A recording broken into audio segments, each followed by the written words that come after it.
The first book of Samuel, chapter 1. Now there was a certain man of Ramathaim Zophim of Mount Ephraim, and his name was Elkanah, the son of Jeroham, the son of Elihu, the son of Tohu, the son of Zoph, an Ephrathite. And he had 2 wives. The name of the one was Hannah, and the name of the other was Peninnah.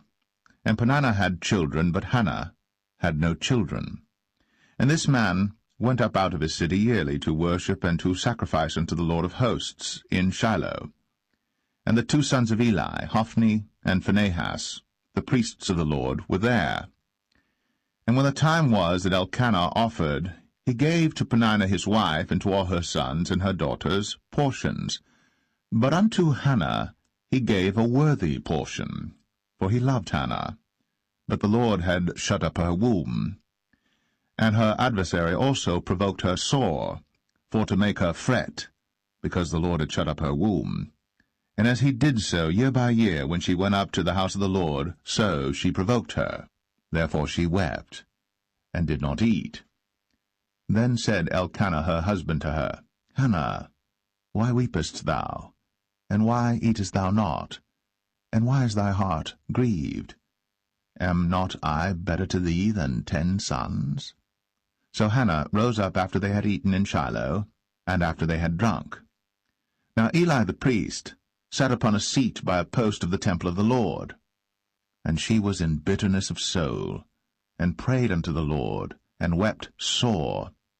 And she vowed a vow, and said, O Lord of hosts, if thou wilt indeed look on the affliction of thine handmaid, and remember me, and not forget thine handmaid, but wilt give unto thine handmaid a man-child, then I will give him unto the Lord all the days of his life, and there shall no razor come upon his head. And it came to pass, as she continued praying before the Lord, that Eli marked her mouth. Now Hannah, she spake in her heart, only her lips moved, but her voice was not heard. Therefore Eli thought she had been drunken. And Eli said unto her, How long wilt thou be drunken? Put away thy wine from thee. And Hannah answered and said, No, my lord, I am a woman of a sorrowful spirit. I have drunk neither wine nor strong drink, but have poured out my soul before the Lord.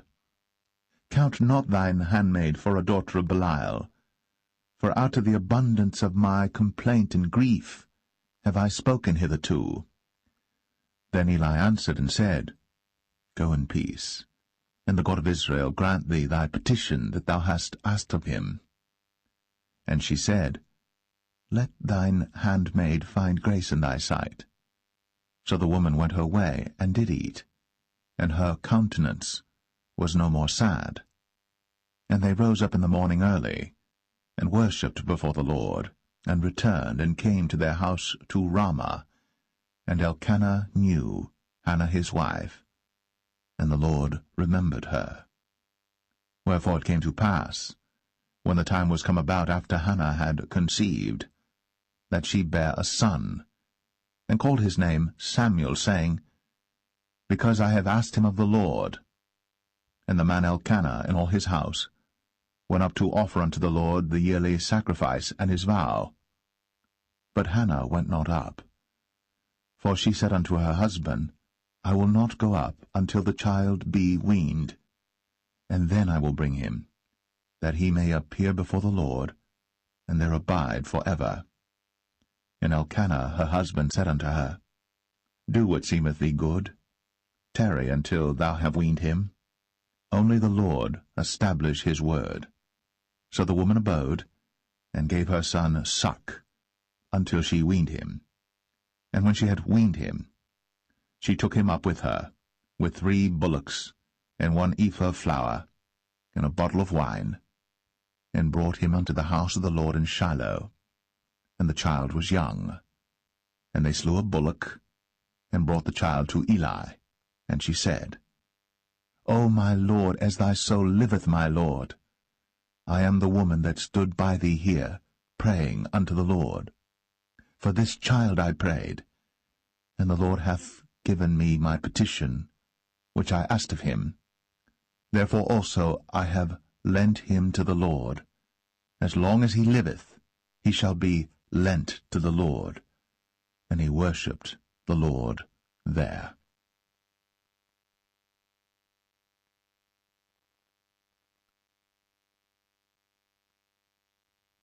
1 Samuel chapter 2. And Hannah prayed and said, My heart rejoiceth in the Lord. Mine horn is exalted in the Lord. My mouth is enlarged over mine enemies, because I rejoice in thy salvation. There is none holy as the Lord, for there is none beside thee. Neither is there any rock like our God. Talk no more so exceeding proudly. Let not arrogancy come out of your mouth. For the Lord is a God of knowledge, and by him actions are weighed. The bows of the mighty men are broken, and they that stumbled are girded with strength. They that were full have hired out themselves for bread, and they that were hungry ceased, so that the barren hath borne 7, and she that hath many children is waxed feeble. The Lord killeth, and maketh alive. He bringeth down to the grave, and bringeth up. The Lord maketh poor, and maketh rich.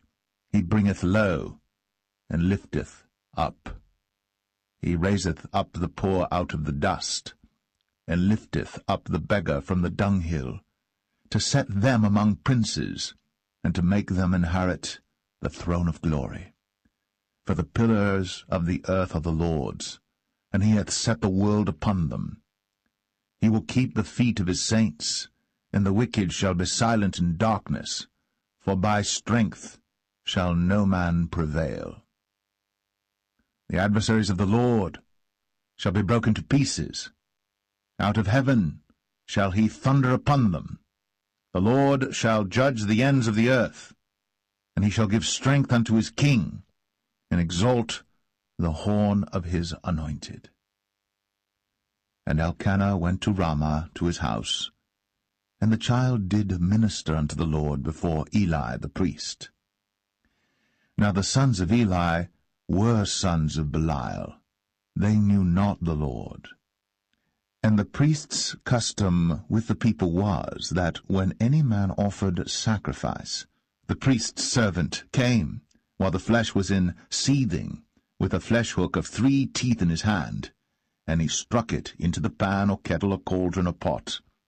All that the flesh-hook brought up, the priest took for himself. So they did in Shiloh unto all the Israelites that came thither. Also before they burnt the fat, the priest's servant came and said to the man that sacrificed, Give flesh to roast for the priest, for he will not have sodden flesh of thee, but raw. And if any man said unto him, Let them not fail to burn the fat presently, and then take as much as thy soul desireth, then he would answer him, Nay, but thou shalt give it me now, and if not, I will take it by force. Wherefore the sin of the young men was very great before the Lord, for men abhorred the offering of the Lord. But Samuel ministered before the Lord, being a child, girded with a linen ephod.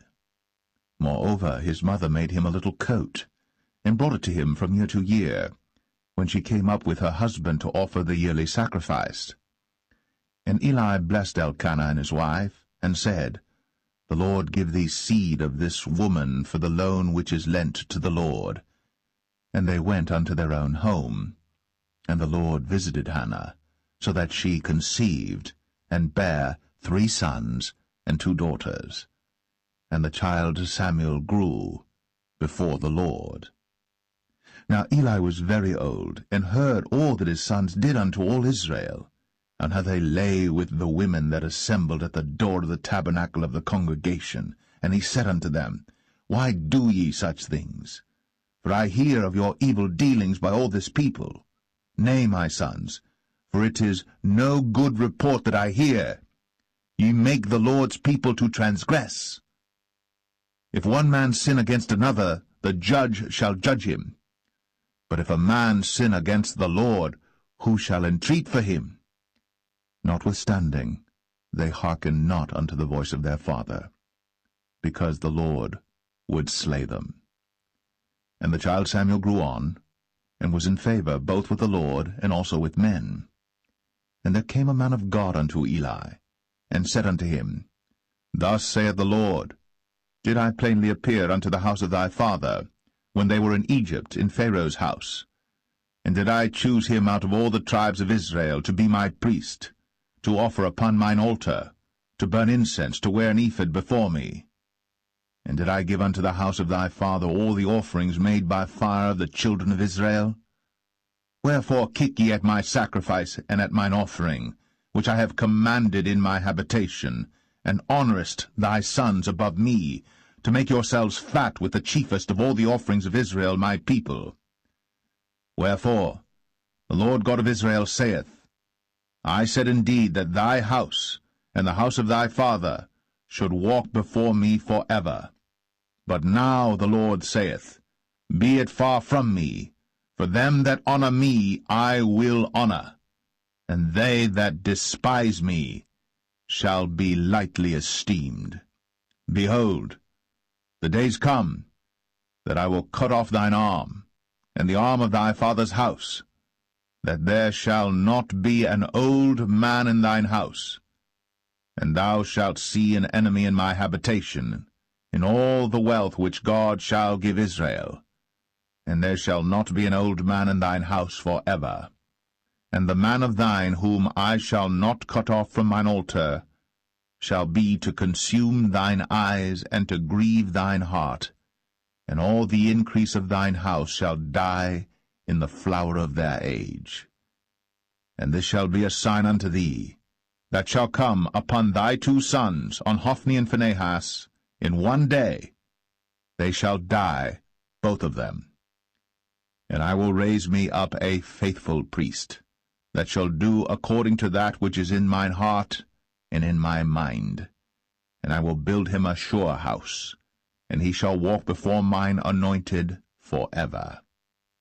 And it shall come to pass, that every one that is left in thine house shall come and crouch to him for a piece of silver and a morsel of bread, and shall say, Put me, I pray thee, into one of the priest's offices, that I may eat a piece of bread.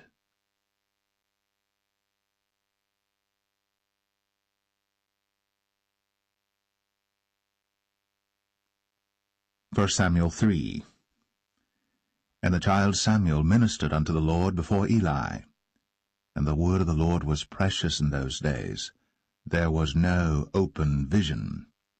And it came to pass at that time, when Eli was laid down in his place, and his eyes began to wax dim, that he could not see, and ere the lamp of God went out in the temple of the Lord, where the ark of God was, and Samuel was laid down to sleep, that the Lord called to Samuel, and he answered, Here am I.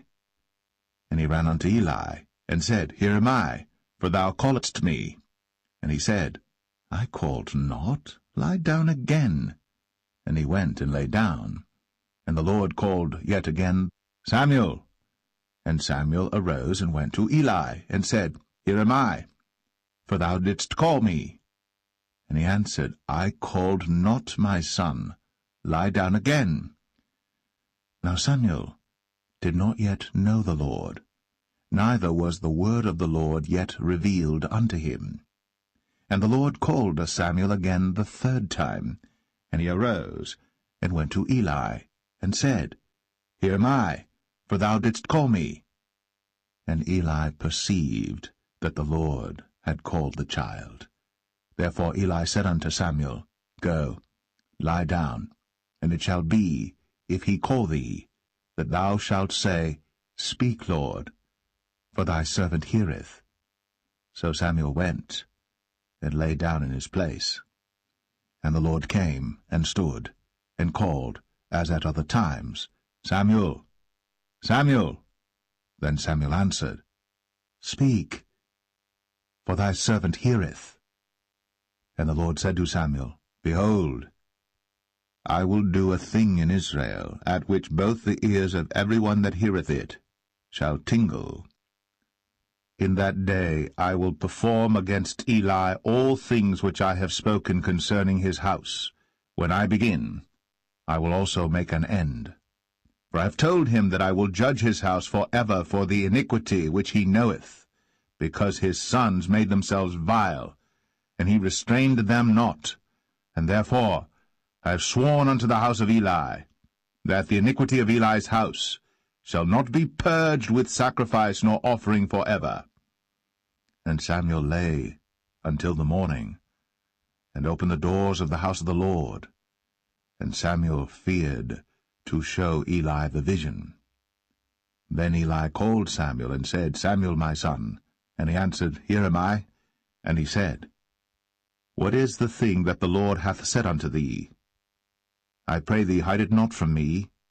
God do so to thee, and more also, if thou hide anything from me of all the things that he said unto thee. And Samuel told him every whit, and hid nothing from him. And he said, It is the Lord. Let him do what seemeth him good.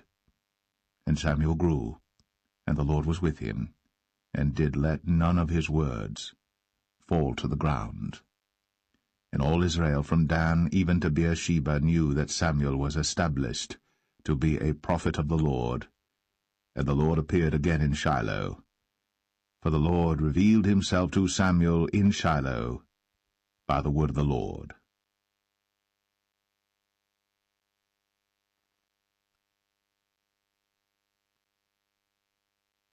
1 Samuel 4.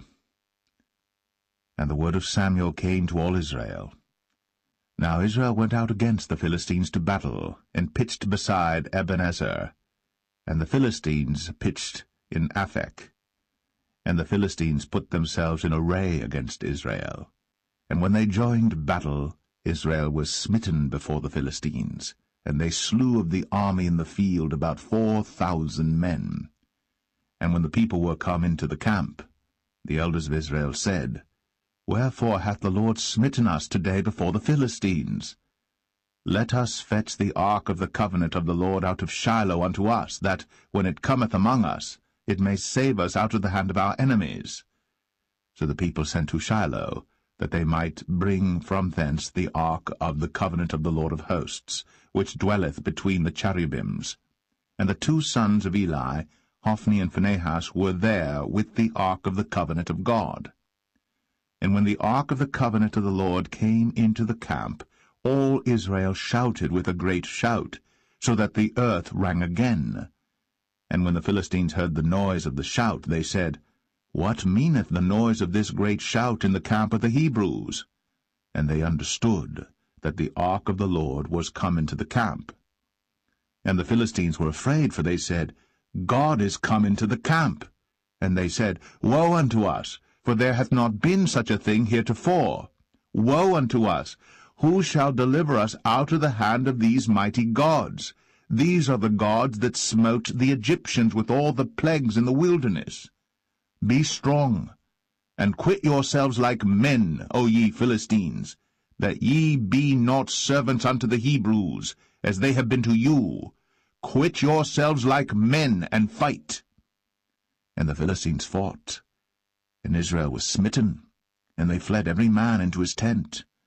And there was a very great slaughter, for there fell of Israel 30,000 footmen. And the ark of God was taken, and the two sons of Eli, Hophni and Phinehas, were slain. And there ran a man of Benjamin out of the army, and came to Shiloh the same day with his clothes rent, and with earth upon his head. And when he came, lo, Eli sat upon a seat by the wayside, watching, for his heart trembled for the ark of God. And when the man came into the city and told it, all the city cried out. And when Eli heard the noise of the crying, he said, What meaneth the noise of this tumult? And the man came in hastily, and told Eli. Now Eli was 98 years old, and his eyes were dim, that he could not see. And the man said unto Eli, I am he that came out of the army, and I fled today out of the army. And he said, What is that done, my son? And the messenger answered and said, Israel is fled before the Philistines, and there hath been also a great slaughter among the people. And thy two sons also, Hophni and Phinehas, are dead, and the ark of God is taken. And it came to pass, when he made mention of the ark of God, that he fell from off the seat backward by the side of the gate, and his neck brake, and he died. For he was an old man and heavy, and he had judged Israel 40 years. And his daughter-in-law Phinehas' wife was with child, near to be delivered. And when she heard the tidings that the ark of God was taken, and that her father-in-law and her husband were dead, she bowed herself and travailed, for her pains came upon her. And about the time of her death the women that stood by her said unto her, Fear not, for thou hast borne a son. But she answered not, neither did she regard it. And she named the child Ichabod, saying, The glory is departed from Israel, because the ark of God was taken, and because of her father-in-law and her husband. And she said, The glory is departed from Israel, for the ark of God is taken.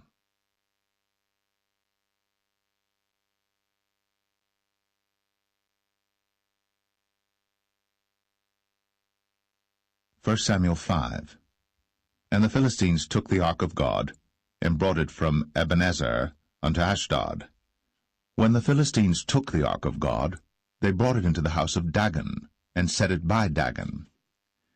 And when they of Ashdod arose early on the morrow, behold, Dagon was fallen upon his face to the earth before the ark of the Lord. And they took Dagon, and set him in his place again. And when they arose early on the morrow morning, behold, Dagon was fallen upon his face to the ground before the ark of the Lord, and the head of Dagon, and both the palms of his hands were cut off upon the threshold. Only the stump of Dagon was left to him. Therefore neither the priests of Dagon, nor any that come into Dagon's house, tread on the threshold of Dagon in Ashdod unto this day. But the hand of the Lord was heavy upon them of Ashdod, and he destroyed them, and smote them with emerods, even Ashdod, and the coast thereof.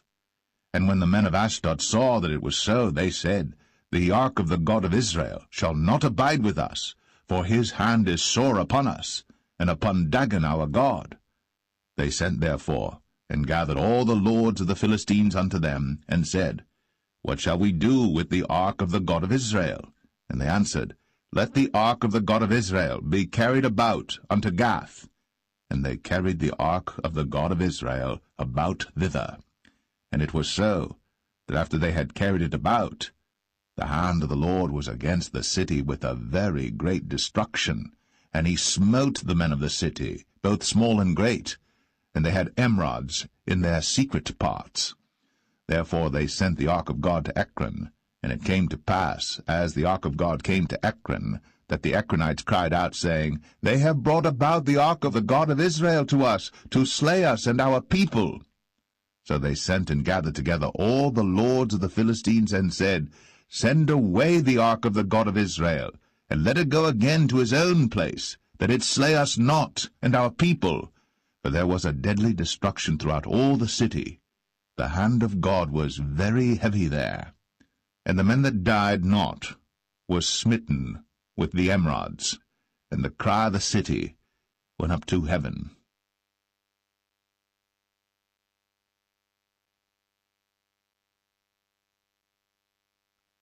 First Samuel 6. And the ark of the Lord was in the country of the Philistines 7 months. And the Philistines called for the priests and the diviners, saying, What shall we do to the ark of the Lord? Tell us wherewith we shall send it to his place. And they said, If ye send away the ark of the God of Israel, send it not empty, but in any wise return him a trespass offering. Then ye shall be healed, and it shall be known to you why his hand is not removed from you. Then said they, What shall be the trespass offering which we shall return to him? They answered, 5 golden emerods, and 5 golden mice, according to the number of the lords of the Philistines. For one plague was on you all, and on your lords. Wherefore ye shall make images of your emerods, and images of your mice that mar the land. And ye shall give glory unto the God of Israel. Peradventure he will lighten his hand from off you, and from off your gods, and from off your land. Wherefore then do ye harden your hearts, as the Egyptians and Pharaoh hardened their hearts, when he had wrought wonderfully among them? Did they not let the people go, and they departed? Now therefore make a new cart, and take 2 milch kine, on which there hath come no yoke, and tie the kine to the cart, and bring their calves home from them. And take the ark of the Lord, and lay it upon the cart, and put the jewels of gold, which ye return him for a trespass offering, in a coffer by the side thereof, and send it away, that it may go. And see, if it goeth up by the way of his own coast, to Bethshemesh, then he hath done us this great evil. But if not, then we shall know that it is not his hand that smote us. It was a chance that happened to us. And the men did so, and took 2 milch kine, and tied them to the cart, and shut up their calves at home. And they laid the ark of the Lord upon the cart, and the coffer with the mice of gold, and the images of their emerods. And the kine took the straight way to the way of Bethshemesh, and went along the highway, lowing as they went, and turned not aside to the right hand or to the left. And the lords of the Philistines went after them unto the border of Bethshemesh. And they of Bethshemesh were reaping their wheat harvest in the valley. And they lifted up their eyes, and saw the ark, and rejoiced to see it. And the cart came into the field of Joshua, a Bethshemite, and stood there, where there was a great stone. And they clave the wood of the cart, and offered the kine a burnt offering unto the Lord. And the Levites took down the ark of the Lord, and the coffer that was with it, wherein the jewels of gold were, and put them on the great stone. And the men of Bethshemesh offered burnt offerings, and sacrificed sacrifices the same day unto the Lord. And when the 5 lords of the Philistines had seen it, they returned to Ekron the same day. And these are the golden emerods, which the Philistines returned for a trespass offering unto the Lord: for Ashdod 1, for Gaza 1, for Ashkelon 1, for Gath 1, for Ekron 1. And the golden mice, according to the number of all the cities of the Philistines, belonging to the 5 lords, both of fenced cities and of country villages, even unto the great stone of Abel, whereon they set down the ark of the Lord, which stone remaineth unto this day in the field of Joshua the Bethshemite. And he smote the men of Bethshemesh, because they had looked into the ark of the Lord.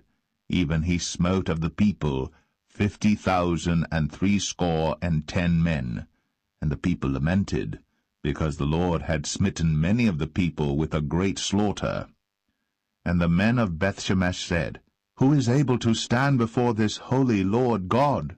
And to whom shall he go up from us?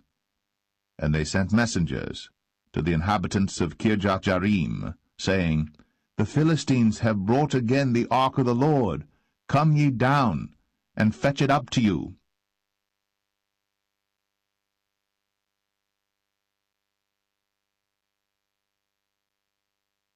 First Samuel 7. And the men of Kirjath-jearim came and fetched up the ark of the Lord, and brought it into the house of Abinadab in the hill, and sanctified Eleazar his son to keep the ark of the Lord. And it came to pass, while the ark abode in Kirjath-jearim, that the time was long, for it was 20 years. And all the house of Israel lamented after the Lord. And Samuel spake unto all the house of Israel, saying, If ye do return unto the Lord with all your hearts, then put away the strange gods and Ashtoreth from among you, and prepare your hearts unto the Lord, and serve him only, and he will deliver you out of the hand of the Philistines. Then the children of Israel did put away Baalim and Ashtoreth, and served the Lord only. And Samuel said, Gather all Israel to Mizpeh, and I will pray for you unto the Lord. And they gathered together to Mizpeh, and drew water, and poured it out before the Lord, and fasted on that day, and said there, We have sinned against the Lord. And Samuel judged the children of Israel in Mizpeh. And when the Philistines heard that the children of Israel were gathered together to Mizpeh, the lords of the Philistines went up against Israel. And when the children of Israel heard it, they were afraid of the Philistines. And the children of Israel said to Samuel, Cease not to cry unto the Lord our God for us, that he will save us out of the hand of the Philistines. And Samuel took a sucking lamb, and offered it for a burnt offering holy unto the Lord. And Samuel cried unto the Lord for Israel, and the Lord heard him. And as Samuel was offering up the burnt offering, the Philistines drew near to battle against Israel. But the Lord thundered with a great thunder on that day upon the Philistines, and discomfited them, and they were smitten before Israel. And the men of Israel went out of Mizpeh, and pursued the Philistines, and smote them until they came unto Bethkar. Then Samuel took a stone, and set it between Mizpeh and Shen, and called the name of it Ebenezer, saying, Hitherto hath the Lord helped us. So the Philistines were subdued, and they came no more into the coast of Israel. And the hand of the Lord was against the Philistines all the days of Samuel. And the cities which the Philistines had taken from Israel were restored to Israel, from Ekron even unto Gath. And the coasts thereof did Israel deliver out of the hands of the Philistines. And there was peace between Israel and the Amorites. And Samuel judged Israel all the days of his life. And he went from year to year in circuit to Bethel, and Gilgal, and Mizpeh, and judged Israel in all those places. And his return was to Ramah, for there was his house, and there he judged Israel, and there he built an altar unto the Lord.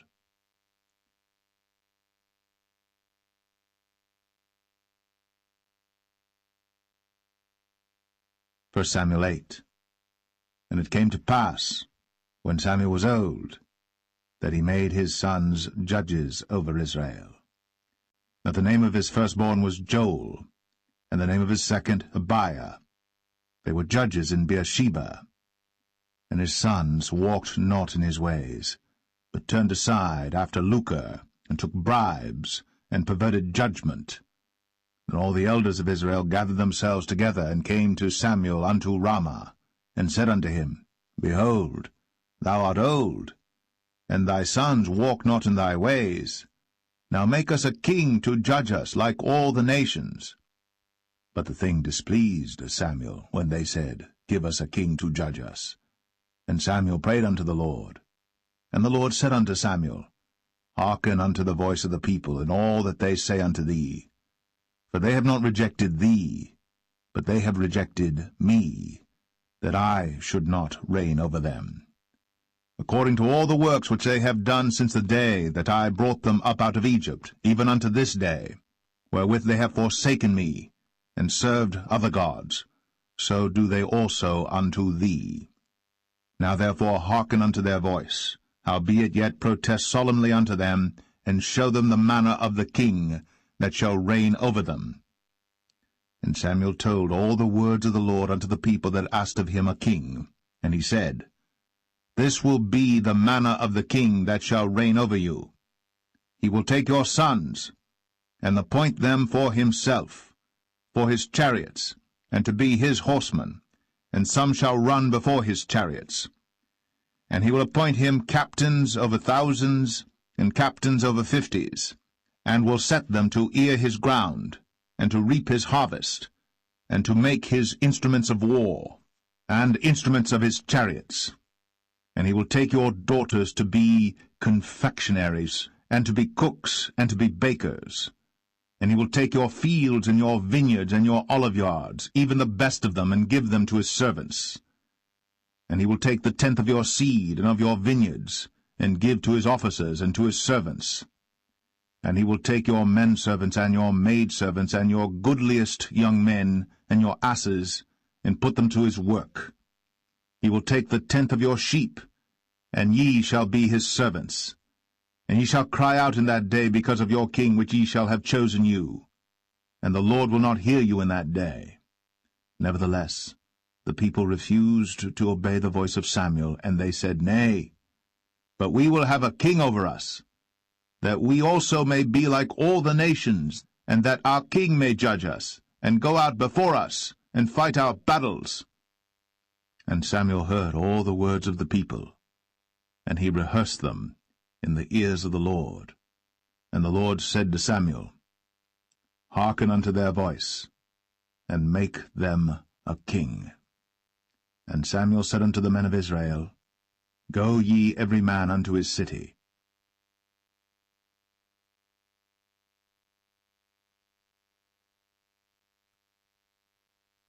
1 Samuel 9. Now there was a man of Benjamin, whose name was Kish, the son of Abiel, the son of Zeror, the son of Bechorath, the son of Aphiah, a Benjamite, a mighty man of power. And he had a son whose name was Saul, a choice young man, and a goodly. And there was not among the children of Israel a goodlier person than he.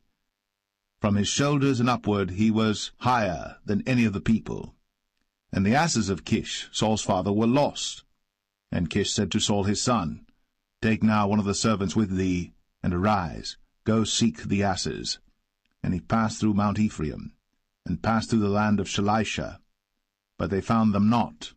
Then they passed through the land of Shalim, and there they were not. And he passed through the land of the Benjamites, but they found them not. And when they were come to the land of Zuph, Saul said to his servant that was with him, "Come, and let us return, lest my father leave caring for the asses, and take thought for us." And he said unto him, "Behold now, there is in this city a man of God, and he is an honorable man. All that he saith cometh surely to pass. Now let us go thither. Peradventure he can show us our way that we should go." Then said Saul to his servant, "But behold, if we go, what shall we bring the man? For the bread is spent in our vessels, and there is not a present to bring to the man of God. What have we?" And the servant answered Saul again, and said, "Behold, I have here at hand the 4th part of a shekel of silver. That will I give to the man of God, to tell us our way." Before time in Israel, when a man went to inquire of God, thus he spake, "Come, and let us go to the seer." For he that is now called a prophet was before time called a seer. Then said Saul to his servant, "Well said, come, let us go." So they went unto the city where the man of God was. And as they went up the hill to the city, they found young maidens going out to draw water, and said unto them, "Is the seer here?" And they answered them, and said, "He is. Behold, he is before you. Make haste now, for he came today to the city, for there is a sacrifice of the people today in the high place. As soon as ye be come into the city, ye shall straightway find him, before he go up to the high place to eat. For the people will not eat until he come, because he doth bless the sacrifice, and afterwards they eat that be bidden. Now therefore get you up, for about this time ye shall find him." And they went up into the city. And when they were come into the city, behold, Samuel came out against them, for to go up to the high place. Now the Lord had told Samuel in his ear a day before Saul came, saying, "Tomorrow about this time I will send thee a man out of the land of Benjamin, and thou shalt anoint him to be captain over my people Israel, that he may save my people out of the hand of the Philistines. For I have looked upon my people, because their cry is come unto me." And when Samuel saw Saul, the Lord said unto him, "Behold the man whom I spake to thee of. This same shall reign over my people." Then Saul drew near to Samuel in the gate, and said, "Tell me, I pray thee, where the seer's house is." And Samuel answered Saul, and said, "I am the seer. Go up before me unto the high place. For ye shall eat with me today, and tomorrow I will let thee go, and will tell thee all that is in thine heart.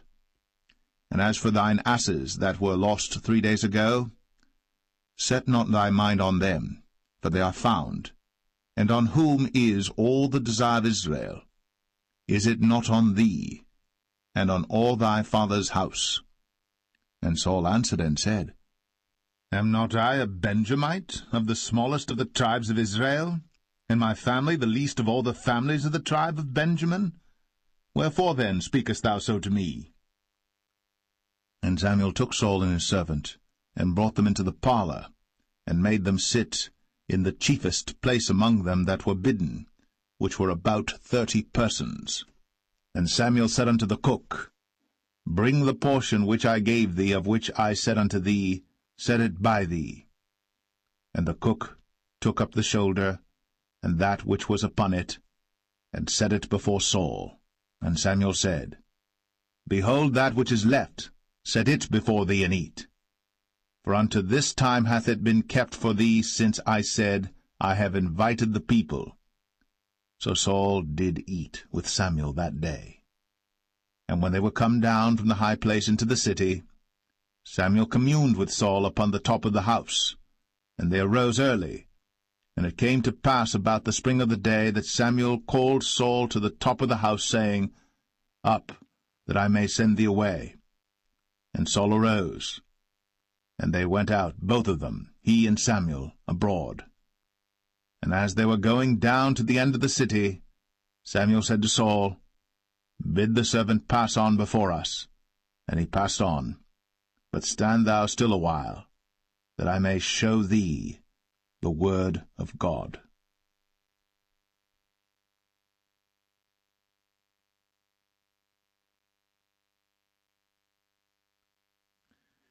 1 Samuel 10.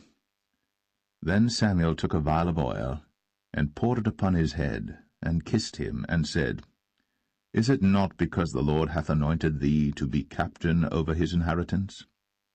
When thou art departed from me today, then thou shalt find 2 men by Rachel's sepulchre, in the border of Benjamin at Zelzah. And they will say unto thee, The asses which thou wentest to seek are found, and lo, thy father hath left the care of the asses, and sorroweth for you, saying, What shall I do for my son? Then shalt thou go on forward from thence, and thou shalt come to the plain of Tabor. And there shall meet thee 3 men going up to God to Bethel, one carrying 3 kids, and another carrying 3 loaves of bread, and another carrying a bottle of wine. And they will salute thee, and give thee 2 loaves of bread, which thou shalt receive of their hands. After that thou shalt come to the hill of God, where is the garrison of the Philistines. And it shall come to pass, when thou art come thither to the city, that thou shalt meet a company of prophets coming down from the high place, with a psaltery, and a tabret, and a pipe, and a harp before them, and they shall prophesy. And the Spirit of the Lord will come upon thee, and thou shalt prophesy with them, and shalt be turned into another man. And let it be, when these signs are come unto thee, that thou do as occasion serve thee, for God is with thee. And thou shalt go down before me to Gilgal, and behold, I will come down unto thee to offer burnt offerings, and to sacrifice sacrifices of peace offerings. 7 days shalt thou tarry, till I come to thee, and show thee what thou shalt do. And it was so that when he had turned his back to go from Samuel, God gave him another heart. And all those signs came to pass that day. And when they came thither to the hill, behold, a company of prophets met him, and the Spirit of God came upon him, and he prophesied among them. And it came to pass, when all that knew him beforetime saw that, behold, he prophesied among the prophets, then the people said one to another, What is this that is come unto the son of Kish? Is Saul also among the prophets? And one of the same place answered and said, But who is their father? Therefore it became a proverb, Is Saul also among the prophets? And when he had made an end of prophesying, he came to the high place. And Saul's uncle said unto him and to his servant, Whither went ye? And he said, To seek the asses. And when we saw that they were nowhere, we came to Samuel. And Saul's uncle said, Tell me, I pray thee, what Samuel said unto you. And Saul said unto his uncle, He told us plainly that the asses were found. But of the matter of the kingdom whereof Samuel spake, he told him not. And Samuel called the people together unto the Lord to Mizpeh, and said unto the children of Israel, Thus saith the Lord God of Israel, I brought up Israel out of Egypt, and delivered you out of the hand of the Egyptians, and out of the hand of all kingdoms, and of them that oppressed you. And ye have this day rejected your God, who himself saved you out of all your adversities and your tribulations. And ye have said unto him, Nay, but set a king over us. Now therefore present yourselves before the Lord by your tribes and by your thousands. And when Samuel had caused all the tribes of Israel to come near, the tribe of Benjamin was taken. When he had caused the tribe of Benjamin to come near by their families, the family of Matri was taken. And Saul the son of Kish was taken. And when they sought him, he could not be found. Therefore they inquired of the Lord further, if the man should yet come thither. And the Lord answered, Behold, he hath hid himself among the stuff. And they ran and fetched him thence. And when he stood among the people, he was higher than any of the people, from his shoulders and upward. And Samuel said to all the people, See ye him, whom the Lord hath chosen, that there is none like him among all the people? And all the people shouted and said, God save the king. Then Samuel told the people the manner of the kingdom, and wrote it in a book, and laid it up before the Lord. And Samuel sent all the people away, every man to his house. And Saul also went home to Gibeah, and there went with him a band of men, whose hearts God had touched. But the children of Belial said, How shall this man save us? And they despised him, and brought him no presents. But he held his peace.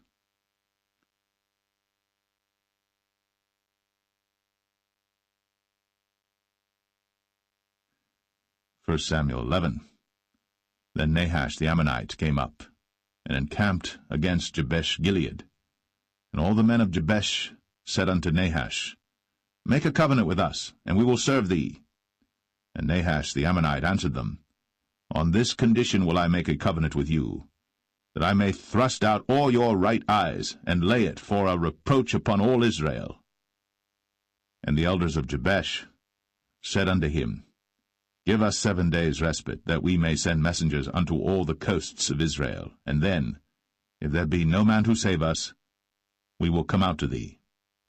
Then came the messengers to Gibeah of Saul, and told the tidings in the ears of the people. And all the people lifted up their voices and wept. And behold, Saul came after the herd out of the field, and Saul said, What aileth the people, that they weep? And they told him the tidings of the men of Jabesh. And the Spirit of God came upon Saul when he heard those tidings, and his anger was kindled greatly. And he took a yoke of oxen, and hewed them in pieces, and sent them throughout all the coast of Israel by the hands of messengers, saying, Whosoever cometh not forth after Saul and after Samuel, so shall it be done unto his oxen. And the fear of the Lord fell on the people, and they came out with one consent. And when he numbered them in Bezek, the children of Israel were 300,000, and the men of Judah 30,000. And they said unto the messengers that came, Thus shall ye say unto the men of Jabesh-Gilead, Tomorrow by that time the sun be hot, ye shall have help. And the messengers came and showed it to the men of Jabesh, and they were glad. Therefore the men of Jabesh said, Tomorrow we will come out unto you, and ye shall do with us all that seemeth good unto you. And it was so in the morrow, that Saul put the people in 3 companies, and they came into the midst of the host in the morning watch, and slew the Ammonites until the heat of the day. And it came to pass, that they which remained were scattered, so that 2 of them were not left together. And the people said unto Samuel, Who is he that said, Shall Saul reign over us?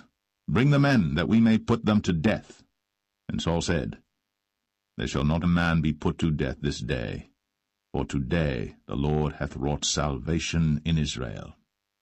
Then said Samuel to the people, Come, and let us go to Gilgal, and renew the kingdom there.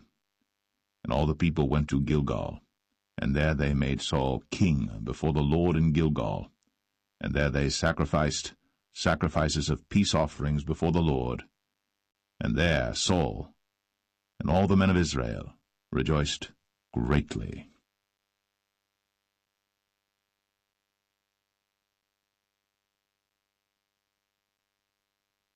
First Samuel 12. And Samuel said unto all Israel, Behold, I have hearkened unto your voice in all that ye said unto me, and have made a king over you. And now, behold, the king walketh before you, and I am old and grey-headed, and behold, my sons are with you. And I have walked before you from my childhood unto this day. Behold, here I am. Witness against me before the Lord and before his anointed, whose ox have I taken? Or whose ass have I taken? Or whom have I defrauded? Whom have I oppressed? Or of whose hand have I received any bribe to blind mine eyes therewith? And I will restore it you. And they said, Thou hast not defrauded us, nor oppressed us, neither hast thou taken aught of any man's hand. And he said unto them, The Lord is witness against you, and his anointed is witness this day, that ye have not found aught in my hand. And they answered, He is witness. And Samuel said unto the people, It is the Lord that advanced Moses and Aaron, and that brought your fathers up out of the land of Egypt. Now therefore stand still, that I may reason with you before the Lord of all the righteous acts of the Lord, which he did to you and to your fathers. When Jacob was come into Egypt, and your fathers cried unto the Lord, then the Lord sent Moses and Aaron, which brought forth your fathers out of Egypt, and made them dwell in this place. And when they forgat the Lord their God, he sold them into the hand of Sisera, captain of the host of Hazor, and into the hand of the Philistines, and into the hand of the king of Moab. And they fought against them. And they cried unto the Lord, and said, We have sinned, because we have forsaken the Lord, and have served Balaam and Ashtoreth. But now deliver us out of the hand of our enemies, and we will serve thee. And the Lord sent Jerubbaal, and Bedan, and Jephthah, and Samuel, and delivered you out of the hand of your enemies on every side, and ye dwelled safe. And when ye saw that Nahash the king of the children of Ammon came against you, ye said unto me, Nay, but a king shall reign over us, when the Lord your God was your king. Now therefore, behold, the king whom ye have chosen, and whom ye have desired, and behold, the Lord hath set a king over you. If ye will fear the Lord, and serve him, and obey his voice, and not rebel against the commandment of the Lord, then shall both ye and also the king that reigneth over you continue following the Lord your God. But if ye will not obey the voice of the Lord, but rebel against the commandment of the Lord, then shall the hand of the Lord be against you, as it was against your fathers.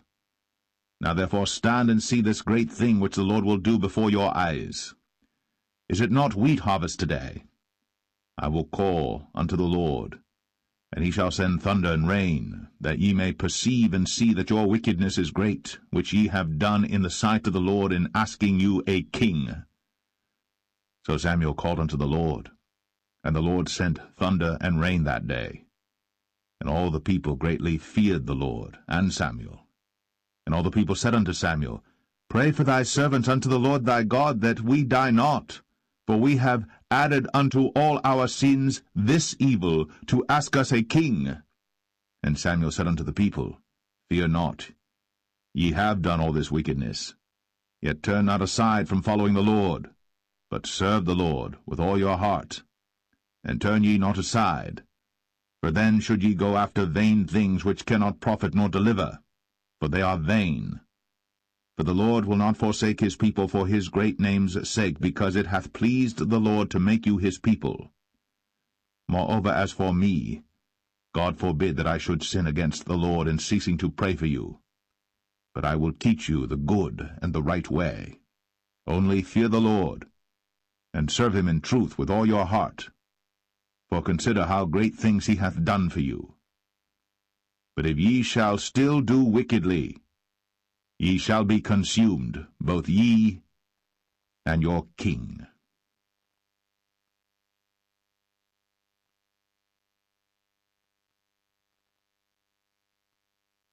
1 Samuel 13. Saul reigned 1 year. And when he had reigned 2 years over Israel, Saul chose him 3,000 men of Israel, whereof 2,000 were with Saul in Michmash and in Mount Bethel, and 1,000 were with Jonathan in Gibeah of Benjamin. And the rest of the people he sent every man to his tent. And Jonathan smote the garrison of the Philistines that was in Geba. And the Philistines heard of it. And Saul blew the trumpet throughout all the land, saying, Let the Hebrews hear. And all Israel heard say that Saul had smitten a garrison of the Philistines, and that Israel also was had in abomination with the Philistines. And the people were called together after Saul to Gilgal. And the Philistines gathered themselves together to fight with Israel, 30,000 chariots and 6,000 horsemen, and people as the sand which is on the seashore in multitude.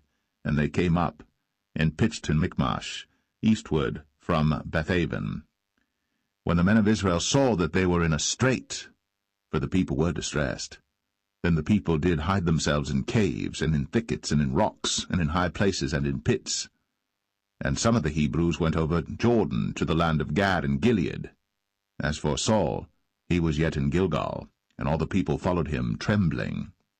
And he tarried 7 days according to the set time that Samuel had appointed.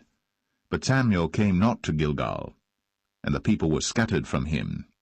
And Saul said, Bring hither a burnt offering to me, and peace offerings. And he offered the burnt offering. And it came to pass that as soon as he had made an end of offering the burnt offering, behold, Samuel came. And Saul went out to meet him, that he might salute him. And Samuel said, What hast thou done? And Saul said, Because I saw that the people were scattered from me, and that thou camest not within the days appointed, and that the Philistines gathered themselves together at Michmash. Therefore said I, The Philistines will come down now upon me to Gilgal, and I have not made supplication unto the Lord. I forced myself therefore, and offered a burnt offering. And Samuel said to Saul, Thou hast done foolishly. Thou hast not kept the commandment of the Lord thy God, which he commanded thee.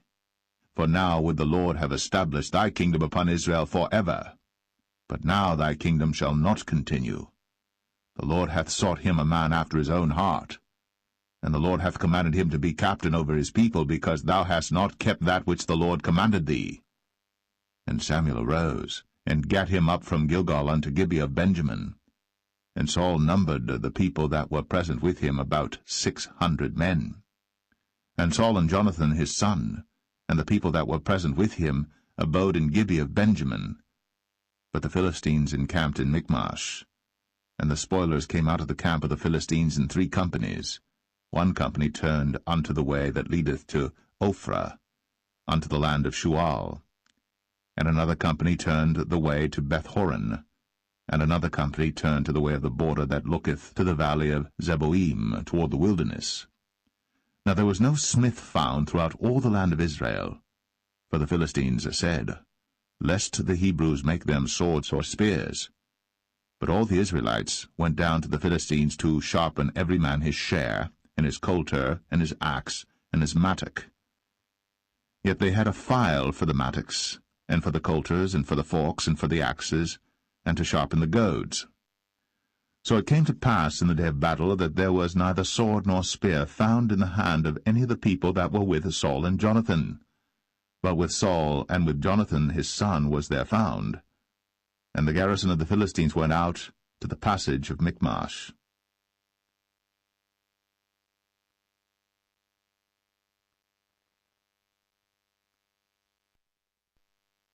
1 Samuel 14. Now it came to pass upon a day that Jonathan the son of Saul said unto the young man that bare his armor, Come, and let us go over to the Philistines' garrison that is on the other side. But he told not his father.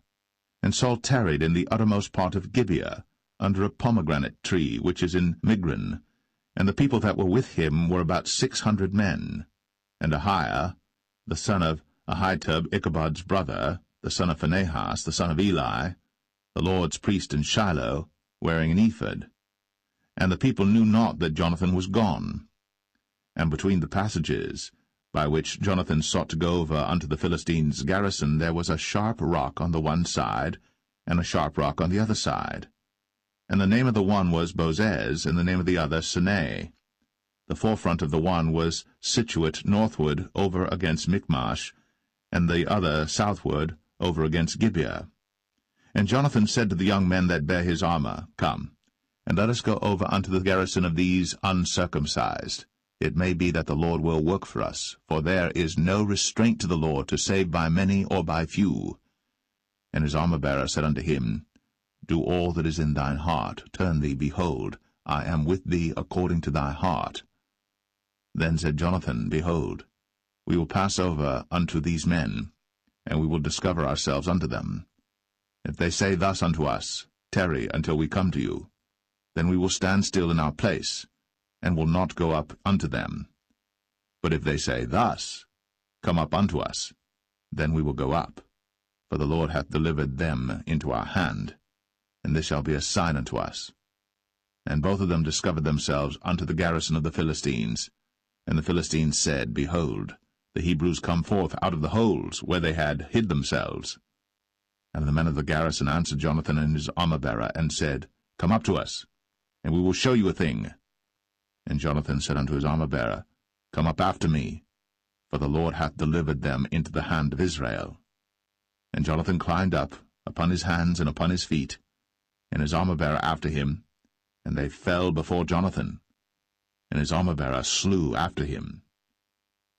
And that first slaughter which Jonathan and his armor-bearer made was about 20 men, within as it were an half-acre of land, which a yoke of oxen might plough. And there was trembling in the host, in the field, and among all the people. The garrison and the spoilers, they also trembled, and the earth quaked. So it was a very great trembling. And the watchmen of Saul and Gibeah of Benjamin looked, and behold, the multitude melted away, and they went on beating down one another. Then said Saul unto the people that were with him, Number now, and see who is gone from us. And when they had numbered, behold, Jonathan and his armor-bearer were not there. And Saul said unto Ahiah, Bring hither the ark of God. For the ark of God was at that time with the children of Israel. And it came to pass, while Saul talked unto the priest, that the noise that was in the host of the Philistines went on and increased. And Saul said unto the priest, Withdraw thine hand. And Saul and all the people that were with him assembled themselves. And they came to the battle. And behold, every man's sword was against his fellow, and there was a very great discomfiture. Moreover, the Hebrews that were with the Philistines before that time, which went up with them into the camp from the country round about, even they also turned to be with the Israelites that were with Saul and Jonathan. Likewise all the men of Israel, which had hid themselves in Mount Ephraim, when they heard that the Philistines fled, even they also followed hard after them in the battle. So the Lord saved Israel that day. And the battle passed over unto Bethaven. And the men of Israel were distressed that day. For Saul had adjured the people, saying, Cursed be the man that eateth any food until evening, that I may be avenged on mine enemies. So none of the people tasted any food.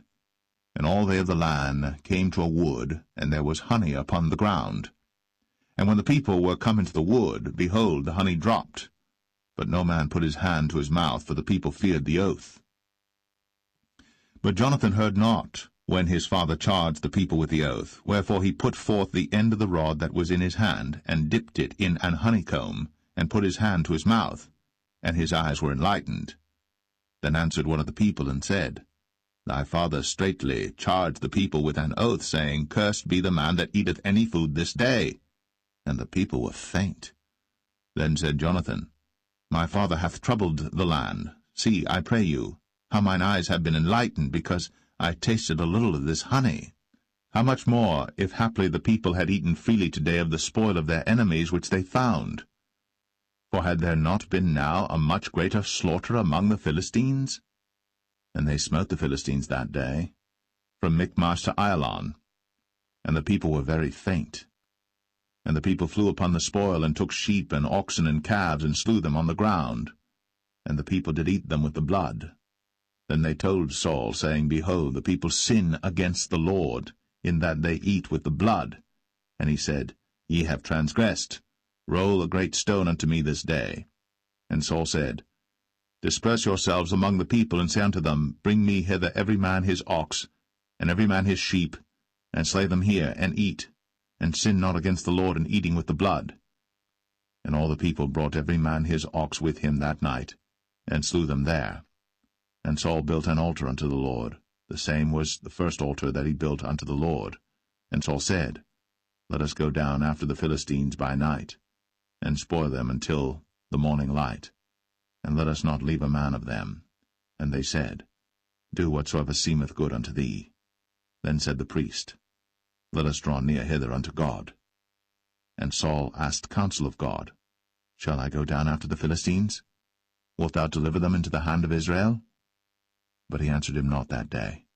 And Saul said, Draw ye near hither, all the chief of the people, and know and see wherein this sin hath been this day. For as the Lord liveth, which saveth Israel, though it be in Jonathan my son, he shall surely die. But there was not a man among all the people that answered him. Then said he unto all Israel, Be ye on one side, and I and Jonathan my son will be on the other side. And the people said unto Saul, Do what seemeth good unto thee. Therefore Saul said unto the Lord God of Israel, Give a perfect lot. And Saul and Jonathan were taken, but the people escaped. And Saul said, Cast lots between me and Jonathan my son. And Jonathan was taken. Then Saul said to Jonathan, Tell me what thou hast done. And Jonathan told him, and said, I did but taste a little honey with the end of the rod that was in mine hand, and lo, I must die. And Saul answered, God do so and more also, for thou shalt surely die, Jonathan. And the people said unto Saul, Shall Jonathan die, who hath wrought this great salvation in Israel? God forbid, as the Lord liveth. There shall not one hair of his head fall to the ground, for he hath wrought with God this day. So the people rescued Jonathan, that he died not.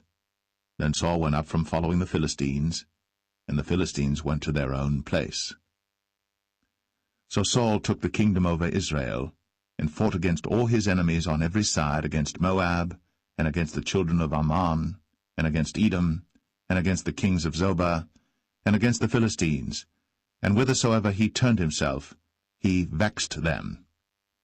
And he gathered an host, and smote the Amalekites, and delivered Israel out of the hands of them that spoiled them. Now the sons of Saul were Jonathan and Ishui, and Melch-Ishui. And the names of his two daughters were these, the name of the firstborn Merab, and the name of the younger Michal. And the name of Saul's wife was Ahinoam, the daughter of Ahimaaz. And the name of the captain of his host was Abner, the son of Ner, Saul's uncle. And Kish was the father of Saul, and Ner, the father of Abner, was the son of Abiel. And there was sore war against the Philistines all the days of Saul. And when Saul saw any strong man or any valiant man, he took him unto him.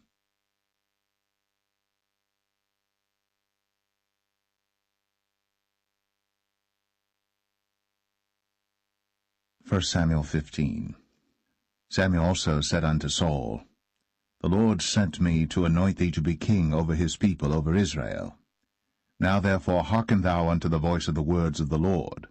Thus saith the Lord of hosts, I remember that which Amalek did to Israel, how he laid wait for him in the way when he came up from Egypt. Now go, and smite Amalek, and utterly destroy all that they have, and spare them not, but slay both man and woman, infant and suckling, ox and sheep, camel and ass. And Saul gathered the people together, and numbered them in Telaim 200,000 footmen, and 10,000 men of Judah. And Saul came to a city of Amalek, and laid wait in the valley. And Saul said unto the Kenites, Go, depart, get you down from among the Amalekites, lest I destroy you with them. For ye showed kindness to all the children of Israel when they came up out of Egypt. So the Kenites departed from among the Amalekites. And Saul smote the Amalekites from Havilah until thou comest to Shur, that is over against Egypt. And he took Agag, the king of the Amalekites, alive, and utterly destroyed all the people with the edge of the sword. But Saul and the people spared Agag, and the best of the sheep, and of the oxen, and of the fatlings, and the lambs, and all that was good, and would not utterly destroy them. But everything that was vile and refuse, that they destroyed utterly. Then came the word of the Lord unto Samuel, saying, It repenteth me that I have set up Saul to be king, for he is turned back from following me, and hath not performed my commandments. And it grieved Samuel, and he cried unto the Lord all night. And when Samuel rose early to meet Saul in the morning, it was told Samuel, saying, Saul came to Carmel, and behold, he set him up a place, and is gone about, and passed on, and gone down to Gilgal. And Samuel came to Saul, and Saul said unto him, Blessed be thou of the Lord, I have performed the commandment of the Lord. And Samuel said, What meaneth then this bleating of the sheep in mine ears, and the lowing of the oxen which I hear? And Saul said, They have brought them from the Amalekites, for the people spared the best of the sheep and of the oxen to sacrifice unto the Lord thy God, and the rest we have utterly destroyed. Then Samuel said unto Saul, Stay, and I will tell thee what the Lord hath said to me this night. And he said unto him, Say on. And Samuel said, When thou wast little in thine own sight, wast thou not made the head of the tribes of Israel? And the Lord anointed thee king over Israel? And the Lord sent thee on a journey, and said, Go, and utterly destroy the sinners, the Amalekites, and fight against them until they be consumed. Wherefore then didst thou not obey the voice of the Lord, but didst fly upon the spoil, and didst evil in the sight of the Lord? And Saul said unto Samuel, Yea, I have obeyed the voice of the Lord, and have gone the way which the Lord sent me, and have brought Agag, the king of Amalek, and have utterly destroyed the Amalekites. But the people took of the spoil sheep and oxen, the chief of the things which should have been utterly destroyed, to sacrifice unto the Lord thy God in Gilgal. And Samuel said, Hath the Lord as great delight in burnt offerings and sacrifices as in obeying the voice of the Lord? Behold, to obey is better than sacrifice, and to hearken than the fat of rams. For rebellion is as the sin of witchcraft, and stubbornness is as iniquity and idolatry. Because thou hast rejected the word of the Lord, he hath also rejected thee from being king. And Saul said unto Samuel, I have sinned, for I have transgressed the commandment of the Lord, and thy words, because I feared the people, and obeyed their voice. Now therefore, I pray thee, pardon my sin, and turn again with me, that I may worship the Lord. And Samuel said unto Saul, I will not return with thee, for thou hast rejected the word of the Lord, and the Lord hath rejected thee from being king over Israel. And as Samuel turned about to go away, he laid hold upon the skirt of his mantle, and it rent. And Samuel said unto him, The Lord hath rent the kingdom of Israel from thee this day, and hath given it to a neighbor of thine, that is better than thou. And also the strength of Israel will not lie nor repent, for he is not a man that he should repent. Then he said, I have sinned. Yet honor me now, I pray thee, before the elders of my people, and before Israel, and turn again with me, that I may worship the Lord thy God. So Samuel turned again after Saul, and Saul worshipped the Lord. Then said Samuel, Bring ye hither to me Agag the king of the Amalekites. And Agag came unto him delicately, and Agag said, Surely the bitterness of death is past. And Samuel said, As thy sword hath made women childless, so shall thy mother be childless among women. And Samuel hewed Agag in pieces before the Lord in Gilgal. Then Samuel went to Ramah, and Saul went up to his house to Gibeah of Saul. And Samuel came no more to see Saul until the day of his death. Nevertheless Samuel mourned for Saul, and the Lord repented that he had made Saul king over Israel.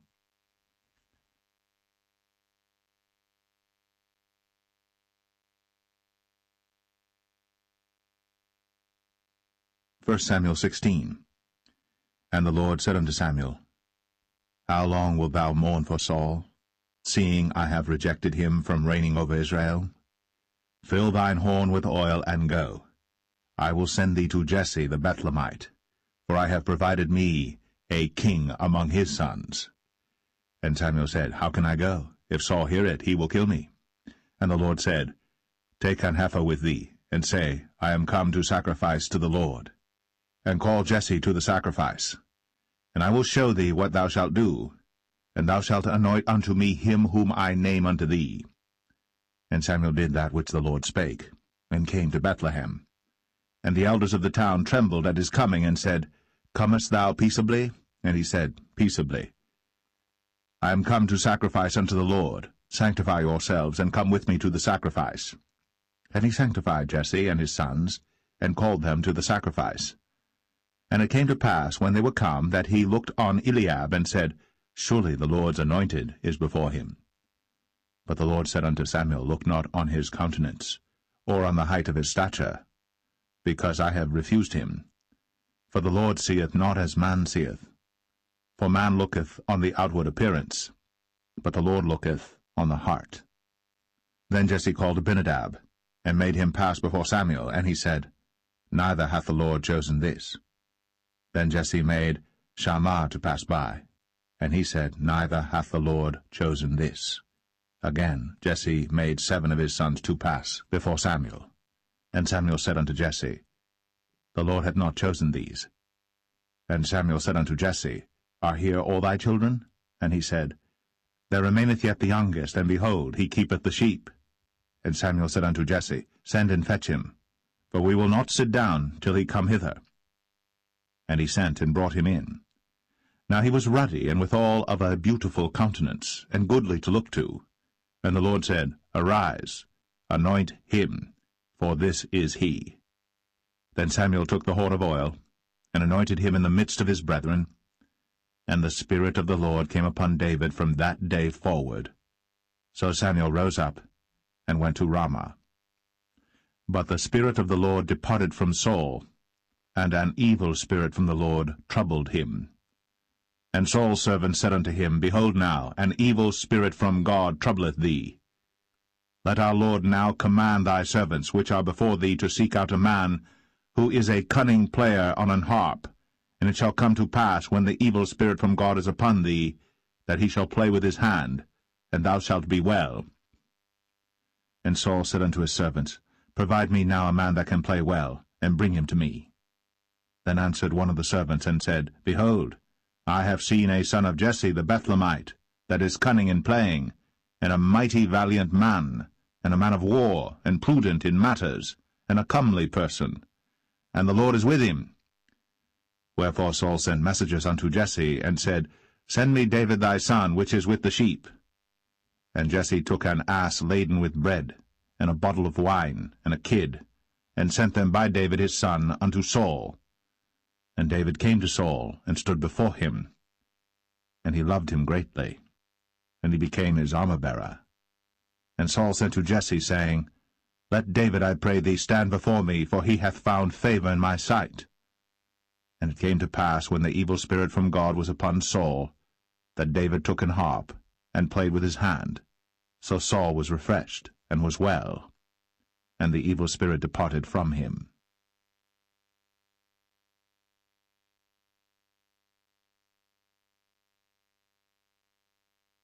1 Samuel 17.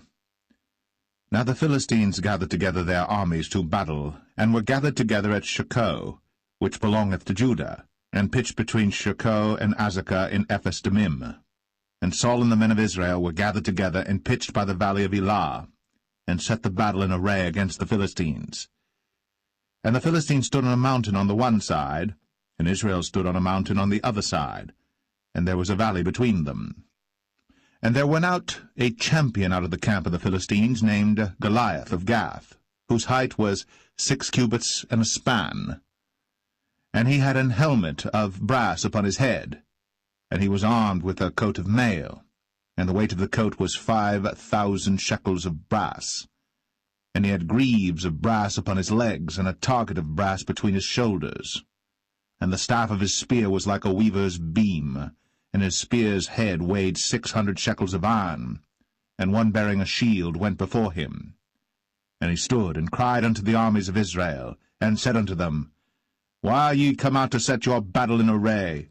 Am not I a Philistine, and ye servants to Saul? Choose you a man for you, and let him come down to me. If he be able to fight with me and to kill me, then will we be your servants. But if I prevail against him, and kill him, Then shall ye be our servants, and serve us. Whom the Philistine said, I defy the armies of Israel this day. Give me a man, that we may fight together. When Saul and all Israel heard those words of the Philistine, they were dismayed, and greatly afraid. Now David was the son of that Ephrathite of Bethlehem, Judah, whose name was Jesse, and he had 8 sons. And the man went among men for an old man in the days of Saul. And the 3 eldest sons of Jesse went and followed Saul to the battle. And the names of his 3 sons that went to the battle were Eliab the firstborn, and next unto him Abinadab, and the third Shammah. And David was the youngest, and the 3 eldest followed Saul.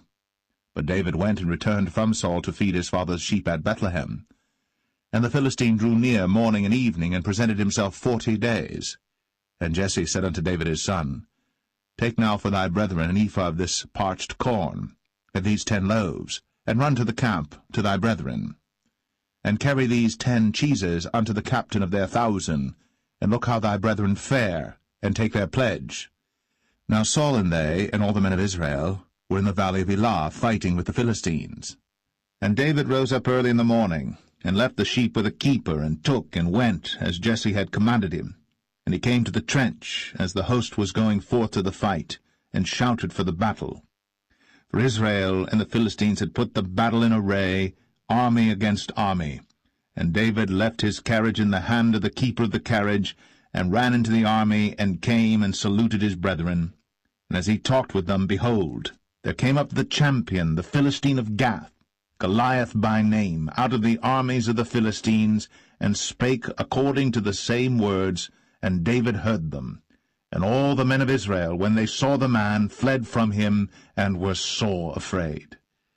And the men of Israel said, Have ye seen this man that is come up? Surely to defy Israel is he come up. And it shall be that the man who killeth him, the king will enrich him with great riches, and will give him his daughter, and make his father's house free in Israel. And David spake to the men that stood by him, saying, What shall be done to the man that killeth this Philistine, and taketh away the reproach from Israel? For who is this uncircumcised Philistine, that he should defy the armies of the living God? And the people answered him after this manner, saying, So shall it be done to the man that killeth him. And Eliab, his eldest brother, heard when he spake unto the men.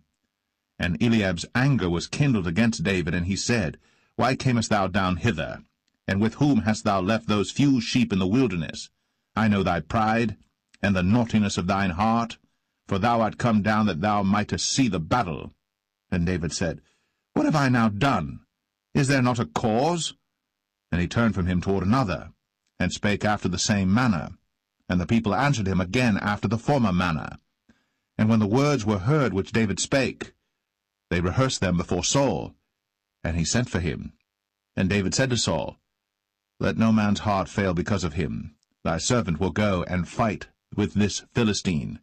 And Saul said to David, Thou art not able to go against this Philistine to fight with him, for thou art but a youth, and he a man of war from his youth. And David said unto Saul, Thy servant kept his father's sheep, and there came a lion and a bear, and took a lamb out of the flock.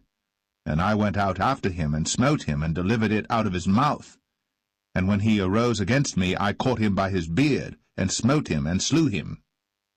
Thy servant slew both the lion and the bear, and this uncircumcised Philistine shall be as one of them, seeing he hath defied the armies of the living God. David said, moreover, The Lord that delivered me out of the paw of the lion, and out of the paw of the bear, he will deliver me out of the hand of this Philistine.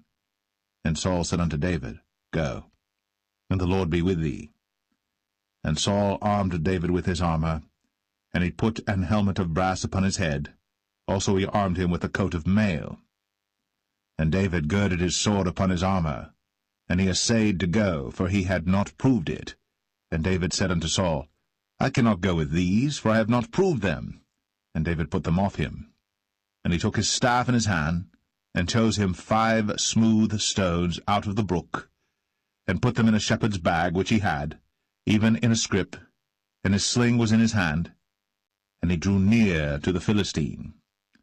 And the Philistine came on and drew near unto David. And the man that bare the shield went before him. And when the Philistine looked about and saw David, he disdained him, for he was but a youth, and ruddy, and of a fair countenance. And the Philistine said unto David, Am I a dog that thou comest to me with staves? And the Philistine cursed David by his gods. And the Philistine said to David, Come to me, and I will give thy flesh unto the fowls of the air, and to the beasts of the field.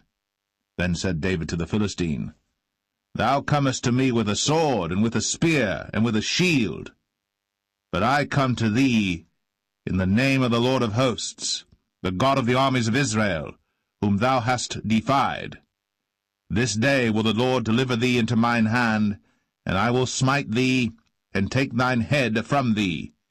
And I will give the carcasses of the host of the Philistines this day unto the fowls of the air, and to the wild beasts of the earth, that all the earth may know that there is a God in Israel. And all this assembly shall know that the Lord saveth not with sword and spear, for the battle is the Lord's, and he will give you into our hands. And it came to pass, when the Philistine arose, and came and drew nigh to meet David, that David hasted, and ran toward the army to meet the Philistine. And David put his hand in his bag, and took thence a stone, and slang it, and smote the Philistine in his forehead, that the stone sunk into his forehead, and he fell upon his face to the earth. So David prevailed over the Philistine with a sling and with a stone, and smote the Philistine, and slew him. But there was no sword in the hand of David. Therefore David ran, and stood upon the Philistine, and took his sword, and drew it out of the sheath thereof, and slew him, and cut off his head therewith. And when the Philistines saw their champion was dead, they fled. And the men of Israel and of Judah arose, and shouted, and pursued the Philistines until thou come to the valley, and to the gates of Ekron. And the wounded of the Philistines fell down by the way to Shaaraim, even unto Gath and unto Ekron. And the children of Israel returned from chasing after the Philistines, and they spoiled their tents. And David took the head of the Philistine, and brought it to Jerusalem, but he put his armor in his tent. And when Saul saw David go forth against the Philistines, he said unto Abner, the captain of the host, Abner, whose son is this youth? And Abner said, As thy soul liveth, O king, I cannot tell. And the king said, Inquire thou whose son the stripling is. And as David returned from the slaughter of the Philistine, Abner took him, and brought him before Saul with the head of the Philistine in his hand. And Saul said to him, Whose son art thou, thou young man? And David answered, I am the son of thy servant Jesse, the Bethlehemite.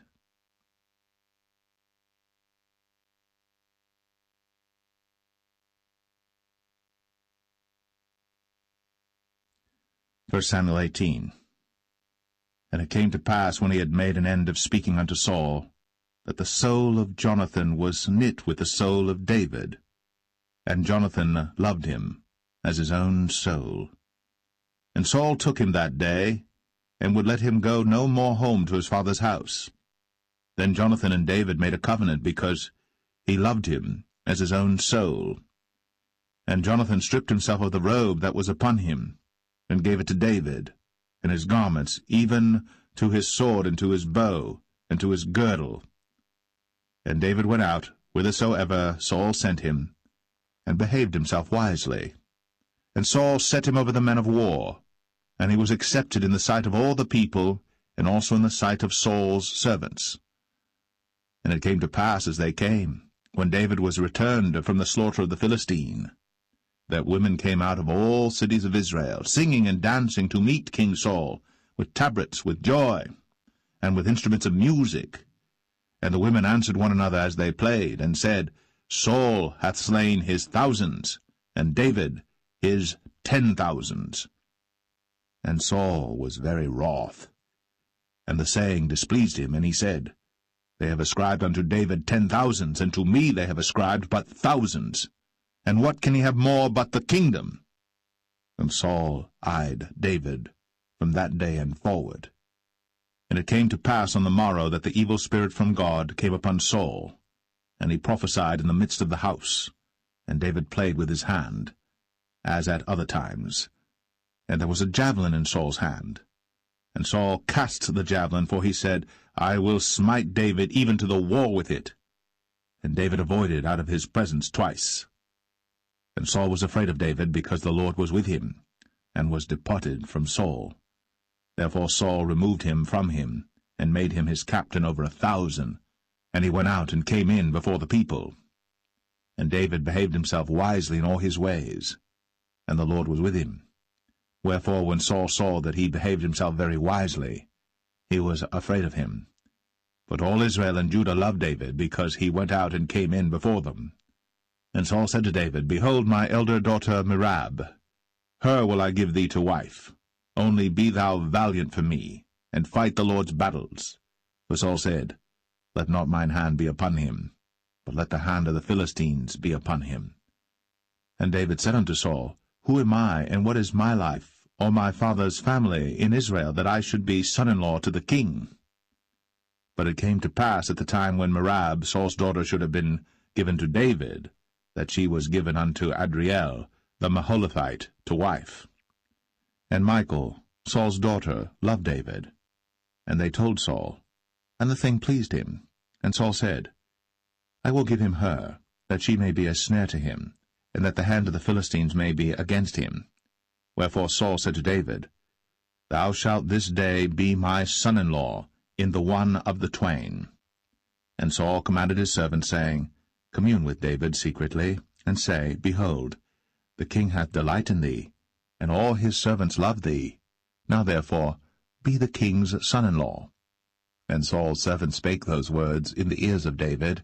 And David said, Seemeth it to you a light thing to be a king's son-in-law, seeing that I am a poor man, and lightly esteemed? And the servants of Saul told him, saying, On this manner spake David. And Saul said, Thus shall ye say to David, The king desireth not any dowry, but 100 foreskins of the Philistines to be avenged of the king's enemies. But Saul thought to make David fall by the hand of the Philistines.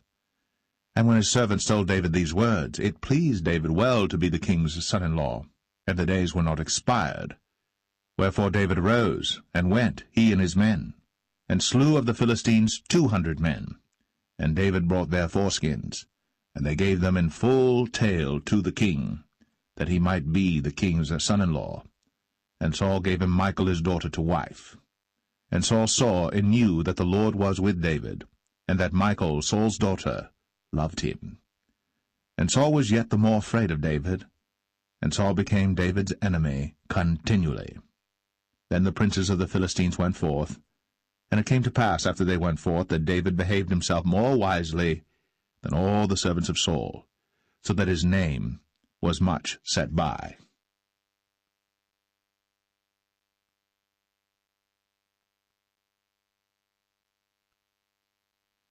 1 Samuel 19. And Saul spake to Jonathan his son, and to all his servants, that they should kill David. But Jonathan Saul's son delighted much in David. And Jonathan told David, saying, Saul my father seeketh to kill thee. Now therefore I pray thee, take heed to thyself until the morning, and abide in a secret place, and hide thyself. And I will go out and stand beside my father in the field where thou art, and I will commune with my father of thee, and what I see, that I will tell thee. And Jonathan spake good of David unto Saul his father, and said unto him, Let not the king sin against his servant, against David, because he hath not sinned against thee, and because his works have been to thee ward very good. For he did put his life in his hand, and slew the Philistine. And the Lord wrought a great salvation for all Israel. Thou sawest it, and didst rejoice. Wherefore then wilt thou sin against innocent blood, to slay David without a cause? And Saul hearkened unto the voice of Jonathan. And Saul sware, As the Lord liveth, he shall not be slain. And Jonathan called David. And Jonathan showed him all those things. And Jonathan brought David to Saul, and he was in his presence, as in times past. And there was war again, And David went out and fought with the Philistines, and slew them with a great slaughter, and they fled from him. And the evil spirit from the Lord was upon Saul, as he sat in his house with his javelin in his hand. And David played with his hand. And Saul sought to smite David even to the wall with the javelin, but he slipped away out of Saul's presence. And he smote the javelin to the wall, and David fled, and escaped that night. Saul also sent messengers unto David's house to watch him and to slay him in the morning. And Michal, David's wife, told him, saying, If thou save not thy life tonight, tomorrow thou shalt be slain. So Michal let David down through a window, and he went and fled, and escaped. And Michal took an image, and laid it in the bed, and put a pillow of goat's hair for his bolster, and covered it with a cloth. And when Saul sent messengers to take David, she said, He is sick. And Saul sent the messengers again to see David, saying, Bring him up to me in the bed, that I may slay him. And when the messengers were come in, behold, there was an image in the bed, with a pillow of goat's hair for his bolster. And Saul said unto Michal, Why hast thou deceived me so, and sent away mine enemy, that he is escaped? And Michal answered Saul, He said unto me, Let me go, why should I kill thee? So David fled, and escaped, and came to Samuel to Ramah, and told him all that Saul had done to him. And he and Samuel went, and dwelt in Naueth. And it was told Saul, saying, Behold, David is at Naueth in Ramah. And Saul sent messengers to take David. And when they saw the company of the prophets prophesying, and Samuel standing as appointed over them, the Spirit of God was upon the messengers of Saul, and they also prophesied. And when it was told Saul, he sent other messengers, and they prophesied likewise. And Saul sent messengers again the third time, and they prophesied also. Then went he also to Ramah, and came to a great well that is in Sechu. And he asked and said, Where are Samuel and David? And one said, Behold, they be at Naueth in Ramah. And he went thither to Naueth in Ramah. And the Spirit of God was upon him also. And he went on, and prophesied, until he came to Naueth in Ramah. And he stripped off his clothes also, and prophesied before Samuel in like manner, and lay down naked all that day, and all that night. Wherefore they say, Is Saul also among the prophets?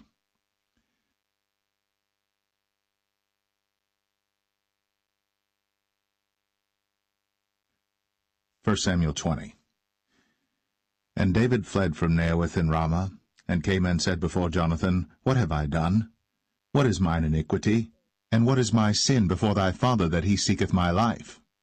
And he said unto him, God forbid, thou shalt not die. Behold, my father will do nothing either great or small, but that he will show it me. And why should my father hide this thing from me? It is not so. And David sware moreover, and said, Thy father certainly knoweth that I have found grace in thine eyes. And he saith, Let not Jonathan know this, lest he be grieved. But truly as the Lord liveth, and as thy soul liveth, there is but a step between me and death. Then said Jonathan unto David, Whatsoever thy soul desireth, I will even do it for thee. And David said unto Jonathan, Behold, tomorrow is the new moon, and I should not fail to sit with the king at meat, but let me go, that I may hide myself in the field unto the third day at even. If thy father at all miss me, then say, David earnestly asked leave of me that he might run to Bethlehem his city, for there is a yearly sacrifice there for all the family. If he say thus, it is well, thy servant shall have peace. But if he be very wroth, then be sure that evil is determined by him. Therefore thou shalt deal kindly with thy servant, for thou hast brought thy servant into a covenant of the Lord with thee. Notwithstanding, if there be in me iniquity, slay me thyself. For why shouldest thou bring me to thy father? And Jonathan said, Far be it from thee, for if I knew certainly that evil were determined by my father to come upon thee, then would not I tell it thee? Then said David to Jonathan, Who shall tell me? Or what if thy father answer thee roughly? And Jonathan said unto David, Come, and let us go out into the field. And they went out, both of them, into the field. And Jonathan said unto David, O Lord God of Israel, when I have sounded my father about tomorrow any time, or the third day, and behold, if there be good toward David, And I then said not unto thee, and show it thee? The Lord do so, and much more to Jonathan. But if it please my father to do thee evil, then I will show it thee, and send thee away, that thou mayest go in peace, and the Lord be with thee, as he hath been with my father. And thou shalt not only while yet I live show me the kindness of the Lord, that I die not, but also thou shalt not cut off thy kindness from my house for ever, no, not when the Lord hath cut off the enemies of David every one from the face of the earth. So Jonathan made a covenant with the house of David, saying, Let the Lord even require it at the hand of David's enemies. And Jonathan caused David to swear again, because he loved him, for he loved him as he loved his own soul. Then Jonathan said to David, Tomorrow is the new moon, and thou shalt be missed, because thy seat will be empty. And when thou hast stayed 3 days, then thou shalt go down quickly, and come to the place where thou didst hide thyself when the business was in hand, and shalt remain by the stone Zelle. And I will shoot 3 arrows on the side thereof, as though I shot at a mark, and behold, I will send a lad, saying, Go, find out the arrows. If I expressly say unto the lad, Behold, the arrows are on this side of thee, take them, then come thou. For there is peace to thee, and no hurt, as the Lord liveth. But if I say thus unto the young man, Behold, the arrows are beyond thee, go thy way, for the Lord hath sent thee away. And as touching the matter which thou and I have spoken of, behold, the Lord be between thee and me for ever. So David hid himself in the field. And when the new moon was come, the king sat him down to eat meat. And the king sat upon his seat as at other times, even upon a seat by the wall. And Jonathan arose, and Abner sat by Saul's side, and David's place was empty. Nevertheless Saul spake not anything that day, for he thought, Something hath befallen him. He is not clean. Surely he is not clean. And it came to pass on the morrow, which was the 2nd day of the month, that David's place was empty.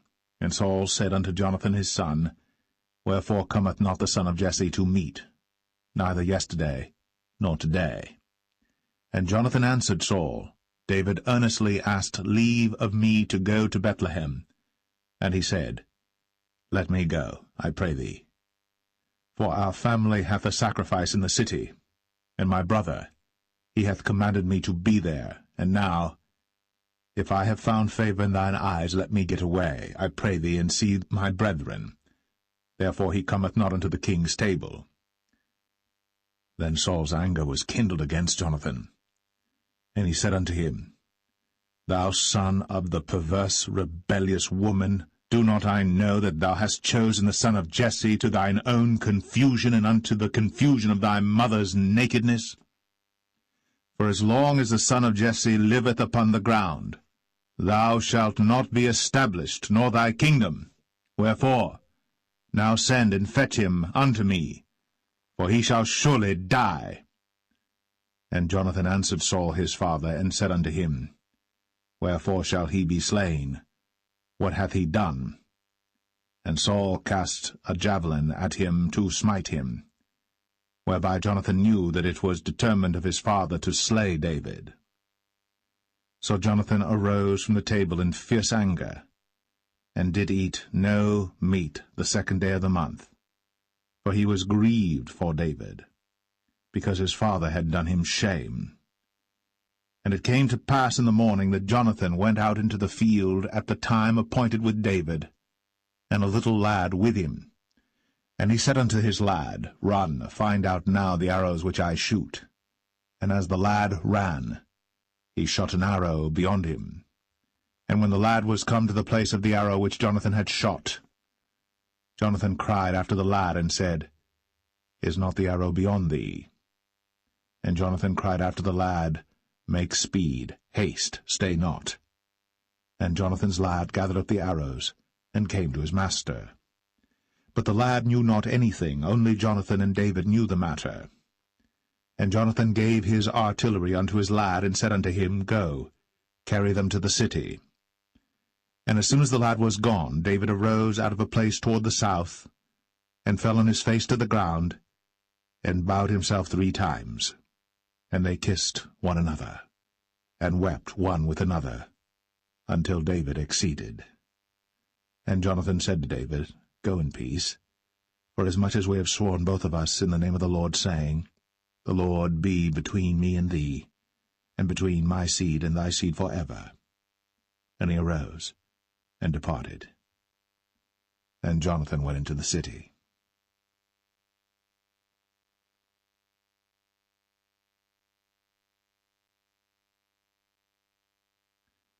1 Samuel 21. Then came David to Nob, to Ahimelech the priest. And Ahimelech was afraid at the meeting of David, and said unto him, Why art thou alone, and no man with thee? And David said unto Ahimelech the priest, The king hath commanded me a business, and hath said unto me, Let no man know anything of the business whereabout I send thee, and what I have commanded thee. And I have appointed my servants to such and such a place. Now therefore, what is under thine hand? Give me 5 loaves of bread in mine hand, or what there is present. And the priest answered David, and said, There is no common bread under mine hand, but there is hallowed bread, if the young men have kept themselves at least from women. And David answered the priest, and said unto him, Of a truth, women have been kept from us, about these 3 days, since I came out. And the vessels of the young men are holy, and the bread is in a manner common, yea, though it was sanctified this day in the vessel. So the priests gave him hallowed bread, for there was no bread there but the showbread, that was taken from before the Lord, to put hot bread in the day when it was taken away. Now a certain man of the servants of Saul was there that day, detained before the Lord, and his name was Doeg, an Edomite, the chiefest of the herdmen that belonged to Saul. And David said unto Ahimelech, And is there not here under thine hand spear or sword? For I have neither brought my sword nor my weapons with me, because the king's business required haste. And the priest said, The sword of Goliath the Philistine, whom thou slewest in the valley of Elah, behold, it is here, wrapped in a cloth behind the ephod. If thou wilt take that, take it, for there is no other save that here. And David said, There is none like that, give it me. And David arose, and fled that day for fear of Saul, and went to Achish, the king of Gath. And the servants of Achish said unto him, Is not this David the king of the land? Did they not sing one to another of him in dances, saying, Saul hath slain his thousands, and David his 10,000s? And David laid up these words in his heart, and was sore afraid of Achish, the king of Gath. And he changed his behavior before them, and feigned himself mad in their hands, and scrabbled on the doors of the gate, and let his spittle fall down upon his beard. Then said Achish unto his servants, Lo, ye see the man is mad. Wherefore then have ye brought him to me? Have I need of madmen, that ye have brought this fellow to play the madman in my presence? Shall this fellow come into my house?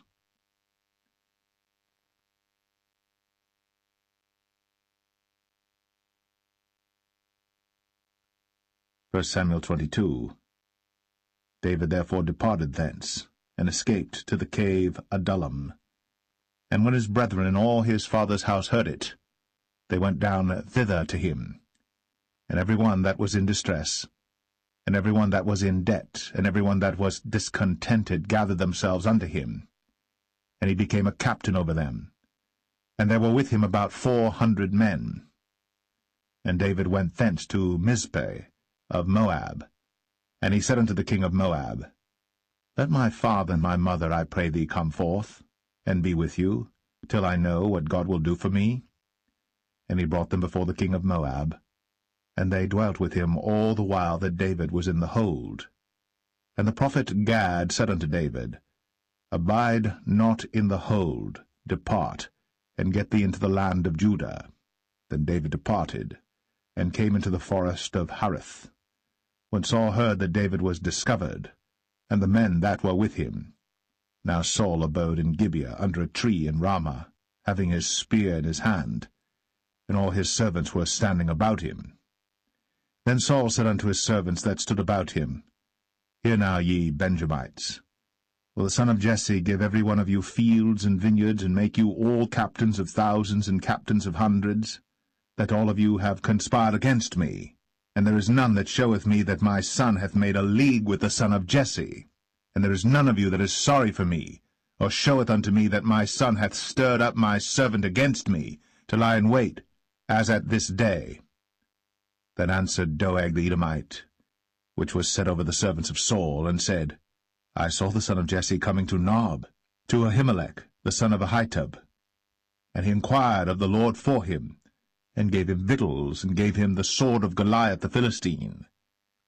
Then the king sent to call Ahimelech the priest, the son of Ahitub, and all his father's house, the priests that were in Nob, and they came all of them to the king.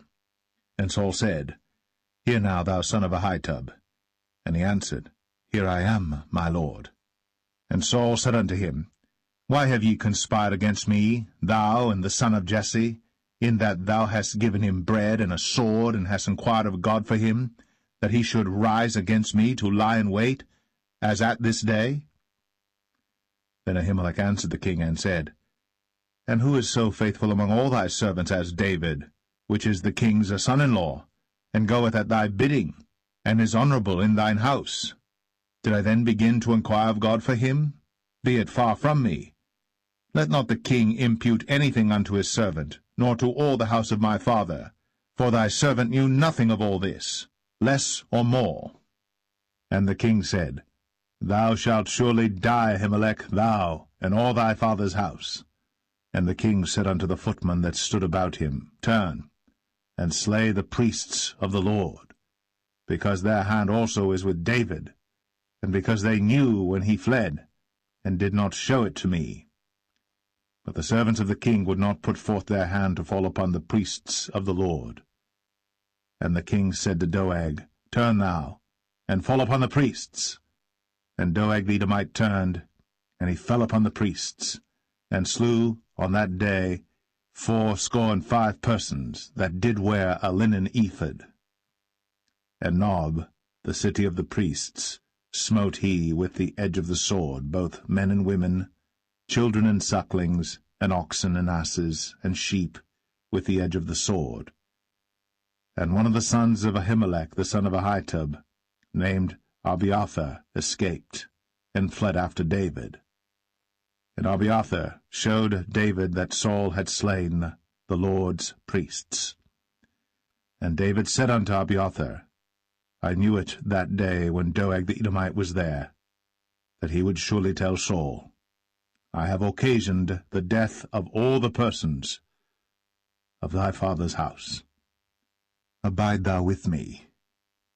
Fear not, for he that seeketh my life seeketh thy life. But with me thou shalt be in safeguard.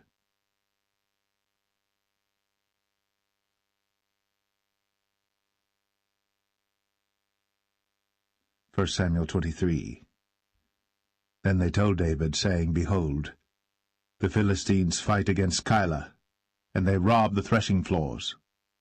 Therefore David inquired of the Lord, saying, Shall I go and smite these Philistines? And the Lord said unto David, Go, and smite the Philistines, and save Keilah. And David's men said unto him, Behold, we be afraid here in Judah. How much more then if we come to Keilah against the armies of the Philistines? Then David inquired of the Lord yet again.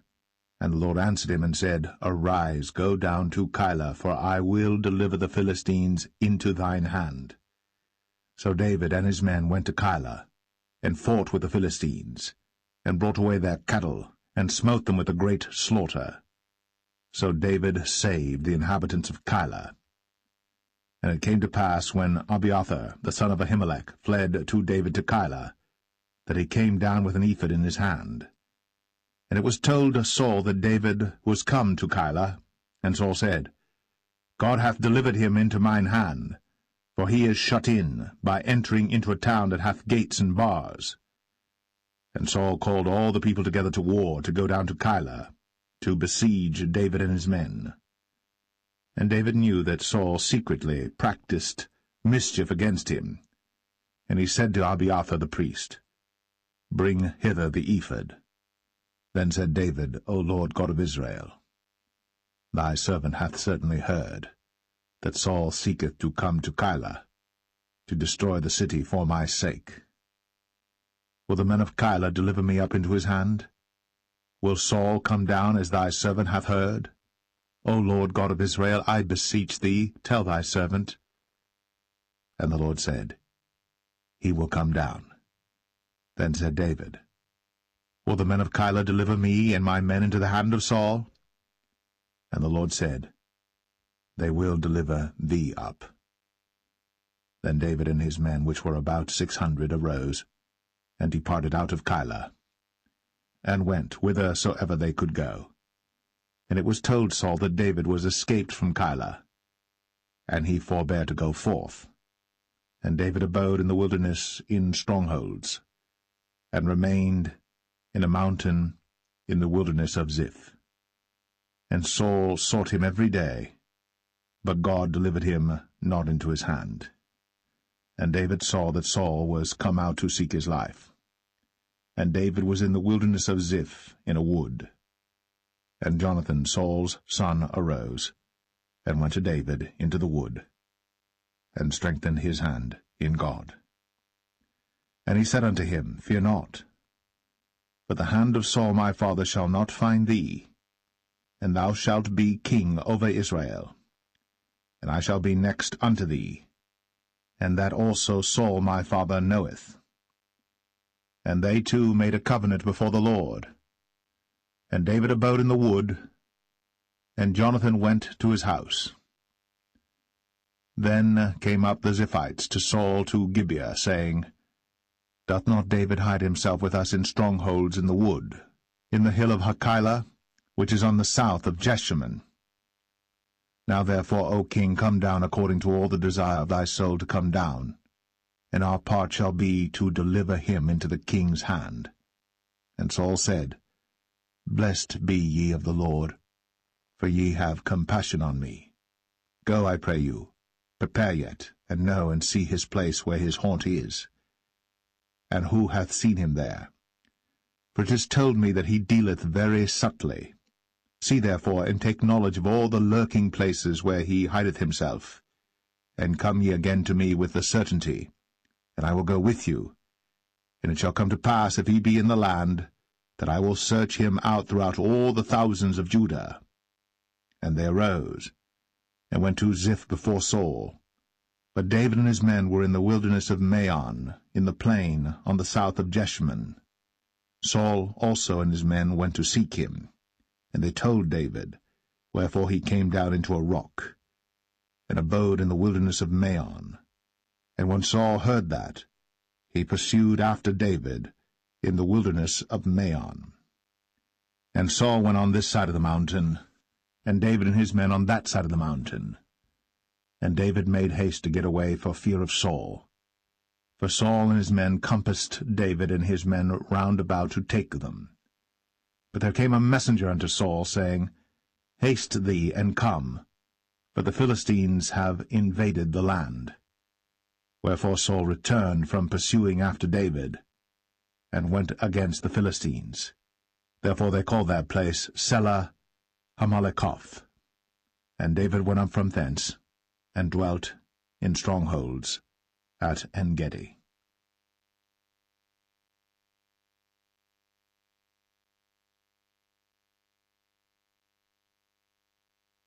1 Samuel 24.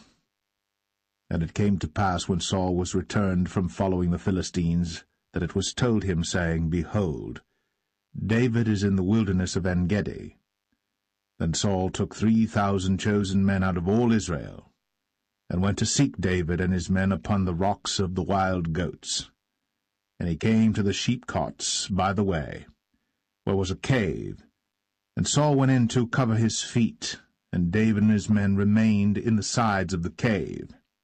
And the men of David said unto him, Behold the day of which the Lord said unto thee, Behold, I will deliver thine enemy into thine hand, that thou mayest do to him as it shall seem good unto thee.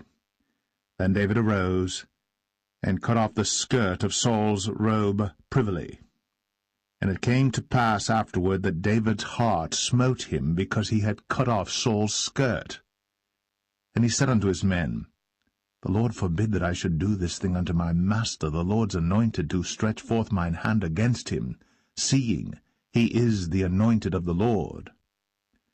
So David stayed his servants with these words, and suffered them not to rise against Saul. But Saul rose up out of the cave, and went on his way. David also rose afterward, and went out of the cave, and cried after Saul, saying, My lord the king.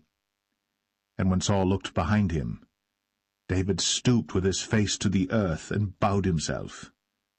And David said to Saul, Wherefore hearest thou men's words, saying, Behold, David seeketh thy hurt? Behold, this day thine eyes have seen how that the Lord had delivered thee today into mine hand in the cave, and some bade me kill thee. But mine eye spared thee, and I said, I will not put forth mine hand against my Lord, for he is the Lord's anointed. Moreover, my father, see the skirt of thy robe in my hand. For in that I cut off the skirt of thy robe, and killed thee not. Know thou, and see that there is neither evil nor transgression in mine hand, and I have not sinned against thee. Yet thou huntest my soul to take it. The Lord judge between me and thee, and the Lord avenge me of thee, but mine hand shall not be upon thee. As saith the proverb of the ancients, Wickedness proceedeth from the wicked, but mine hand shall not be upon thee. After whom is the king of Israel come out? After whom dost thou pursue? After a dead dog, after a flea? The Lord therefore be judge, and judge between me and thee, and see, and plead my cause, and deliver me out of thine hand. And it came to pass, when David had made an end of speaking these words unto Saul, that Saul said, Is this thy voice, my son David? And Saul lifted up his voice, and wept. And he said to David, Thou art more righteous than I, for thou hast rewarded me good, whereas I have rewarded thee evil. And thou hast shown this day how that thou hast dealt well with me, forasmuch as when the Lord had delivered me into thine hand, thou killedst me not. For if a man find his enemy, will he let him go well away? Wherefore the Lord reward thee good for that thou hast done unto me this day. And now behold, I know well that thou shalt surely be king, and that the kingdom of Israel shall be established in thine hand. Swear now therefore unto me by the Lord, that thou wilt not cut off my seed after me, and that thou wilt not destroy my name out of my father's house. And David sware unto Saul. And Saul went home, but David and his men gat them up unto the hold.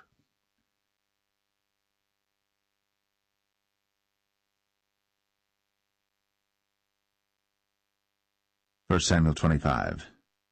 And Samuel died, and all the Israelites were gathered together, and lamented him, and buried him in his house at Ramah. And David arose, and went down to the wilderness of Paran. And there was a man in Maon, whose possessions were in Carmel. And the man was very great, and he had 3,000 sheep and 1,000 goats, and he was shearing his sheep in Carmel. Now the name of the man was Nabal, and the name of his wife Abigail. And she was a woman of good understanding, and of a beautiful countenance. But the man was churlish, and evil in his doings, and he was of the house of Caleb. And David heard in the wilderness that Nabal did shear his sheep. And David sent out 10 young men, and David said unto the young men, Get you up to Carmel, and go to Nabal, and greet him in my name. And thus shall ye say to him that liveth in prosperity, Peace be both to thee, and peace be to thine house, and peace be unto all that thou hast. And now I have heard that thou hast shearers. Now thy shepherds which were with us, we hurt them not, neither was there aught missing unto them all the while they were in Carmel. Ask thy young men, and they will show thee. Wherefore let the young men find favour in thine eyes. For we come in a good day. Give, I pray thee, whatsoever cometh to thine hand unto thy servants, and to thy son David. And when David's young men came, they spake to Nabal according to all those words in the name of David, and ceased. And Nabal answered David's servants, and said, Who is David? And who is the son of Jesse? There be many servants nowadays that break away every man from his master. Shall I then take my bread and my water and my flesh that I have killed for my shearers, and give it unto men whom I know not whence they be? So David's young men turned their way, and went again, and came and told him all those sayings. And David said unto his men, Gird ye on every man his sword. And they girded on every man his sword. And David also girded on his sword. And there went up after David about 400 men, and 200 abode by the stuff. But one of the young men told Abigail, Nabal's wife, saying, Behold, David sent messengers out of the wilderness to salute our master, and he railed on them. But the men were very good unto us, and we were not hurt, neither missed we any thing as long as we were conversant with them when we were in the fields. They were a wall unto us both by night and day. All the while we were with them keeping the sheep. Now therefore know and consider what thou wilt do, for evil is determined against our master, and against all his household. For he is such a son of Belial, that a man cannot speak to him. Then Abigail made haste, and took 200 loaves and 2 bottles of wine, and 5 sheep ready dressed, and 5 measures of parched corn, and 100 clusters of raisins, and 200 cakes of figs, and laid them on asses. And she said unto her servants, Go on before me, behold, I come after you. But she told not her husband Nabal. And it was so, as she rode on the ass, that she came down by the covert of the hill, and behold, David and his men came down against her, and she met them. Now David had said, Surely in vain have I kept all that this fellow hath in the wilderness, so that nothing was missed of all that pertained unto him. And he hath requited me evil for good. So, and more also do God unto the enemies of David, if I leave of all that pertain to him by the morning light any that pisseth against the wall.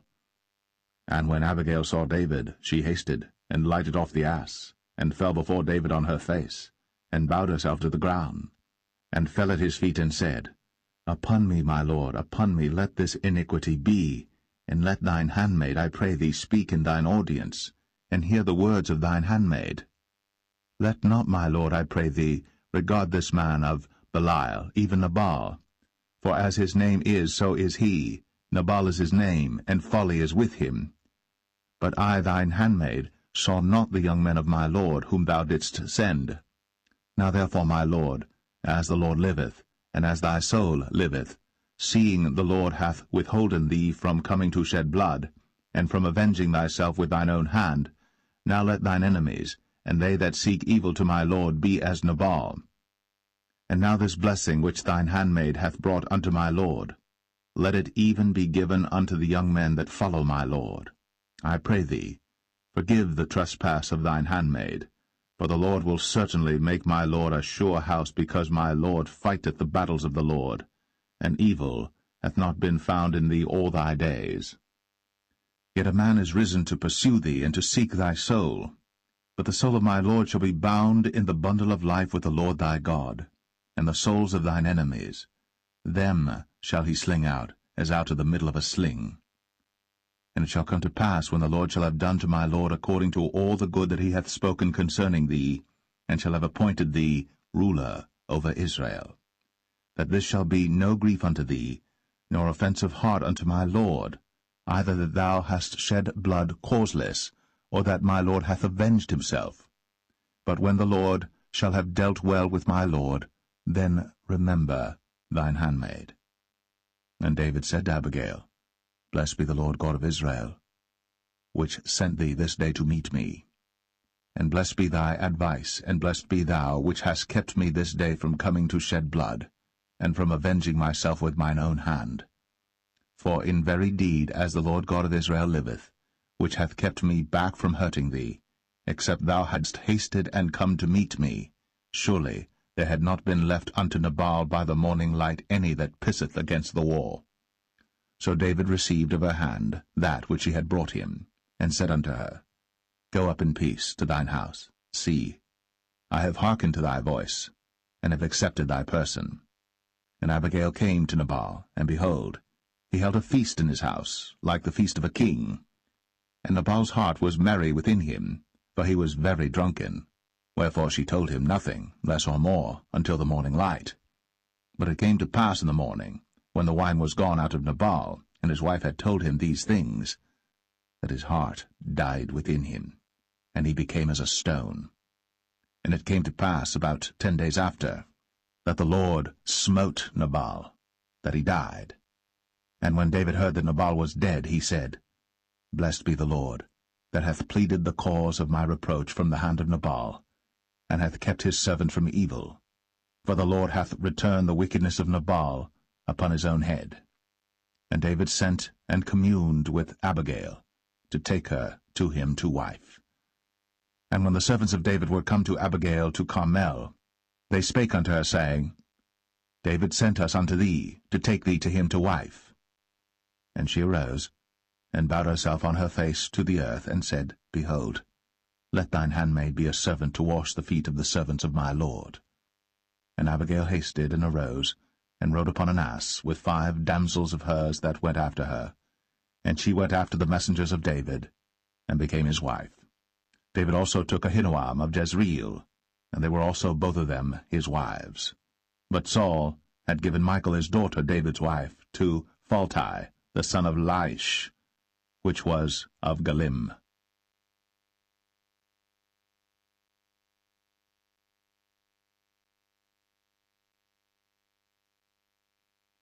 1 Samuel 26. And the Ziphites came unto Saul to Gibeah, saying, Doth not David hide himself in the hill of Hachilah, which is before Jeshimon?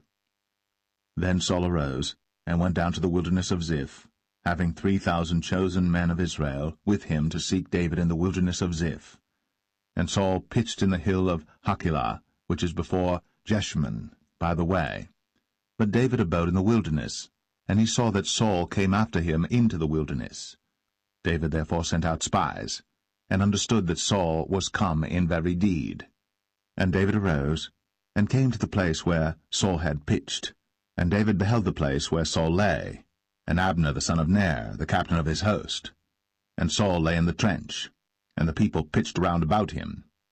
Then answered David, and said to Ahimelech the Hittite, and to Abishai, the son of Zeruiah, brother to Joab, saying, Who will go down with me to Saul to the camp? And Abishai said, I will go down with thee. So David and Abishai came to the people by night, and behold, Saul lay sleeping within the trench, and his spear stuck in the ground at his bolster. But Abner and the people lay round about him. Then said Abishai to David, God hath delivered thine enemy into thine hand this day. Now therefore let me smite him, I pray thee, with the spear even to the earth at once, and I will not smite him the second time. And David said to Abishai, Destroy him not, for who can stretch forth his hand against the Lord's anointed, and be guiltless? David said furthermore, As the Lord liveth, the Lord shall smite him, or his day shall come to die, or he shall descend into battle and perish. The Lord forbid that I should stretch forth mine hand against the Lord's anointed. But I pray thee, take thou now the spear that is at his bolster, and the cruse of water, and let us go. So David took the spear and the cruse of water from Saul's bolster, and they gat them away, and no man saw it, nor knew it, neither awaked, for they were all asleep, because a deep sleep from the Lord was fallen upon them. Then David went over to the other side, and stood on the top of an hill afar off, a great space being between them. And David cried to the people, and to Abner the son of Ner, saying, Answerest thou not, Abner? Then Abner answered and said, Who art thou that criest to the king? And David said to Abner, Art not thou a valiant man? And who is like to thee in Israel? Wherefore then hast thou not kept thy lord the king? For there came one of the people in to destroy the king thy lord. This thing is not good that thou hast done. As the Lord liveth, ye are worthy to die, because ye have not kept your master the Lord's anointed. And now see where the king's spear is, and the cruse of water that was at his bolster. And Saul knew David's voice, and said, Is this thy voice, my son, David? And David said, It is my voice, my lord, O king. And he said, Wherefore doth my lord thus pursue after his servant? For what have I done, or what evil is in mine hand? Now therefore, I pray thee, let my lord the king hear the words of his servant. If the Lord have stirred thee up against me, let him accept an offering. But if they be the children of men, cursed be they before the Lord, for they have driven me out this day from abiding in the inheritance of the Lord, saying, Go serve other gods. Now therefore, let not my blood fall to the earth before the face of the Lord. For the king of Israel is come out to seek a flea, as when one doth hunt a partridge in the mountains. Then said Saul, I have sinned. Return, my son David. For I will no more do thee harm, because my soul was precious in thine eyes this day. Behold, I have played the fool, and have erred exceedingly. And David answered and said, Behold the king's spear, and let one of the young men come over and fetch it. The Lord render to every man his righteousness and his faithfulness. For the Lord delivered thee into my hand today. But I would not stretch forth mine hand against the Lord's anointed. And behold, as thy life was much set by this day in mine eyes, so let my life be much set by in the eyes of the Lord, and let him deliver me out of all tribulation. Then Saul said to David, Blessed be thou, my son David. Thou shalt both do great things, and also shalt still prevail. So David went on his way, and Saul returned to his place.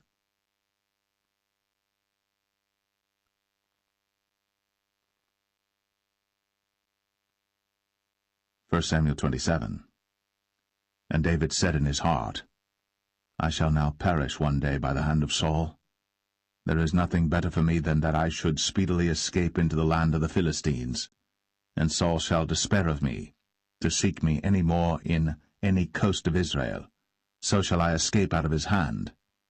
And David arose, and he passed over with the 600 men that were with him unto Achish, the son of Maoch, king of Gath.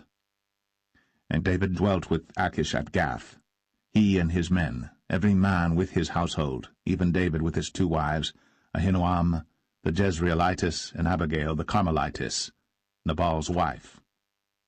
And it was told Saul that David was fled to Gath, and he sought no more again for him. And David said unto Achish, If I have now found grace in thine eyes, let them give me a place in some town in the country, that I may dwell there. For why should thy servant dwell in the royal city with thee? Then Achish gave him Ziklag that day. Wherefore Ziklag pertaineth unto the kings of Judah unto this day. And the time that David dwelt in the country of the Philistines was a full year and 4 months. And David and his men went up, and invaded the Geshurites, and the Gezrites, and the Amalekites. For those nations were of old the inhabitants of the land, as thou goest to Shur, even unto the land of Egypt. And David smote the land, and left neither man nor woman alive, and took away the sheep and the oxen, and the asses, and the camels, and the apparel, and returned and came to Achish. And Achish said, Whither have ye made a road today? And David said, Against the south of Judah, and against the south of the Jerahmeelites, and against the south of the Kenites. And David saved neither man nor woman alive, to bring tidings to Gath, saying, Lest they should tell on us, saying, So did David, and so will be his manner all the while he dwelleth in the country of the Philistines. And Achish believed David, saying, He hath made his people Israel utterly to abhor him. Therefore he shall be my servant for ever.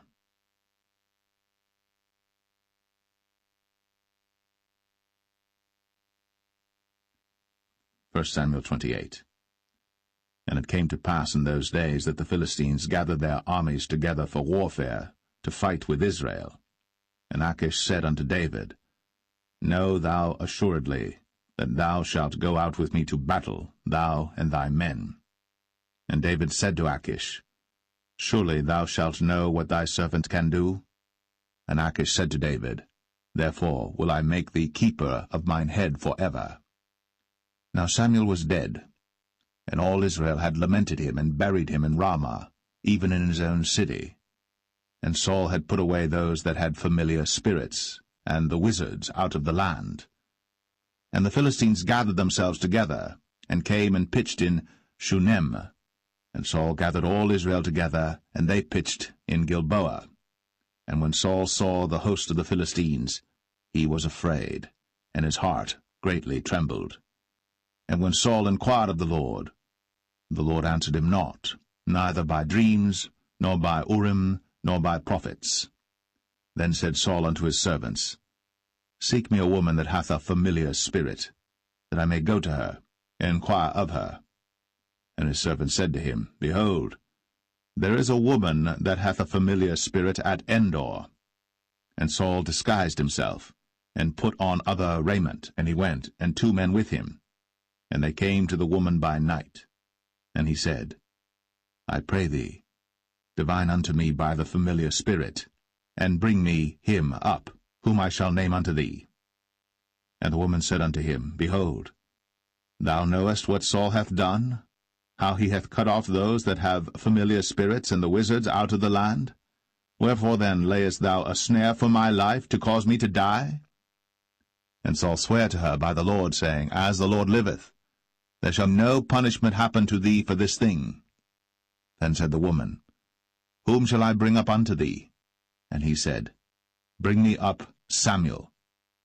And when the woman saw Samuel, she cried with a loud voice, and the woman spake to Saul, saying, Why hast thou deceived me, for thou art Saul?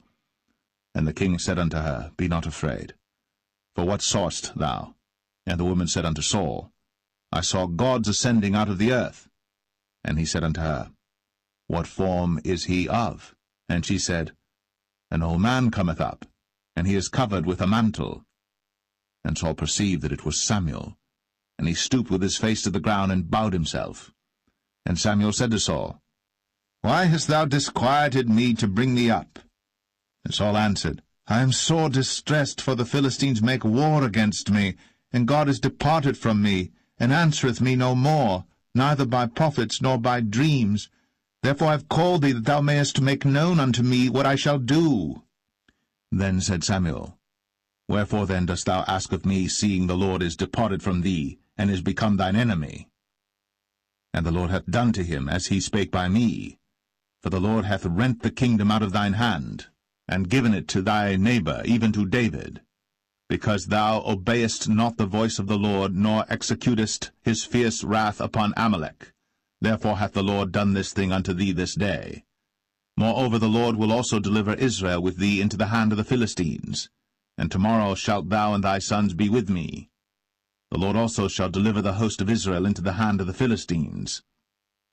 Then Saul fell straightway all along on the earth, and was sore afraid because of the words of Samuel. And there was no strength in him, for he had eaten no bread all the day, nor all the night. And the woman came unto Saul, and saw that he was sore troubled, and said unto him, Behold, thine handmaid hath obeyed thy voice, and I have put my life in my hand, and have hearkened unto thy words which thou spakest unto me. Now therefore, I pray thee, hearken thou also unto the voice of thine handmaid, and let me set a morsel of bread before thee, and eat, that thou mayest have strength, when thou goest on thy way. But he refused, and said, I will not eat. But his servants, together with the woman, compelled him, and he hearkened unto their voice. So he arose from the earth, and sat upon the bed. And the woman had a fat calf in the house, and she hasted and killed it, and took flour and kneaded it, and did bake unleavened bread thereof. And she brought it before Saul, and before his servants, and they did eat. Then they rose up, and went away that night.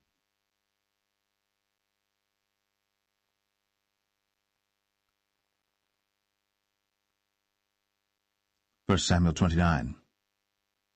Now the Philistines gathered together all their armies to Aphek, and the Israelites pitched by a fountain which is in Jezreel. And the lords of the Philistines passed on by hundreds and by thousands, but David and his men passed on in the rearward with Achish. Then said the princes of the Philistines, What do these Hebrews here? And Achish said unto the princes of the Philistines, Is not this David the servant of Saul the king of Israel, which hath been with me these days, or these years? And I have found no fault in him since he fell unto me unto this day. And the princes of the Philistines were wroth with him.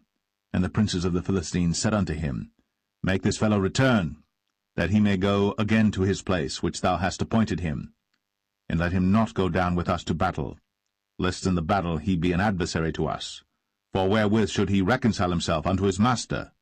Should it not be with the heads of these men? Is not this David, of whom they sang one to another in dances, saying, Saul slew his thousands, and David his 10,000s?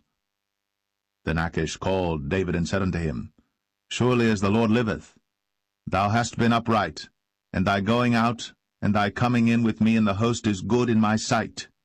For I have not found evil in thee since the day of thy coming unto me unto this day.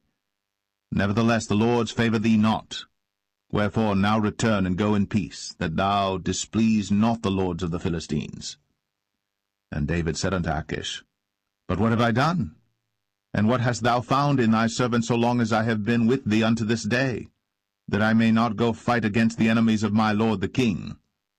And Achish answered and said to David, I know that thou art good in my sight, as an angel of God. Notwithstanding the princes of the Philistines have said, He shall not go up with us to the battle. Wherefore now rise up early in the morning with thy master's servants that are come with thee, and as soon as ye be up early in the morning and have light, depart. So David and his men rose up early to depart in the morning, to return into the land of the Philistines. And the Philistines went up to Jezreel.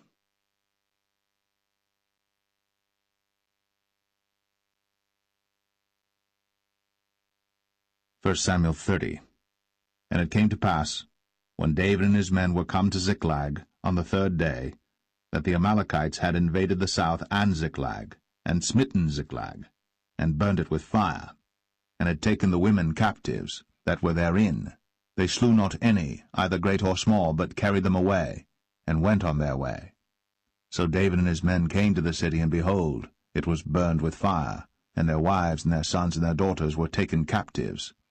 Then David and the people that were with him lifted up their voice and wept until they had no more power to weep.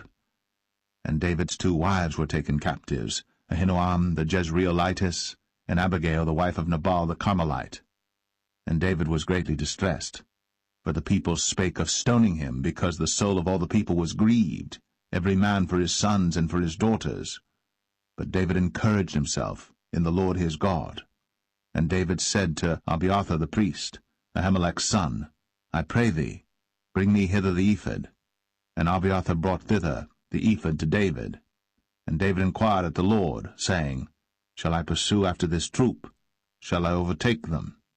And he answered him, Pursue, for thou shalt surely overtake them, and without fail recover all. So David went, he and the 600 men that were with him, and came to the brook Besor, where those that were left behind stayed.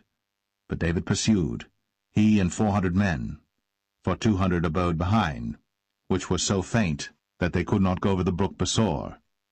And they found an Egyptian in the field, and brought him to David, and gave him bread, and he did eat, and they made him drink water. And they gave him a piece of a cake of figs, and 2 clusters of raisins. And when he had eaten, his spirit came again to him, for he had eaten no bread, nor drunk any water 3 days and 3 nights. And David said unto him, To whom belongest thou, and whence art thou? And he said, I am a young man of Egypt, servant to an Amalekite, and my master left me, because 3 days agone I fell sick. We made an invasion upon the south of the Cherethites, and upon the coast which belongeth to Judah, and upon the south of Caleb, and we burned Ziklag with fire. And David said to him, Canst thou bring me down to this company? And he said, Swear unto me by God, that thou wilt neither kill me, nor deliver me into the hands of my master, and I will bring thee down to this company. And when he had brought him down, behold, they were spread abroad upon all the earth, eating and drinking and dancing, because of all the great spoil that they had taken out of the land of the Philistines, and out of the land of Judah. And David smote them from the twilight even unto the evening of the next day. And there escaped not a man of them, save 400 young men which rode upon camels and fled. And David recovered all that the Amalekites had carried away. And David rescued his 2 wives. And there was nothing lacking to them, neither small nor great, neither sons nor daughters, neither spoil nor anything that they had taken to them. David recovered all. And David took all the flocks and the herds, which they drave before those other cattle, and said, This is David's spoil. And David came to the 200 men, which were so faint that they could not follow David, whom they had made also to abide at the brook Besor. And they went forth to meet David, and to meet the people that were with him. And when David came near to the people, he saluted them. Then answered all the wicked men and men of Belial, of those that went with David, and said, Because they went not with us, we will not give them aught of the spoil that we have recovered, save to every man his wife and his children, that they may lead them away and depart. Then said David, Ye shall not do so, my brethren, with that which the Lord hath given us, who hath preserved us, and delivered the company that came against us into our hand. For who will hearken unto you in this matter? But as his part is that goeth down to the battle, so shall his part be that tarrieth by the stuff. They shall part alike. And it was so from that day forward that he made it a statute and an ordinance for Israel unto this day.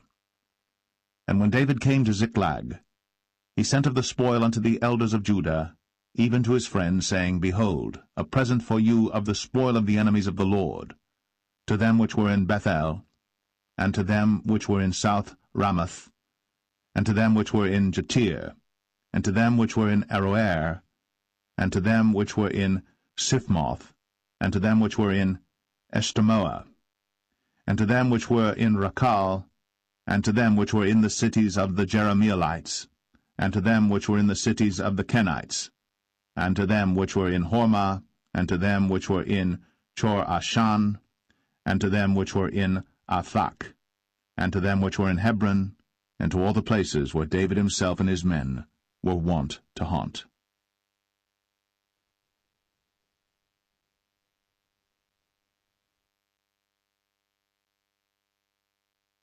1 Samuel 31. Now the Philistines fought against Israel, and the men of Israel fled from before the Philistines, and fell down slain in Mount Gilboa. And the Philistines followed hard upon Saul and upon his sons. And the Philistines slew Jonathan, and Abinadab, and Malchishua, Saul's sons. And the battle went sore against Saul, and the archers hit him, and he was sore wounded of the archers. Then said Saul unto his armor-bearer, Draw thy sword, and thrust me through therewith, lest these uncircumcised come and thrust me through and abuse me. But his armor-bearer would not, for he was sore afraid. Therefore Saul took a sword, and fell upon it. And when his armor-bearer saw that Saul was dead, he fell likewise upon his sword, and died with him. So Saul died, and his 3 sons, and his armor-bearer, and all his men, that same day together. And when the men of Israel that were on the other side of the valley, and they that were on the other side Jordan, saw that the men of Israel fled, and that Saul and his sons were dead, they forsook the cities and fled. And the Philistines came and dwelt in them. And it came to pass on the morrow, when the Philistines came to strip the slain, that they found Saul and his 3 sons fallen in Mount Gilboa. And they cut off his head, and stripped off his armor, and sent into the land of the Philistines round about to publish it in the house of their idols, and among the people. And they put his armor in the house of Ashtoreth, and they fastened his body to the wall of Bethshan. And when the inhabitants of Jabesh-Gilead heard of that which the Philistines had done to Saul, all the valiant men arose, and went all night, and took the body of Saul, and the bodies of his sons from the wall of Bethshan, and came to Jabesh, and burnt them there. And they took their bones, and buried them under a tree at Jabesh, and fasted 7 days.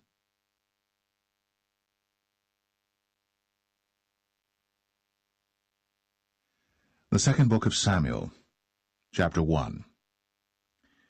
Now it came to pass after the death of Saul, when David was returned from the slaughter of the Amalekites, and David had abode 2 days in Ziklag, it came even to pass on the 3rd day that, behold, a man came out of the camp from Saul with his clothes rent, and earth upon his head. And so it was when he came to David, that he fell to the earth, and did obeisance. And David said unto him, From whence comest thou? And he said unto him, Out of the camp of Israel am I escaped. And David said unto him, How went the matter? I pray thee, tell me. And he answered, That the people are fled from the battle, and many of the people also are fallen and dead. And Saul and Jonathan his son are dead also. Then David said unto the young man that told him, How knowest thou that Saul and Jonathan his son be dead? And the young man that told him said, As I happened by chance upon Mount Gilboa, behold, Saul leaned upon his spear, and lo, the chariots and horsemen followed hard after him. And when he looked behind him, he saw me, and called unto me, and I answered, Here am I. And he said unto me, Who art thou? And I answered him, I am an Amalekite. He said unto me again, Stand, I pray thee, upon me, and slay me, for anguish is come upon me, because my life is yet whole in me. So I stood upon him, and slew him, because I was sure that he could not live after that he was fallen. And I took the crown that was upon his head, and the bracelet that was on his arm, and have brought them hither unto my lord. Then David took hold on his clothes, and rent them, and likewise all the men that were with him. And they mourned, and wept, and fasted until even, for Saul and for Jonathan his son, and for the people of the Lord, and for the house of Israel, because they were fallen by the sword. And David said unto the young man that told him, Whence art thou? And he answered, I am the son of a stranger, an Amalekite. And David said unto him, How wast thou not afraid to stretch forth thine hand to destroy the Lord's anointed? And David called one of the young men and said, Go near, and fall upon him. And he smote him that he died. And David said unto him, Thy blood be upon thy head. For thy mouth hath testified against thee, saying, I have slain the Lord's anointed. And David lamented with this lamentation over Saul and over Jonathan his son. Also he bade them teach the children of Judah the use of the bow. Behold, it is written in the book of Jasher, The beauty of Israel is slain upon thy high places. How are the mighty fallen! Tell it not in Gath. Publish it not in the streets of Ashkelon, lest the daughters of the Philistines rejoice, lest the daughters of the uncircumcised triumph. Ye mountains of Gilboa, let there be no dew, neither let there be rain upon you, nor fields of offerings. For there the shield of the mighty is vilely cast away, the shield of Saul, as though he had not been anointed with oil. From the blood of the slain, from the fat of the mighty, the bow of Jonathan turned not back, and the sword of Saul returned not empty. Saul and Jonathan were lovely and pleasant in their lives, and in their death they were not divided. They were swifter than eagles. They were stronger than lions. Ye daughters of Israel, weep over Saul, who clothed you in scarlet, with other delights, who put on ornaments of gold upon your apparel. How are the mighty fallen in the midst of the battle, O Jonathan! Thou wast slain in thine high places. I am distressed for thee, my brother Jonathan. Very pleasant hast thou been unto me. Thy love to me was wonderful, passing the love of women. How are the mighty fallen, and the weapons of war perished!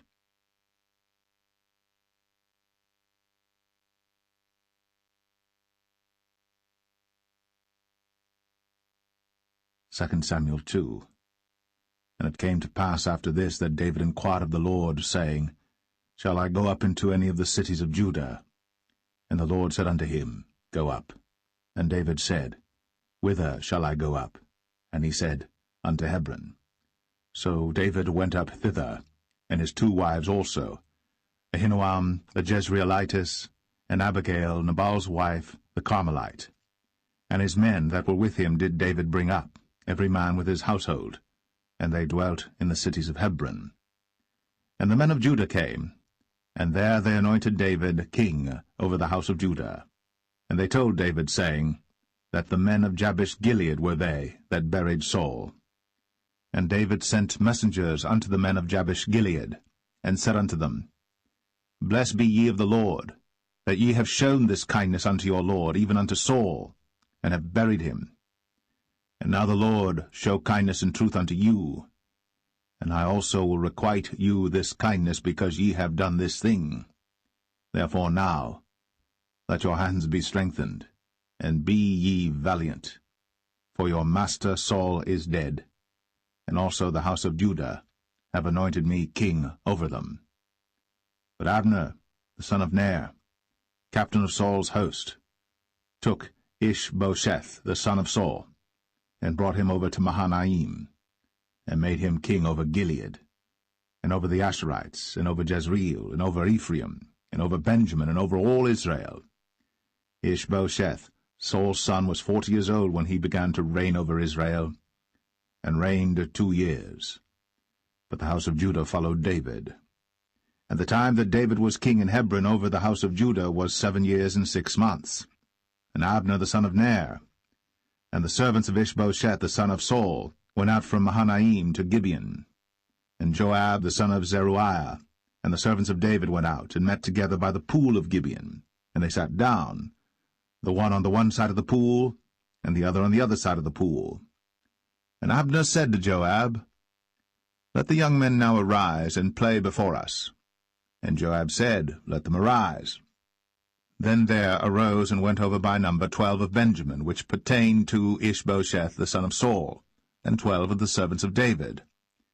And they caught every one his fellow by the head, and thrust his sword in his fellow's side, so they fell down together. Wherefore that place was called Helkath Hazurim, which is in Gibeon.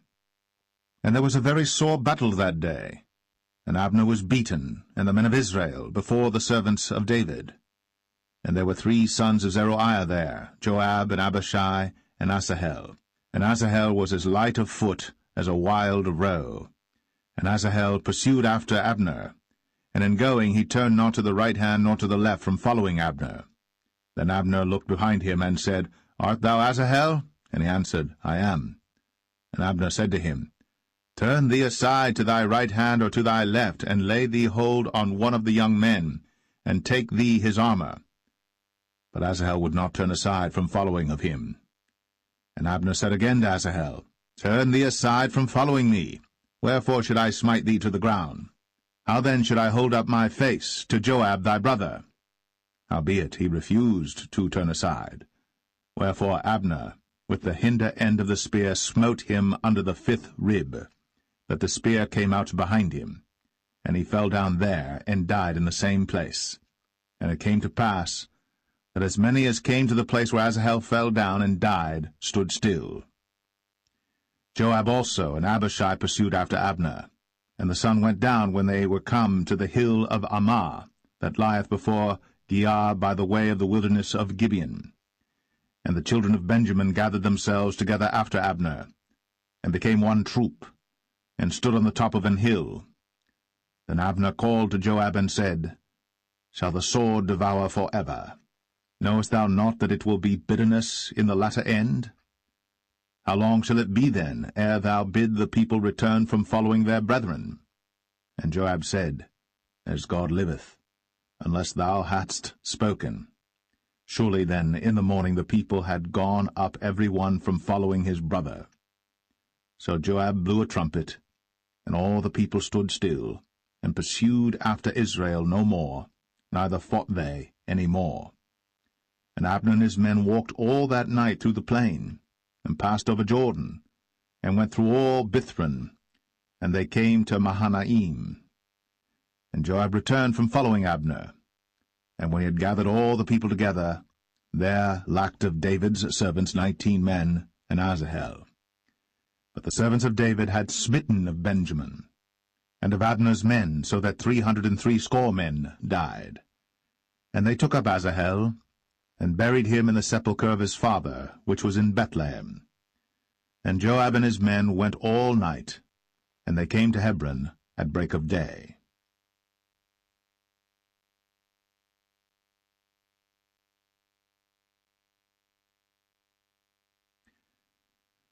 2 Samuel 3. Now there was long war between the house of Saul and the house of David. But David waxed stronger and stronger, and the house of Saul waxed weaker and weaker. And unto David were sons born in Hebron, and his firstborn was Amnon, of Ahinoam the Jezreelitess, and his second Chileab, of Abigail the wife of Nabal the Carmelite, and the third Absalom the son of Maacah the daughter of Talmai king of Geshur, and the fourth Adonijah the son of Haggith, and the fifth Shephatiah the son of Abital, and the sixth Ithream by Eglah David's wife. These were born to David in Hebron. And it came to pass, while there was war between the house of Saul and the house of David, that Abner made himself strong for the house of Saul. And Saul had a concubine, whose name was Rizpah, the daughter of Ai. And Ishbosheth said to Abner, Wherefore hast thou gone in unto my father's concubine? Then was Abner very wroth for the words of Ishbosheth, and said, Am I a dog's head, which against Judah do show kindness this day unto the house of Saul thy father, to his brethren, and to his friends, and have not delivered thee into the hand of David, that thou chargest me today with a fault concerning this woman? So do God to Abner, and more also, except as the Lord hath sworn to David, even so I do to him, to translate the kingdom from the house of Saul, and to set up the throne of David over Israel and over Judah, from Dan even to Beersheba. And he could not answer Abner a word again, because he feared him. And Abner sent messengers to David on his behalf, saying, Whose is the land?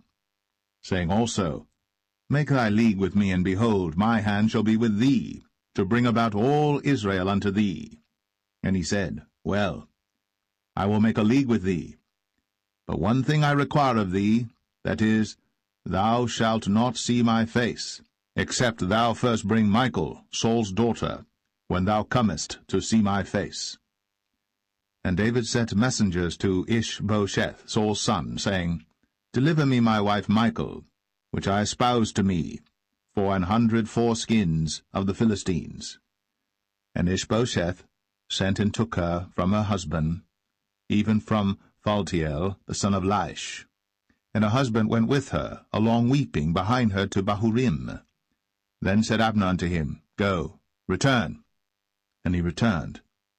And Abner had communication with the elders of Israel, saying, Ye sought for David in times past to be king over you. Now then do it.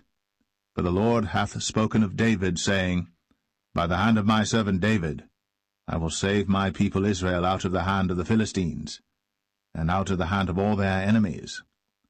And Abner also spake in the ears of Benjamin. And Abner went also to speak in the ears of David in Hebron all that seemed good to Israel, and that seemed good to the whole house of Benjamin. So Abner came to David to Hebron, and 20 men with him. And David made Abner and the men that were with him a feast. And Abner said unto David, I will arise and go, and will gather all Israel unto my lord the king, that they may make a league with thee, and that thou mayest reign over all that thine heart desireth. And David sent Abner away, and he went in peace. And behold, the servants of David and Joab came from pursuing a troop, and brought in a great spoil with them. But Abner was not with David in Hebron, for he had sent him away, and he was gone in peace. When Joab and all the host that was with him were come, they told Joab, saying, Abner the son of Ner came to the king, and he hath sent him away, and he is gone in peace. Then Joab came to the king and said, What hast thou done? Behold, Abner came unto thee. Why is it that thou hast sent him away, and he is quite gone? Thou knowest Abner the son of Ner, that he came to deceive thee, and to know thy going out and thy coming in, and to know all that thou doest. And when Joab was come out from David, he sent messengers after Abner, which brought him again from the well of Sirah. But David knew it not. And when Abner was returned to Hebron, Joab took him aside in the gate to speak with him quietly, and smote him there, under the 5th rib, that he died, for the blood of Asahel, his brother. And afterward, when David heard it, he said, I and my kingdom are guiltless before the Lord, for ever, from the blood of Abner the son of Ner. Let it rest on the head of Joab, and on all his father's house. And let there not fail from the house of Joab one that hath an issue, or that is a leper, or that leaneth on a staff, or that falleth on the sword, or that lacketh bread. So Joab and Abishai his brother slew Abner, because he had slain their brother Asahel at Gibeon in the battle. And David said to Joab and to all the people that were with him, Rend your clothes, and gird you with sackcloth, and mourn before Abner. And King David himself followed the bier. And they buried Abner in Hebron. And the king lifted up his voice, and wept at the grave of Abner. And all the people wept. And the king lamented over Abner, and said, Died Abner as a fool dieth. Thy hands were not bound, nor thy feet put into fetters. As a man falleth before wicked men, so fellest thou. And all the people wept again over him. And when all the people came to cause David to eat meat while it was yet day, David sware, saying, So do God to me, and more also, if I taste bread or aught else, till the sun be down. And all the people took notice of it, and it pleased them, as whatsoever the king did pleased all the people. For all the people and all Israel understood that day that it was not of the king to slay Abner the son of Ner. And the king said unto his servants, Know ye not that there is a prince and a great man fallen this day in Israel? And I am this day weak, though anointed king. And these men, the sons of Zeruiah, be too hard for me. The Lord shall reward the doer of evil according to his wickedness.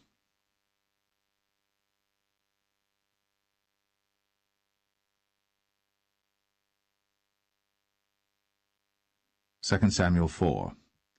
And when Saul's son heard that Abner was dead in Hebron, his hands were feeble, and all the Israelites were troubled. And Saul's son had 2 men that were captains of bands. The name of the one was Baanah, and the name of the other Rechab, the sons of Rimmon, a Beerothite, of the children of Benjamin. For Beeroth also was reckoned to Benjamin. And the Beerothites fled to Gittaim, and were sojourners there until this day. And Jonathan, Saul's son, had a son that was lame of his feet. He was 5 years old when the tidings came of Saul and Jonathan out of Jezreel.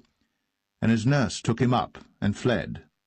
And it came to pass, as she made haste to flee, that he fell and became lame. And his name was Mephibosheth. And the sons of Rimmon the Beerothite, Rechab and Baanah, went, and came about the heat of the day to the house of Ishbosheth, who lay on a bed at noon. And they came thither into the midst of the house, as though they would have fetched wheat, and they smote him under the 5th rib. And Rechab and Baanah his brother escaped. For when they came into the house, he lay on his bed in his bedchamber, and they smote him, and slew him, and beheaded him, and took his head, and gat them away through the plain all night. And they brought the head of Ishbosheth unto David to Hebron, and said to the king, Behold, the head of Ishbosheth, the son of Saul, thine enemy, which sought thy life. And the Lord hath avenged my lord the king this day of Saul, and of his seed.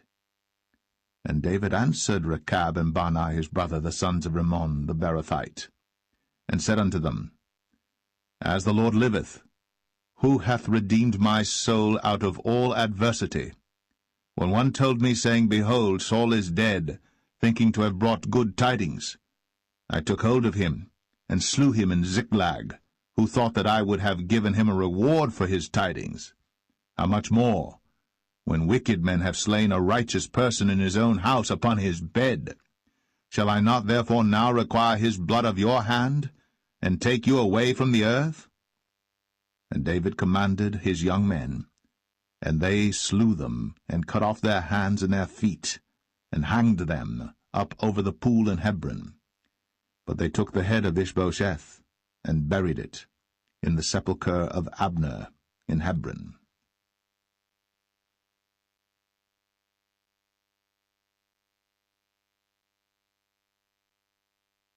2 Samuel 5. Then came all the tribes of Israel to David unto Hebron, and spake, saying, Behold, we are thy bone and thy flesh. Also in time past, when Saul was king over us, thou wast he that leddest out and broughtest in Israel. And the Lord said to thee, Thou shalt feed my people Israel, and thou shalt be a captain over Israel. So all the elders of Israel came to the king to Hebron, and King David made a league with them in Hebron before the Lord, and they anointed David king over Israel. David was 30 years old when he began to reign, and he reigned 40 years. In Hebron he reigned over Judah 7 years and 6 months, and in Jerusalem he reigned 33 years over all Israel and Judah. And the king and his men went to Jerusalem unto the Jebusites, the inhabitants of the land, which spake unto David, saying, Except thou take away the blind and the lame, thou shalt not come in hither, thinking, David cannot come in hither. Nevertheless, David took the stronghold of Zion, the same is the city of David.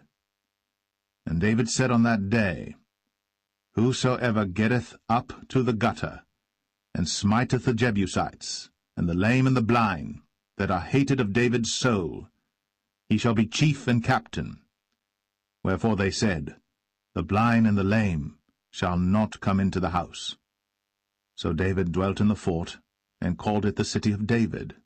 And David built round about from Millo and inward. And David went on, and grew great, and the Lord God of hosts was with him. And Hiram king of Tyre sent messengers to David, and cedar trees, and carpenters, and masons, and they built David an house. And David perceived that the Lord had established him king over Israel, and that he had exalted his kingdom for his people Israel's sake. And David took him more concubines and wives out of Jerusalem, after he was come from Hebron, and there were yet sons and daughters born to David. And these be the names of those that were born unto him in Jerusalem, Shammua, and Shobab, and Nathan, and Solomon, Ibhar also, and Elishua, and Nepheg, and Japhia, and Elishama, and Eliada, and Eliphalet. But when the Philistines heard that they had anointed David king over Israel, all the Philistines came up to seek David, and David heard of it, and went down to the hold. The Philistines also came and spread themselves in the valley of Rephaim. And David inquired of the Lord, saying, Shall I go up to the Philistines?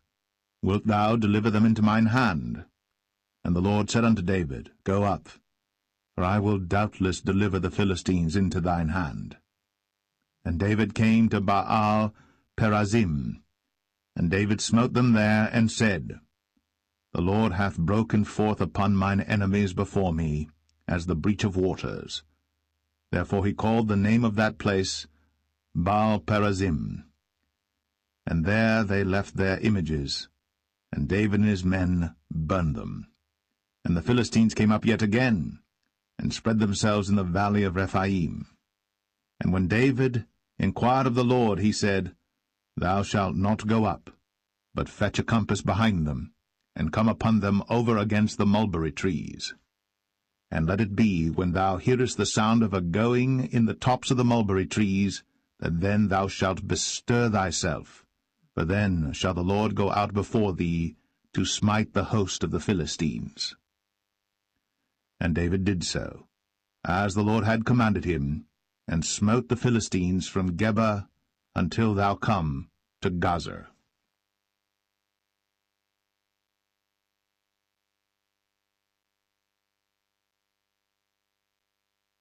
2 Samuel 6. Again David gathered together all the chosen men of Israel, 30,000. And David arose and went with all the people that were with him from Baale of Judah, to bring up from thence the ark of God, whose name is called by the name of the Lord of hosts, that dwelleth between the cherubims. And they set the ark of God upon a new cart, and brought it out of the house of Abinadab that was in Gibeah. And Uzzah and Ahio, the sons of Abinadab, drave the new cart. And they brought it out of the house of Abinadab, which was at Gibeah, accompanying the ark of God, and Ahio went before the ark. And David and all the house of Israel played before the Lord in all manner of instruments made of fir wood, even on harps, and on psalteries, and on timbrels, and on cornets, and on cymbals. And when they came to Nachon's threshing floor, Uzzah put forth his hand to the ark of God, and took hold of it, for the oxen shook it. And the anger of the Lord was kindled against Uzzah, and God smote him there for his error, and there he died by the ark of God. And David was displeased, because the Lord had made a breach upon Uzzah, and he called the name of the place Perez Uzzah to this day. And David was afraid of the Lord that day, and said, How shall the ark of the Lord come to me? So David would not remove the ark of the Lord unto him into the city of David, but David carried it aside into the house of Obed-Edom the Gittite. And the ark of the Lord continued in the house of Obed-Edom the Gittite 3 months. And the Lord blessed Obed-Edom and all his household.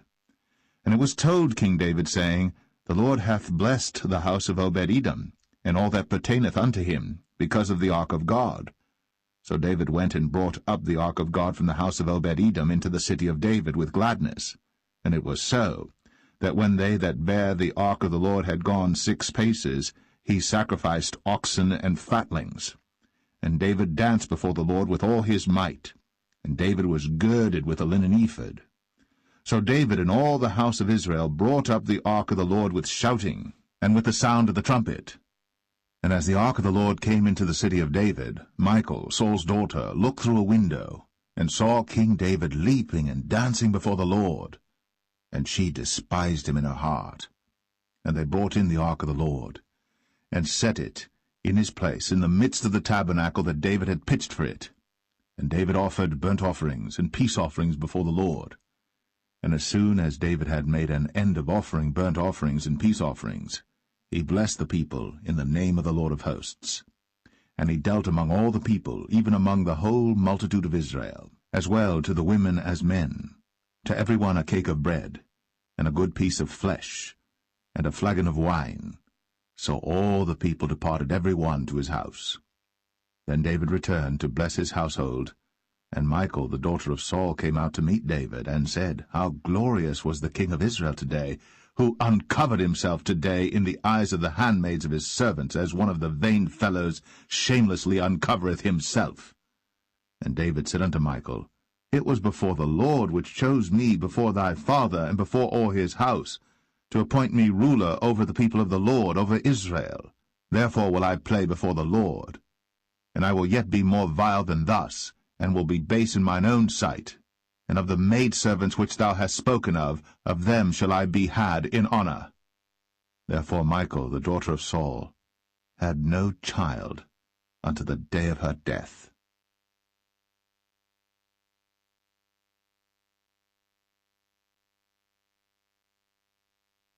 Second Samuel 7.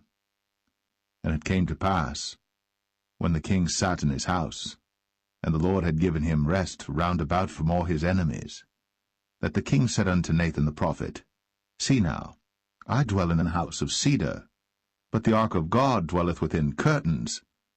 And Nathan said to the king, Go, do all that is in thine heart, for the Lord is with thee. And it came to pass that night that the word of the Lord came unto Nathan, saying, Go and tell my servant David, Thus saith the Lord, Shalt thou build me an house for me to dwell in? Whereas I have not dwelt in any house since the time that I brought up the children of Israel out of Egypt, even to this day, but have walked in a tent and in a tabernacle. In all the places wherein I have walked with all the children of Israel spake I a word with any of the tribes of Israel, whom I commanded to feed my people Israel, saying, Why build ye not me an house of cedar? Now therefore, so shalt thou say unto my servant David, Thus saith the Lord of hosts, I took thee from the sheepcot, from following the sheep, to be ruler over my people, over Israel. And I was with thee whithersoever thou wentest, and have cut off all thine enemies out of thy sight, and have made thee a great name, like unto the name of the great men that are in the earth. Moreover, I will appoint a place for my people Israel, and will plant them, that they may dwell in a place of their own, and move no more, neither shall the children of wickedness afflict them any more as beforetime. And as since the time that I commanded judges to be over my people Israel, and have caused thee to rest from all thine enemies, also the Lord telleth thee, that he will make thee an house. And when thy days be fulfilled, and thou shalt sleep with thy fathers, I will set up thy seed after thee, which shall proceed out of thy bowels, and I will establish his kingdom. He shall build an house for my name, and I will establish the throne of his kingdom for ever. I will be his father, and he shall be my son. If he commit iniquity, I will chasten him with the rod of men, and with the stripes of the children of men. But my mercy shall not depart away from him, as I took it from Saul, whom I put away before thee. And thine house, and thy kingdom shall be established for ever before thee. Thy throne shall be established for ever. According to all these words, and according to all this vision, so did Nathan speak unto David. Then went King David in, and sat before the Lord, and he said, Who am I, O Lord God? And what is my house that thou hast brought me hitherto? And this was yet a small thing in thy sight, O Lord God. But thou hast spoken also of thy servant's house for a great while to come. And is this the manner of man, O Lord God? And what can David say more unto thee? For thou, Lord God, knowest thy servant. For thy word's sake, and according to thine own heart, hast thou done all these great things, to make thy servant know them. Wherefore thou art great, O Lord God. For there is none like thee, neither is there any God beside thee, according to all that we have heard with our ears. And what one nation in the earth is like thy people, even like Israel, whom God went to redeem for a people to himself, and to make him a name, and to do for you great things and terrible for thy land, before thy people, which thou redeemedst to thee from Egypt, from the nations and their gods. For thou hast confirmed to thyself thy people Israel to be a people unto thee for ever, and thou, Lord, art become their God. And now, O Lord God, the word that thou hast spoken concerning thy servant, and concerning his house, establish it for ever, and do as thou hast said. And let thy name be magnified for ever, saying, The Lord of hosts is the God of Israel. And let the house of thy servant David be established before thee. For thou, O Lord of hosts, God of Israel, hast revealed to thy servant, saying, I will build thee an house. Therefore hath thy servant found in his heart to pray this prayer unto thee.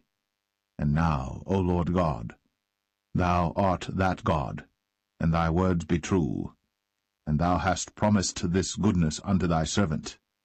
Therefore now, let it please thee to bless the house of thy servant, that it may continue for ever before thee. For thou, O Lord God, hast spoken it, and with thy blessing let the house of thy servant be blessed for ever.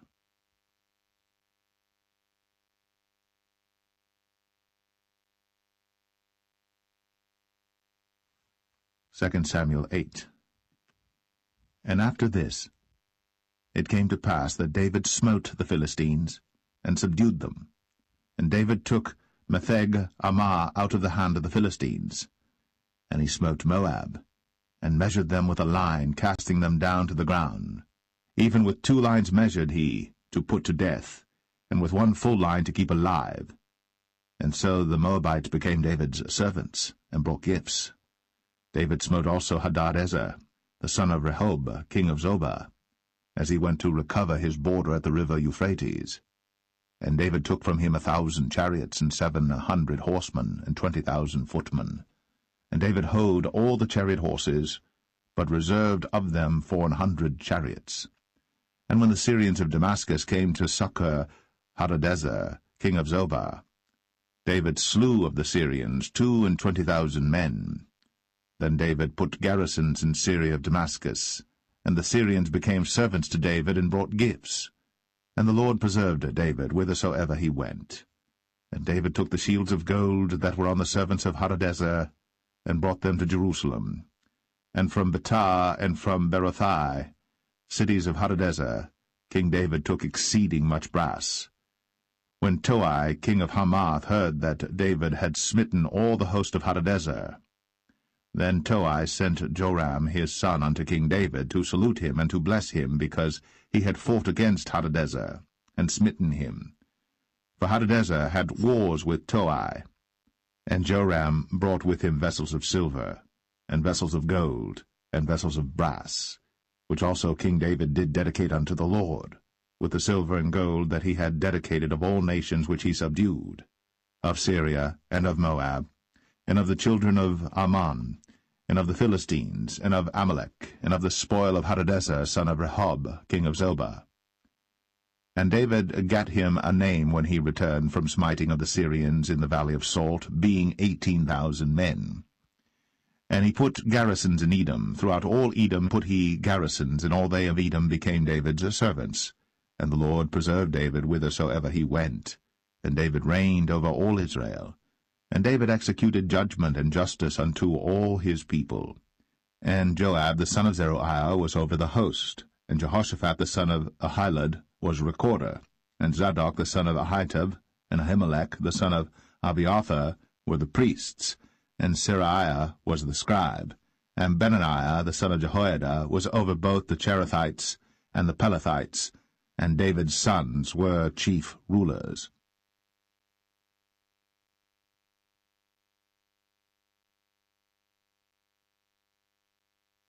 2 Samuel 9. And David said, Is there yet any that is left of the house of Saul, that I may show him kindness for Jonathan's sake? And there was of the house of Saul a servant whose name was Ziba. And when they had called him unto David, the king said unto him, Art thou Ziba? And he said, Thy servant is he. And the king said, Is there not yet any of the house of Saul, that I may show the kindness of God unto him? And Ziba said unto the king, Jonathan hath yet a son which is lame on his feet. And the king said unto him, Where is he? And Ziba said unto the king, Behold, he is in the house of Machir, the son of Ammiel, in Lo-debar. Then King David sent and fetched him out of the house of Machir, the son of Ammiel, from Lo-debar. Now when Mephibosheth, the son of Jonathan, the son of Saul, was come unto David, he fell on his face, and did reverence. And David said, Mephibosheth. And he answered, Behold, thy servant. And David said unto him, Fear not, for I will surely show thee kindness for Jonathan thy father's sake, and will restore thee all the land of Saul thy father, and thou shalt eat bread at my table continually. And he bowed himself, and said, What is thy servant, that thou shouldst look upon such a dead dog as I am? Then the king called to Ziba, Saul's servant, and said unto him, I have given unto thy master's son all that pertained to Saul, and to all his house. Thou therefore, and thy sons and thy servants, shall till the land for him, and thou shalt bring in the fruits, that thy master's son may have food to eat. But Mephibosheth, thy master's son, shall eat bread always at my table. Now Ziba had 15 sons and 20 servants. Then said Ziba unto the king, According to all that my lord the king hath commanded his servant, so shall thy servant do.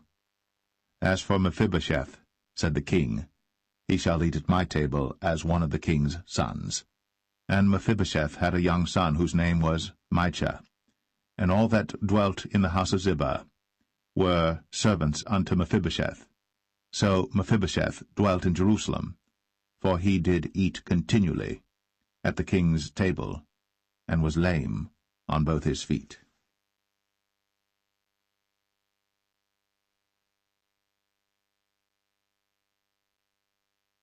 2 Samuel 10. And it came to pass after this, that the king of the children of Ammon died, and Hanun his son reigned in his stead. Then said David, I will show kindness unto Hanun the son of Nahash, as his father showed kindness unto me.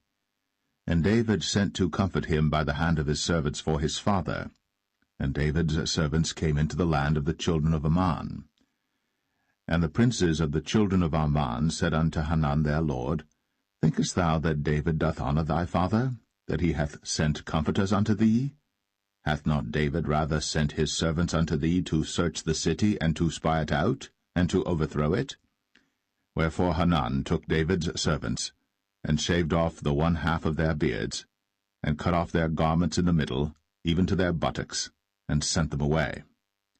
When they told it unto David, he sent to meet them, because the men were greatly ashamed. And the king said, Tarry at Jericho until your beards be grown, and then return. And when the children of Ammon saw that they stank before David, the children of Ammon sent and hired the Syrians of Beth-rehob, and the Syrians of Zobah, 20,000 footmen, and of King Maacah 1,000 men, and of Ishtab 12,000 men. And when David heard of it, he sent Joab and all the host of the mighty men. And the children of Ammon came out and put the battle in array at the entering in of the gate. And the Syrians of Zobah, and of Rehob, and Ishtab, and Maacah were by themselves in the field. When Joab saw that the front of the battle was against him before and behind, he chose of all the choice men of Israel, and put them in array against the Syrians. And the rest of the people he delivered into the hand of Abishai his brother, that he might put them in array against the children of Ammon. And he said, If the Syrians be too strong for me, then thou shalt help me. But if the children of Ammon be too strong for thee, then I will come and help thee. Be of good courage. Let us play the men for our people, and for the cities of our God. And the Lord do that which seemeth him good. And Joab drew nigh, and the people that were with him, unto the battle against the Syrians. And they fled before him. And when the children of Ammon saw that the Syrians were fled, then fled they also before Abishai, and entered into the city. So Joab returned from the children of Ammon, and came to Jerusalem. And when the Syrians saw that they were smitten before Israel, they gathered themselves together. And Hadarezer sent, and brought out the Syrians that were beyond the river, and they came to Helam. And Shobach, the captain of the host of Hadarezer, went before them. And when it was told David, he gathered all Israel together, and passed over Jordan, and came to Helam. And the Syrians set themselves in array against David, and fought with him. And the Syrians fled before Israel. And David slew the men of 700 chariots of the Syrians, and 40,000 horsemen, and smote Shobach, the captain of their host, who died there. And when all the kings that were servants to Hadarezer saw that they were smitten before Israel, they made peace with Israel, and served them. So the Syrians feared to help the children of Ammon any more.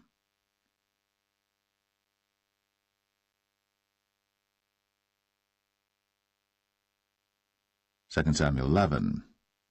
And it came to pass, after the year was expired, at the time when kings go forth to battle, that David sent Joab and his servants with him, and all Israel. And they destroyed the children of Ammon, and besieged Rabbah. But David tarried still at Jerusalem. And it came to pass in an evening tide that David arose from off his bed, and walked upon the roof of the king's house. And from the roof he saw a woman washing herself, and the woman was very beautiful to look upon. And David sent and inquired after the woman. And one said, Is not this Bathsheba, the daughter of Eliam, the wife of Uriah the Hittite? And David sent messengers, and took her. And she came in unto him, and he lay with her, for she was purified from her uncleanness, and she returned unto her house. And the woman conceived, and sent and told David, and said, I am with child. And David sent to Joab, saying, Send me Uriah the Hittite. And Joab sent Uriah to David. And when Uriah was come unto him, David demanded of him how Joab did, and how the people did, and how the war prospered. And David said to Uriah, Go down to thy house, and wash thy feet. And Uriah departed out of the king's house, and there followed him a mess of meat from the king. But Uriah slept at the door of the king's house with all the servants of his lord, and went not down to his house. And when they had told David, saying, Uriah went not down unto his house, David said unto Uriah, Camest thou not from thy journey? Why then didst thou not go down unto thine house? And Uriah said unto David, The ark and Israel and Judah abide in tents, and my lord Joab and the servants of my lord are encamped in the open fields. Shall I then go into mine house to eat and to drink and to lie with my wife? As thou livest, and as thy soul liveth, I will not do this thing. And David said to Uriah, Tarry here today also, and tomorrow I will let thee depart. So Uriah abode in Jerusalem that day and the morrow. And when David had called him, he did eat and drink before him, and he made him drunk. And at even he went out to lie on his bed with the servants of his lord, but went not down to his house. And it came to pass in the morning that David wrote a letter to Joab, and sent it by the hand of Uriah. And he wrote in the letter, saying, Set ye Uriah in the forefront of the hottest battle, and retire ye from him, that he may be smitten and die. And it came to pass, when Joab observed the city, that he assigned Uriah unto a place where he knew that valiant men were. And the men of the city went out, and fought with Joab, and there fell some of the people of the servants of David, and Uriah the Hittite died also. Then Joab sent and told David all the things concerning the war, and charged the messenger, saying, When thou hast made an end of telling the matters of the war unto the king, and if so be that the king's wrath arise, and he say unto thee, Wherefore approached ye so nigh unto the city when ye did fight? Knew ye not that they would shoot from the wall? Who smote Abimelech, the son of Jerubbesheth? Did not a woman cast a piece of a millstone upon him from the wall, that he died in Thebez? Why went ye nigh the wall? Then say thou, Thy servant Uriah the Hittite is dead also. So the messenger went, and came and showed David all that Joab had sent him for. And the messenger said unto David, Surely the men prevailed against us, and came out unto us into the field, and we were upon them even unto the entering of the gate. And the shooters shot from off the wall upon thy servants, and some of the king's servants be dead, and thy servant Uriah the Hittite is dead also. Then David said unto the messenger, Thus shalt thou say unto Joab, Let not this thing displease thee, for the sword devoureth one as well as another. Make thy battle more strong against the city, and overthrow it, and encourage thou him. And when the wife of Uriah heard that Uriah her husband was dead, she mourned for her husband. And when the morning was past, David sent and fetched her to his house, and she became his wife, and bare him a son. But the thing that David had done displeased the Lord.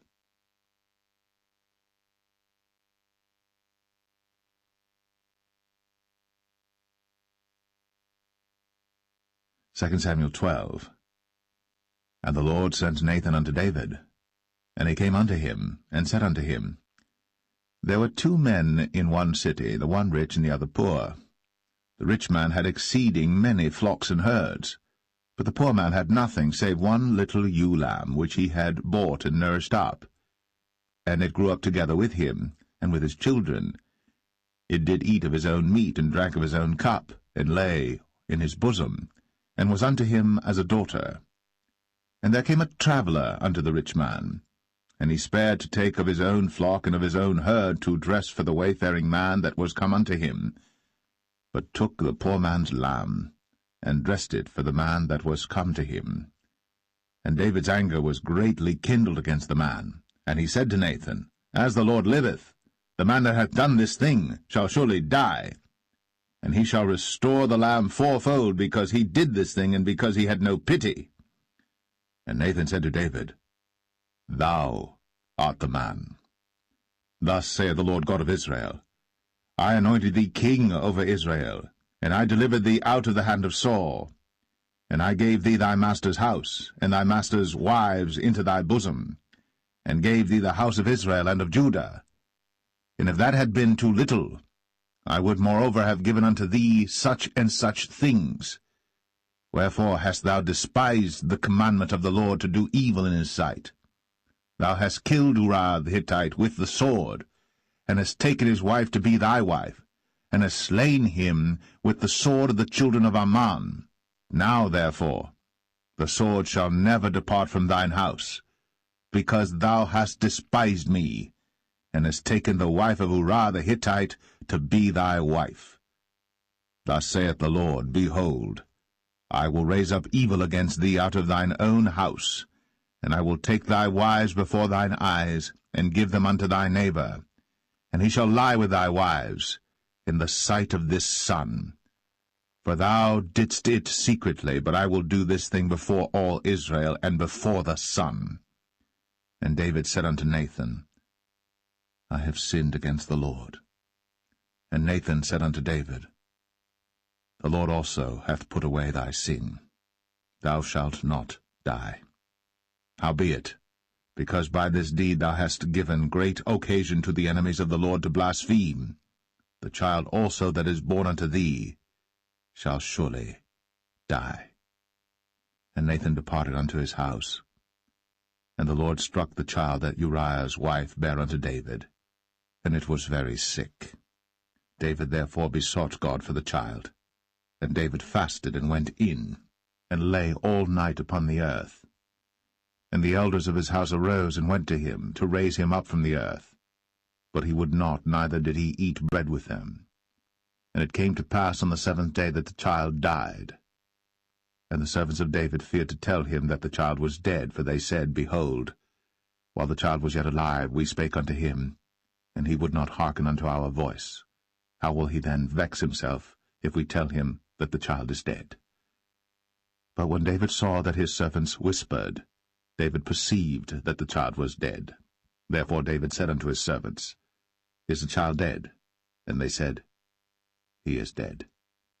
Then David arose from the earth, and washed, and anointed himself, and changed his apparel, and came into the house of the Lord, and worshipped. Then he came to his own house, and when he required, they set bread before him, and he did eat. Then said his servants unto him, What thing is this that thou hast done? Thou didst fast and weep for the child while it was alive, but when the child was dead thou didst rise and eat bread. And he said, While the child was yet alive, I fasted and wept, for I said, Who can tell whether God will be gracious to me, that the child may live? But now he is dead.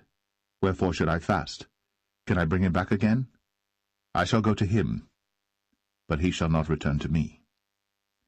And David comforted Bathsheba his wife, and went in unto her, and lay with her. And she bare a son, and he called his name Solomon. And the Lord loved him. And he sent by the hand of Nathan the prophet, and he called his name Jedediah, because of the Lord. And Joab fought against Rabbah of the children of Ammon, and took the royal city. And Joab sent messengers to David, and said, I have fought against Rabbah, and have taken the city of waters. Now therefore, gather the rest of the people together, and encamp against the city, and take it, lest I take the city, and it be called after my name. And David gathered all the people together, and went to Rabbah, and fought against it, and took it. And he took their king's crown from off his head, the weight whereof was a talent of gold, with the precious stones, and it was set on David's head. And he brought forth the spoil of the city in great abundance. And he brought forth the people that were therein, and put them under saws, and under harrows of iron, and under axes of iron, and made them pass through the brick kiln. And thus did he unto all the cities of the children of Ammon. So David and all the people returned unto Jerusalem.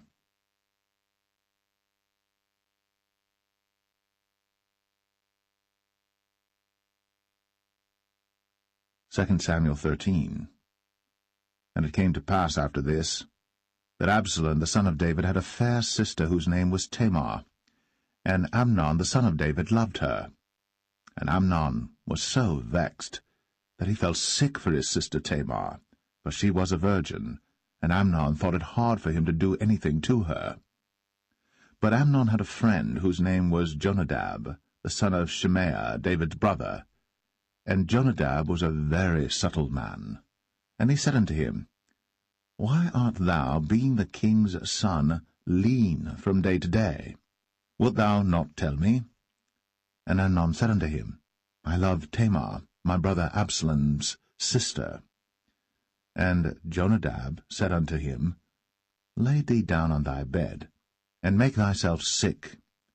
And when thy father cometh to see thee, say unto him, I pray thee, let my sister Tamar come and give me meat, and dress the meat in my sight, that I may see it, and eat it at her hand. So Amnon lay down, and made himself sick. And when the king was come to see him, Amnon said unto the king, I pray thee, let Tamar my sister come, and make me a couple of cakes in my sight, that I may eat at her hand. Then David sent home to Tamar, saying, Go now to thy brother Amnon's house, and dress him meat. So Tamar went to her brother Amnon's house, and he was laid down. And she took flour, and kneaded it, and made cakes in his sight, and did bake the cakes. And she took a pan, and poured them out before him. But he refused to eat. And Amnon said, Have out all men from me. And they went out every man from him. And Amnon said unto Tamar, Bring the meat into the chamber, that I may eat of thine hand. And Tamar took the cakes which she had made, and brought them into the chamber to Amnon her brother. And when she had brought them unto him to eat, he took hold of her, and said unto her, Come, lie with me, my sister. And she answered him, Nay, my brother, do not force me. For no such thing ought to be done in Israel. Do not thou this folly. And I, whither shall I cause my shame to go? And as for thee, thou shalt be as one of the fools in Israel. Now therefore I pray thee, speak unto the king, for he will not withhold me from thee. Howbeit, he would not hearken unto her voice, but being stronger than she, forced her, and lay with her. Then Amnon hated her exceedingly, so that the hatred wherewith he hated her was greater than the love wherewith he had loved her. And Amnon said unto her, Arise, be gone. And she said unto him, There is no cause. This evil in sending me away is greater than the other that thou didst unto me. But he would not hearken unto her.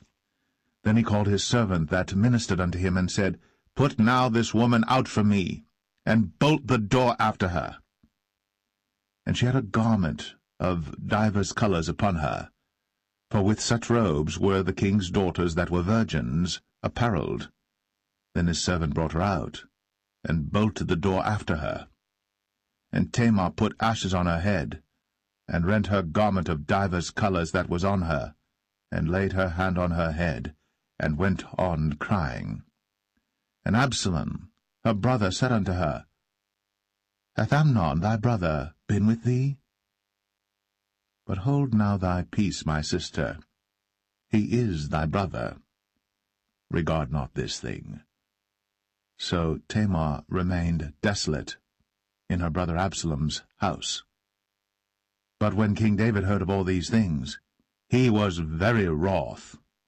And Absalom spake unto his brother Amnon, neither good nor bad, for Absalom hated Amnon, because he had forced his sister Tamar. And it came to pass after 2 full years, that Absalom had sheep-shearers in Baal-Hazor, which is beside Ephraim. And Absalom invited all the king's sons. And Absalom came to the king and said, Behold now, thy servant hath sheep-shearers. Let the king, I beseech thee, and his servants go with thy servant. And the king said to Absalom, Nay, my son, let us not all now go, lest we be chargeable unto thee. And he pressed him, howbeit he would not go, but blessed him. Then said Absalom, If not, I pray thee, let my brother Amnon go with us. And the king said unto him, Why should he go with thee? But Absalom pressed him that he let Amnon and all the king's sons go with him. Now Absalom had commanded his servant, saying, Mark ye now, when Amnon's heart is merry with wine, and when I say unto you, Smite Amnon, then kill him. Fear not. Have not I commanded you? Be courageous, and be valiant. and the servants of Absalom did unto Amnon, as Absalom had commanded. Then all the king's sons arose, and every man gat him up upon his mule, and fled. And it came to pass, while they were in the way, that tidings came to David, saying, Absalom hath slain all the king's sons, and there is not one of them left. Then the king arose, and tare his garments, and lay on the earth, and all his servants stood by with their clothes rent.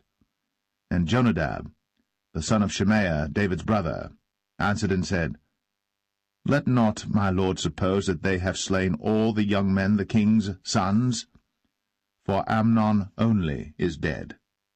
For by the appointment of Absalom this hath been determined from the day that he forced his sister Tamar. Now therefore, let not my lord the king take the thing to his heart, to think that all the king's sons are dead, for Amnon only is dead. But Absalom fled. And the young man that kept the watch lifted up his eyes, and looked, and behold, there came much people by the way of the hillside behind him. And Jonadab said unto the king, Behold, the king's sons come, as thy servant said, so it is. And it came to pass, as soon as he had made an end of speaking, that, behold, the king's sons came, and lifted up their voice, and wept. And the king also and all his servants wept very sore. But Absalom fled and went to Talmai, the son of Ammihud, king of Geshur. And David mourned for his son every day. So Absalom fled, and went to Geshur, and was there 3 years. And the soul of King David longed to go forth unto Absalom, for he was comforted concerning Amnon, seeing he was dead.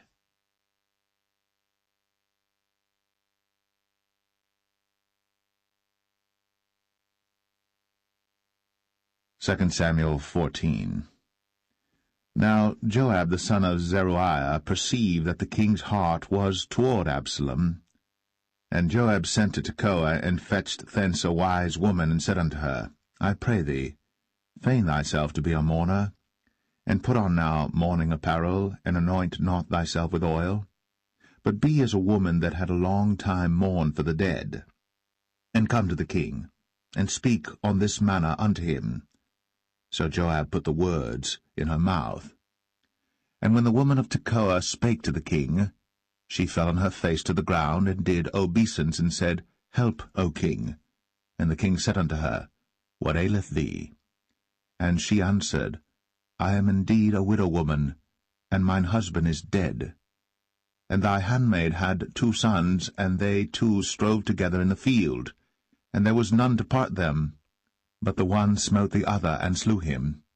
And behold, the whole family is risen against thine handmaid. And they said, Deliver him that smote his brother, that we may kill him for the life of his brother whom he slew. And we will destroy the heir also.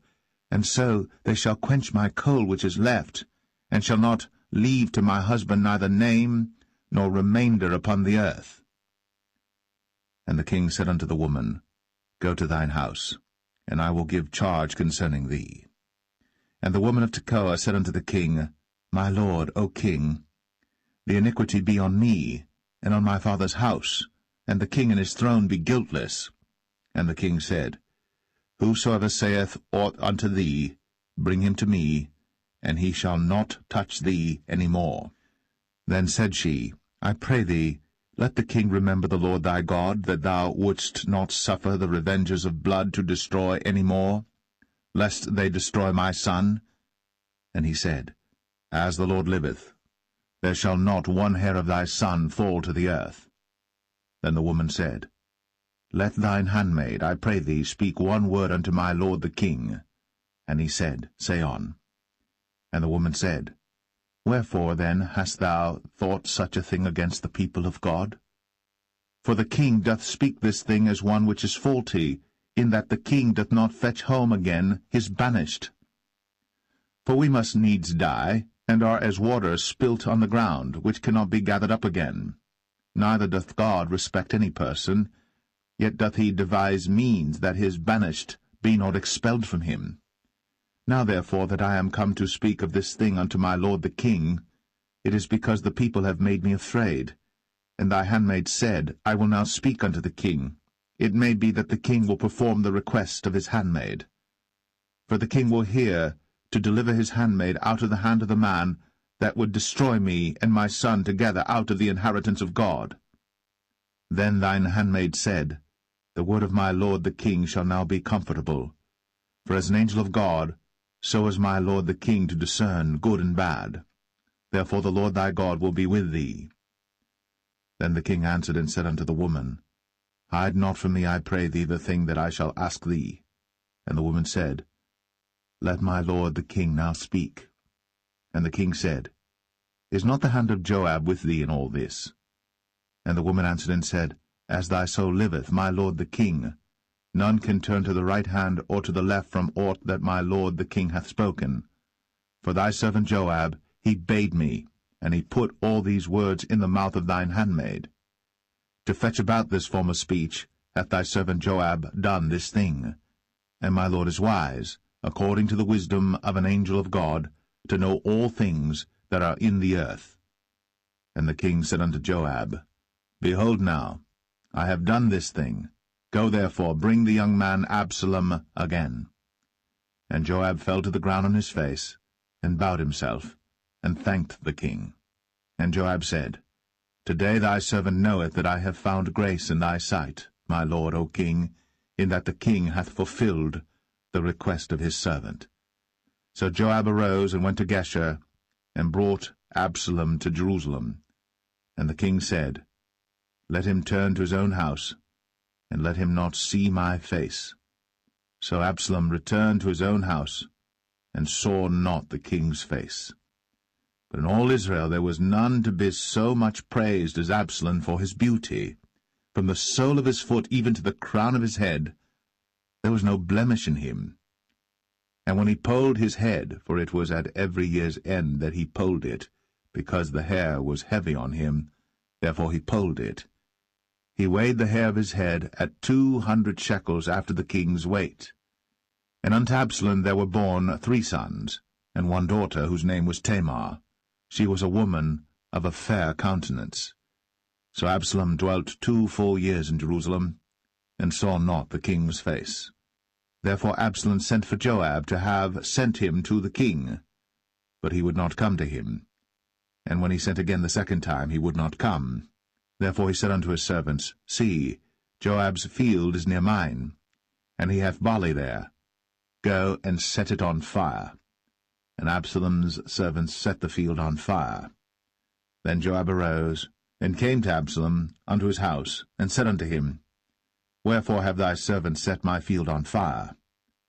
And Absalom answered Joab, Behold, I sent unto thee, saying, Come hither, that I may send thee to the king, to say, Wherefore am I come from Geshur? It had been good for me to have been there still. Now therefore let me see the king's face, and if there be any iniquity in me, let him kill me. So Joab came to the king, and told him. And when he had called for Absalom, he came to the king, and bowed himself on his face to the ground before the king. And the king kissed Absalom.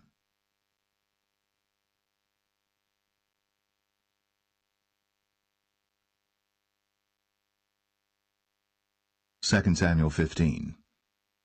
And it came to pass after this, that Absalom prepared him chariots and horses, and 50 men to run before him. And Absalom rose up early, and stood beside the way of the gate. And it was so, that when any man that had a controversy came to the king for judgment, then Absalom called unto him, and said, Of what city art thou? And he said, Thy servant is of one of the tribes of Israel. And Absalom said unto him, See, thy matters are good and right, but there is no man deputed of the king to hear thee. Absalom said moreover, O that I were made judge in the land, that every man which hath any suit or cause might come unto me, and I would do him justice. And it was so, that when any man came nigh to him to do him obeisance, he put forth his hand, and took him, and kissed him. And on this manner did Absalom to all Israel that came to the king for judgment. So Absalom stole the hearts of the men of Israel. And it came to pass after 40 years that Absalom said unto the king, I pray thee, let me go and pay my vow, which I have vowed unto the Lord in Hebron. For thy servant vowed a vow while I abode at Geshur in Syria, saying, If the Lord shall bring me again indeed to Jerusalem, then I will serve the Lord. And the king said unto him, Go in peace. So he arose, and went to Hebron. But Absalom sent spies throughout all the tribes of Israel, saying, As soon as ye hear the sound of the trumpet, then ye shall say, Absalom reigneth in Hebron. And with Absalom went 200 men out of Jerusalem, that were called, and they went in their simplicity, and they knew not anything. And Absalom sent for Ahithophel the Gilonite, David's counselor, from his city, even from Gilo, while he offered sacrifices. And the conspiracy was strong, for the people increased continually with Absalom. And there came a messenger to David, saying, The hearts of the men of Israel are after Absalom. And David said unto all his servants that were with him at Jerusalem, Arise, and let us flee. For we shall not else escape from Absalom. Make speed to depart, lest he overtake us suddenly, and bring evil upon us, and smite the city with the edge of the sword. And the king's servant said unto the king, Behold, thy servants are ready to do whatsoever my lord the king shall appoint. And the king went forth, and all his household after him. And the king left 10 women which were concubines to keep the house. And the king went forth, and all the people after him, and tarried in a place that was far off. And all his servants passed on beside him, and all the Cherethites, and all the Pelethites, and all the Gittites, 600 men which came after him from Gath, passed on before the king. Then said the king to Ittai the Gittite, Wherefore goest thou also with us? Return to thy place, and abide with the king, for thou art a stranger, and also an exile. Whereas thou camest but yesterday, should I this day make thee go up and down with us? Seeing I go whither I may, return thou, and take back thy brethren. Mercy and truth be with thee. And Ittai answered the king, and said, As the Lord liveth, and as my lord the king liveth, surely in what place my lord the king shall be, whether in death or life, even there also will thy servant be. And David said to Ittai, Go and pass over. And Ittai the Gittite passed over, and all his men, and all the little ones that were with him. And all the country wept with a loud voice. And all the people passed over. The king also himself passed over the brook Kidron. And all the people passed over toward the way of the wilderness. And lo, Zadok also, and all the Levites were with him, bearing the ark of the covenant of God. And they set down the ark of God, and Abiathar went up, until all the people had done passing out of the city. And the king said unto Zadok, Carry back the ark of God into the city. If I shall find favor in the eyes of the Lord, he will bring me again, and show me both it and his habitation. But if he thus say, I have no delight in thee, behold, here am I. Let him do to me as seemeth good unto him. The king said also unto Zadok the priest, Art not thou a seer? Return into the city in peace, and your 2 sons with you, Ahimaaz thy son, and Jonathan the son of Abiathar. See, I will tarry in the plain of the wilderness, until there come word from you to certify me. Zadok therefore and Abiathar carried the ark of God again to Jerusalem, and they tarried there. And David went up by the ascent of Mount Olivet, and wept as he went up, and had his head covered, and he went barefoot, and all the people that was with him covered every man his head, and they went up, weeping as they went up. And one told David, saying, Ahithophel is among the conspirators with Absalom.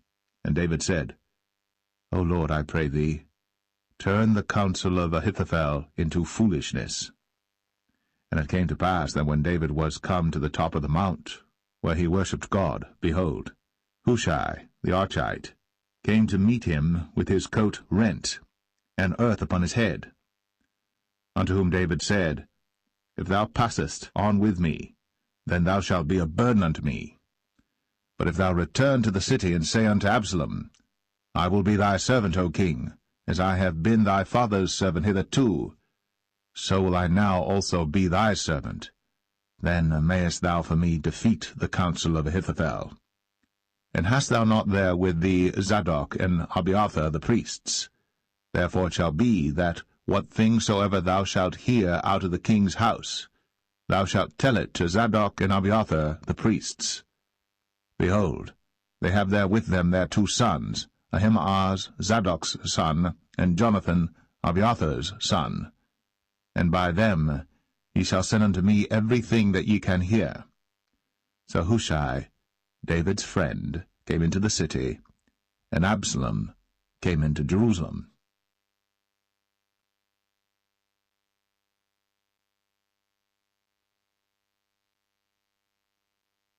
2 Samuel 16.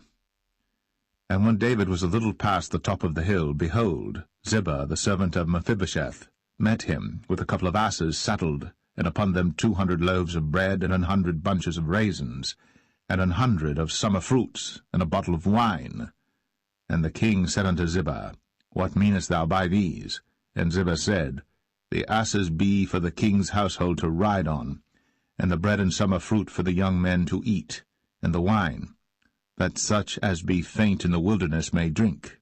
And the king said, And where is thy master's son?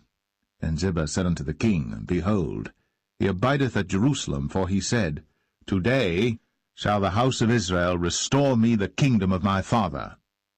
Then said the king to Ziba, Behold, thine are all that pertained unto Mephibosheth. And Ziba said, I humbly beseech thee that I may find grace in thy sight, my lord, O king. And when King David came to Bahurim, behold, thence came out a man of the family of the house of Saul, whose name was Shimei, the son of Gera. He came forth, and cursed still as he came. And he cast stones at David, and at all the servants of King David. And all the people and all the mighty men were on his right hand and on his left.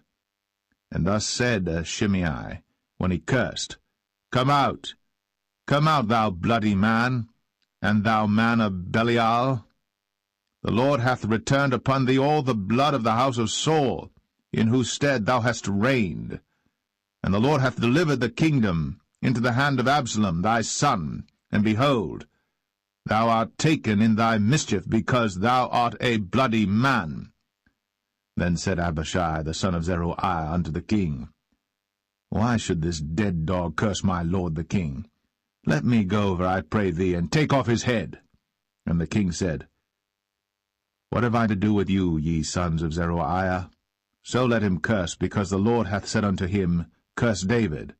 Who shall then say, Wherefore hast thou done so? And David said to Abishai and to all his servants, Behold, my son, which came forth of my bowels, seeketh my life. How much more now may this Benjamite do it? Let him alone, and let him curse. For the Lord hath bidden him. It may be that the Lord will look on mine affliction, and that the Lord will requite me good for his cursing this day. And as David and his men went by the way, Shimei went along on the hills side over against him, and cursed as he went, and threw stones at him, and cast dust. And the king and all the people that were with him came weary, and refreshed themselves there. And Absalom and all the people, the men of Israel, came to Jerusalem, and Ahithophel with him. And it came to pass, when Hushai the Archite, David's friend, was come unto Absalom, that Hushai said unto Absalom, God save the king, God save the king. And Absalom said to Hushai, Is this thy kindness to thy friend? Why wentest thou not with thy friend?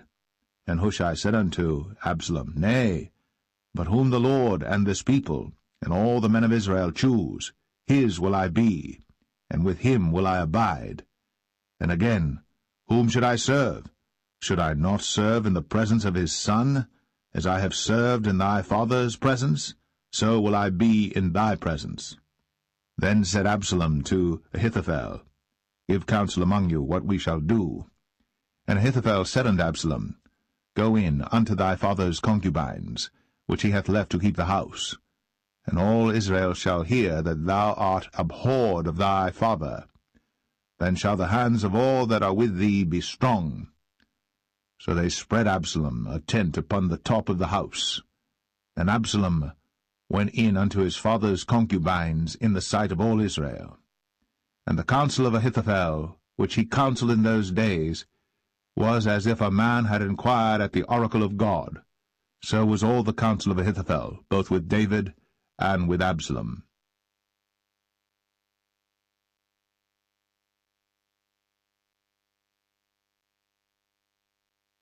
2 Samuel 17. Moreover Ahithophel said unto Absalom, Let me now choose out 12,000 men, and I will arise and pursue after David this night. And I will come upon him while he is weary and weak-handed, and will make him afraid, and all the people that are with him shall flee, and I will smite the king only. And I will bring back all the people unto thee.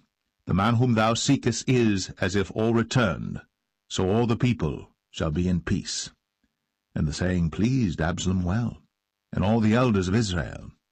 Then said Absalom, Call now Hushai the Archite also, and let us hear likewise what he saith.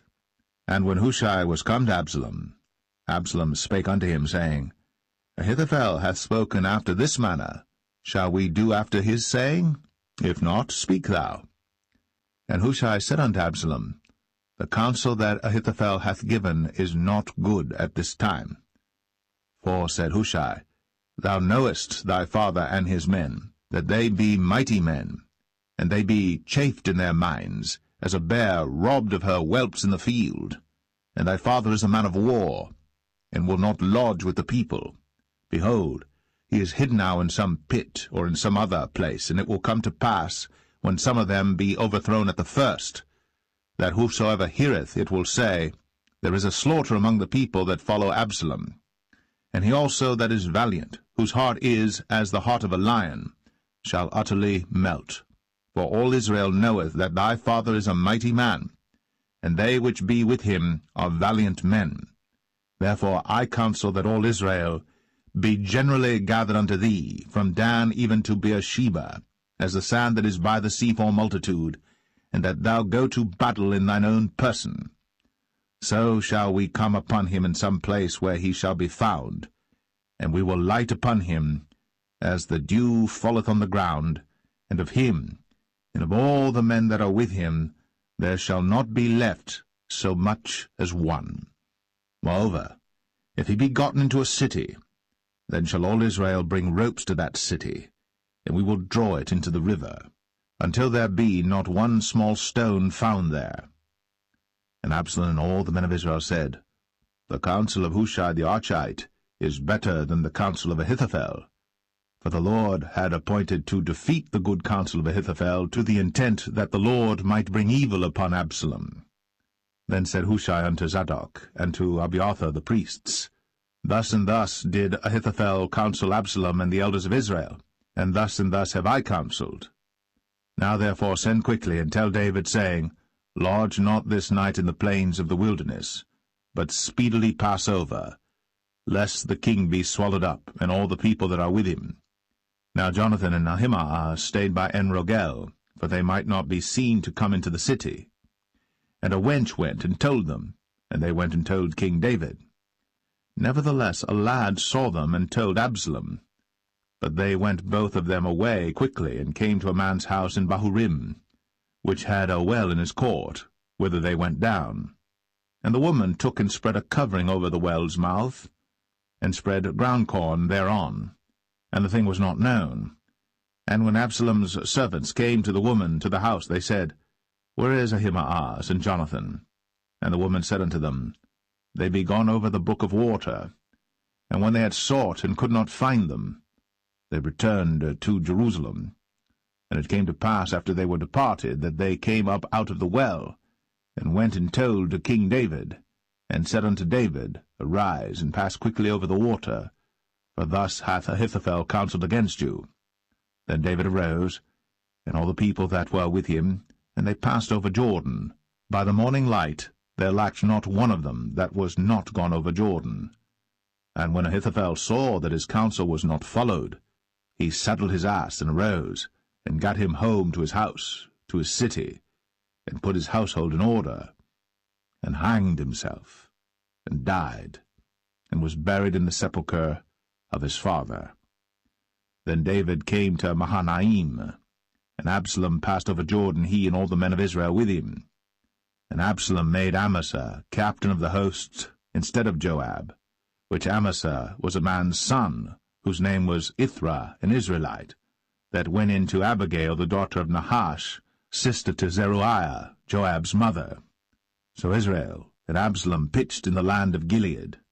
And it came to pass, when David was come to Mahanaim, that Shobai the son of Nahash of Rabbah, of the children of Ammon, and Machir the son of Amiel of Lo-debar, and Barzillai the Gileadite of Rogelim, brought beds and basins and earthen vessels, and wheat and barley and flour, and parched corn and beans and lentils and parched pulse, and honey and butter and sheep and cheese of kine for David and for the people that were with him to eat. For they said, The people is hungry and weary and thirsty in the wilderness.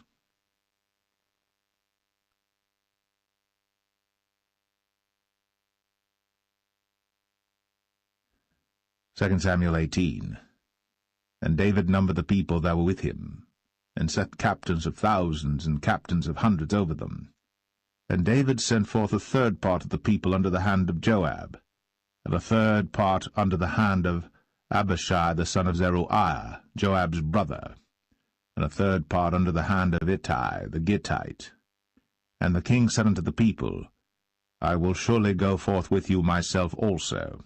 But the people answered, Thou shalt not go forth, for if we flee away, they will not care for us, neither, if half of us die, will they care for us. But now thou art worth 10,000 of us. Therefore now it is better that thou succour us out of the city.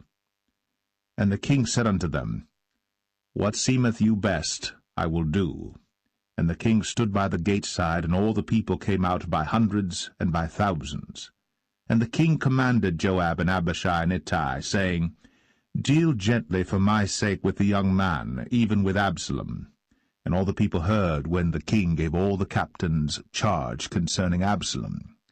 So the people went out into the field against Israel, and the battle was in the wood of Ephraim, where the people of Israel were slain before the servants of David, and there was there a great slaughter that day of 20,000 men. For the battle was there scattered over the face of all the country, and the wood devoured more people that day than the sword devoured. And Absalom met the servants of David, and Absalom rode upon a mule, and the mule went under the thick boughs of a great oak, and his head caught hold of the oak, and he was taken up between the heaven and the earth, and the mule that was under him went away. And a certain man saw it, and told Joab, and said, Behold, I saw Absalom hanged in an oak. And Joab said unto the man that told him, And behold, thou sawest him, and why didst thou not smite him there to the ground? And I would have given thee 10 shekels of silver and a girdle. And the man said unto Joab, Though I should receive 1,000 shekels of silver in mine hand, yet would I not put forth mine hand against the king's son. For in our hearing the king charged thee and Abishai and Ittai, saying, Beware that none touch the young man Absalom. Otherwise I should have wrought falsehood against mine own life. For there is no matter hid from the king, and thou thyself wouldest have set thyself against me. Then said Joab, I may not tarry thus with thee. And he took 3 darts in his hand, and thrust them through the heart of Absalom, while he was yet alive, in the midst of the oak. And 10 young men that bare Joab's armor compassed about, and smote Absalom, and slew him. And Joab blew the trumpet, and the people returned from pursuing after Israel. For Joab held back the people. And they took Absalom, and cast him into a great pit in the wood, and laid a very great heap of stones upon him. And all Israel fled, every one to his tent. Now Absalom, in his lifetime, had taken and reared up for himself a pillar which is in the king's dale, for he said, I have no son to keep my name in remembrance. And he called the pillar after his own name, and it is called unto this day Absalom's place. Then said Ahimaaz, the son of Zadok, Let me now run, and bear the king tidings, how that the Lord hath avenged him of his enemies. And Joab said unto him, Thou shalt not bear tidings this day, but thou shalt bear tidings another day. But this day thou shalt bear no tidings, because the king's son is dead. Then said Joab to Cushai, Go tell the king what thou hast seen. And Cushai bowed himself unto Joab, and ran. Then said Ahimaaz, the son of Zadok, yet again to Joab, But howsoever let me, I pray thee, also run after Cushai. And Joab said, Wherefore wilt thou run, my son, seeing that thou hast no tidings ready? But howsoever said he, Let me run. And he said unto him, Run. Then Ahimaaz ran by the way of the plain, and overran Cushai. And David sat between the two gates, and the watchman went up to the roof over the gate unto the wall, and lifted up his eyes, and looked, and behold, a man running alone. And the watchman cried, and told the king. And the king said, If he be alone, there is tidings in his mouth. And he came apace, and drew near. And the watchman saw another man running. And the watchman called unto the porter, and said, Behold, another man running alone. And the king said, He also bringeth tidings. And the watchman said, Methinketh the running of the foremost is like the running of Ahimaaz the son of Zadok. And the king said, He is a good man, and cometh with good tidings. And Ahimaaz called, and said unto the king, All is well. And he fell down to the earth upon his face before the king, and said, Blessed be the Lord thy God, which hath delivered up the men that lifted up their hand against my lord the king. And the king said, Is the young man Absalom safe? And Ahimaaz answered, When Joab sent the king's servant, and me thy servant, I saw a great tumult, but I knew not what it was. And the king said unto him, Turn aside, and stand here. And he turned aside, and stood still. And behold, Cushai came. And Cushai said, Tidings, my lord the king. For the Lord hath avenged thee this day of all them that rose up against thee. And the king said unto Cushai, Is the young man Absalom safe? And Cushai answered, The enemies of my lord the king, and all that rise against thee to do thee hurt, be as that young man is. And the king was much moved, and went up to the chamber over the gate, and wept. And as he went, thus he said, O my son Absalom, my son Absalom, would God I had died for thee, O Absalom, my son, my son.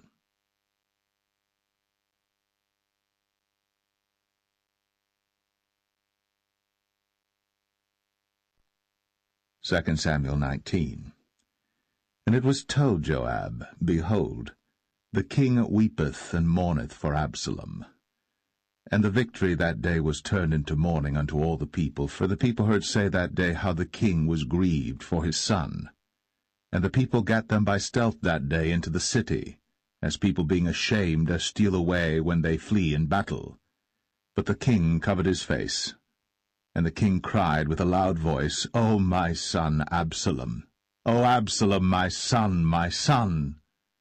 And Joab came into the house to the king, and said, Thou hast shamed this day the faces of all thy servants, which this day have saved thy life, and the lives of thy sons and of thy daughters, and the lives of thy wives, and the lives of thy concubines, in that thou lovest thine enemies, and hatest thy friends. For thou hast declared this day that thou regardest neither princes nor servants. For this day I perceive that if Absalom had lived, and all we had died this day, then it had pleased thee well. Now therefore arise, go forth, and speak comfortably unto thy servants. For I swear by the Lord, if thou go not forth, there will not tarry one with thee this night. And that will be worse unto thee than all the evil that befell thee from thy youth until now. Then the king arose, and sat in the gate. And they told unto all the people, saying, Behold, the king doth sit in the gate. And all the people came before the king, for Israel had fled every man to his tent. And all the people were at strife throughout all the tribes of Israel, saying, The king saved us out of the hand of our enemies, and he delivered us out of the hand of the Philistines, and now he is fled out of the land for Absalom. And Absalom, whom we anointed over us, is dead in battle. Now therefore why speak ye not a word of bringing the king back? And King David sent to Zadok and to Abiathar the priests, saying, Speak unto the elders of Judah, saying, Why are ye the last to bring the king back to his house, seeing the speech of all Israel is come to the king, even to his house? Ye are my brethren, ye are my bones and my flesh, wherefore then are ye the last to bring back the king? And say ye to Amasa, Art thou not of my bone and of my flesh? God do so to me, and more also, if thou be not captain of the host before me continually in the room of Joab. And he bowed the heart of all the men of Judah, even as the heart of one man, so that they sent this word unto the king, Return thou, and all thy servants. So the king returned, and came to Jordan, and Judah came to Gilgal, to go to meet the king, to conduct the king over Jordan.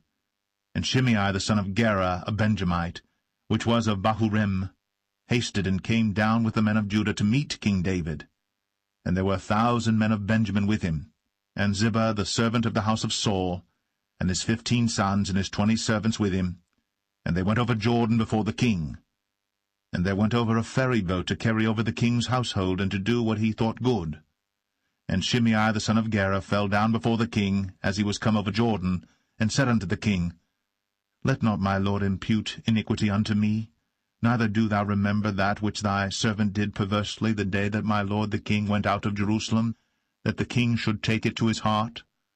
For thy servant doth know that I have sinned. Therefore, behold, I am come the first this day of all the house of Joseph, to go down to meet my lord the king.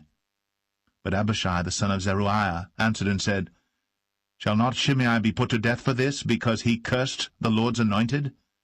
And David said, What have I to do with you, ye sons of Zeruiah, that ye should this day be adversaries unto me? Shall there any man be put to death this day in Israel? For do not I know that I am this day king over Israel? Therefore the king said unto Shimei, Thou shalt not die. And the king sware unto him. And Mephibosheth, the son of Saul, came down to meet the king, and had neither dressed his feet, nor trimmed his beard, nor washed his clothes, from the day the king departed until the day he came again in peace. And it came to pass, when he was come to Jerusalem to meet the king, that the king said unto him, Wherefore wentest not thou with me, Mephibosheth? And he answered, My lord, O king, my servant deceived me. For thy servant said, I will saddle me an ass, that I may ride thereon, and go to the king, because thy servant is lame. And he hath slandered thy servant unto my lord the king. But my lord the king is as an angel of God. Do therefore what is good in thine eyes. For all of my father's house were but dead men before my lord the king. Yet didst thou set thy servant among them that did eat at thine own table? What right therefore have I yet to cry any more unto the king? And the king said unto him, Why speakest thou any more of thy matters? I have said, Thou and Ziba divide the land. And Mephibosheth said unto the king, Yea, let him take all, for as much as my lord the king is come again in peace unto his own house. And Barzillai the Gileadite came down from Rogelim, and went over Jordan with the king to conduct him over Jordan. Now Barzillai was a very aged man, even 80 years old, and he had provided the king of sustenance while he lay at Mahanaim, for he was a very great man. And the king said unto Barzillai, Come thou over with me, and I will feed thee with me in Jerusalem. And Barzillai said unto the king, How long have I to live, that I should go up with the king unto Jerusalem? I am this day 80 years old, and can I discern between good and evil? Can thy servant taste what I eat or what I drink? Can I hear any more the voice of singing men and singing women? Wherefore then should thy servant be yet a burden unto my lord the king? Thy servant will go a little way over Jordan with the king, and why should the king recompense it me with such a reward? Let thy servant, I pray thee, turn back again, that I may die in mine own city. and be buried by the grave of my father and of my mother. But behold thy servant Chimham, let him go over with my lord the king, and do to him what shall seem good unto thee.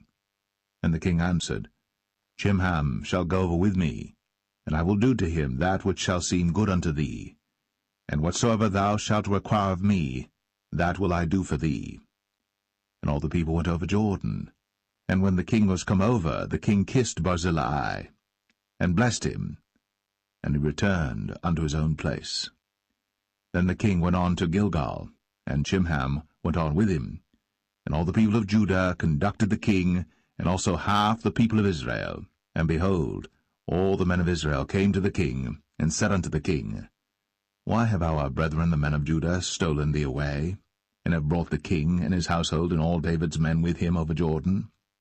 And all the men of Judah answered the men of Israel, Because the king is near of kin to us, wherefore then be ye angry for this matter? Have we eaten at all of the king's cost, or hath he given us any gift? And the men of Israel answered the men of Judah, and said, We have 10 parts in the king, and we have also more right in David than ye. Why then did ye despise us, that our advice should not be first had in bringing back our king? And the words of the men of Judah were fiercer than the words of the men of Israel.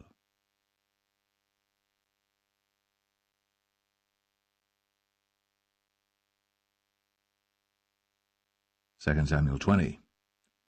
And there happened to be there a man of Belial, whose name was Sheba, the son of Bichri, a Benjamite. And he blew a trumpet, and said, We have no part in David, neither have we inheritance in the son of Jesse. Every man to his tents, O Israel. So every man of Israel went up from after David, and followed Sheba the son of Bichri. But the men of Judah clave unto their king, from Jordan even to Jerusalem. And David came to his house at Jerusalem. And the king took the 10 women his concubines, whom he had left to keep the house, and put them in ward, and fed them, but went not in unto them. So they were shut up unto the day of their death, living in widowhood. Then said the king to Amasa, Assemble me the men of Judah within 3 days, and be thou here present. So Amasa went to assemble the men of Judah, but he tarried longer than the set time which he had appointed him. And David said to Abishai, Now shall Sheba the son of Bichri do us more harm than did Absalom. Take thou thy lord's servants, and pursue after him, lest he get him fenced cities and escape us. And there went out after him Joab's men, and the Cherethites and the Pelethites, and all the mighty men, and they went out of Jerusalem, to pursue after Sheba the son of Bichri. When they were at the great stone which is in Gibeon, Amasa went before them, and Joab's garment that he had put on was girded unto him, and upon it a girdle with a sword fastened upon his loins in the sheath thereof. And as he went forth it fell out. And Joab said to Amasa, Art thou in health, my brother? And Joab took Amasa by the beard with the right hand to kiss him. But Amasa took no heed to the sword that was in Joab's hand. So he smote him therewith in the 5th rib, and shed out his bowels to the ground, and struck him not again, and he died. So Joab and Abishai his brother pursued after Sheba the son of Bichri. And one of Joab's men stood by him, and said, He that favoureth Joab, and he that is for David, let him go after Joab. And Amasa wallowed in blood in the midst of the highway. And when the man saw that all the people stood still, he removed Amasa out of the highway into the field, and cast a cloth upon him when he saw that every one that came by him stood still. When he was removed out of the highway, all the people went on after Joab, to pursue after Sheba the son of Bichri. And he went through all the tribes of Israel unto Abel, and to Bethmachah, and all the Berites, and they were gathered together, and went also after him. And they came and besieged him in Abel of Bethmachah. And they cast up a bank against the city, and it stood in the trench, and all the people that were with Joab battered the wall to throw it down. Then cried a wise woman out of the city, Hear, hear, say, I pray you, unto Joab, Come near hither, that I may speak with thee. And when he was come near unto her, the woman said, Art thou Joab? And he answered, I am he. Then she said unto him, Hear the words of thine handmaid. And he answered, I do hear. Then she spake, saying, They were wont to speak in old times, saying, They shall surely ask counsel at Abel, and so they ended the matter. I am one of them that are peaceable and faithful in Israel. Thou seekest to destroy a city and a mother in Israel. Why wilt thou swallow up the inheritance of the Lord? And Joab answered and said, far be it from me that I should swallow up or destroy. The matter is not so. But a man of Mount Ephraim, Sheba, the son of Bichri by name, hath lifted up his hand against the king, even against David. Deliver him only, and I will depart from the city. And the woman said unto Joab, Behold, his head shall be thrown to thee over the wall. Then the woman went unto all the people in her wisdom, and they cut off the head of Sheba the son of Bichri, and cast it out to Joab. And he blew a trumpet, and they retired from the city, every man to his tent. And Joab returned to Jerusalem unto the king. Now Joab was over all the host of Israel, and Benaiah the son of Jehoiada was over the Cherethites and over the Pelethites, and Adoram was over the tribute, and Jehoshaphat the son of Ahilud was recorder, and Sheva was scribe, and Zadok and Abiathar were priests, and Ira also the Jerite was a chief ruler about David.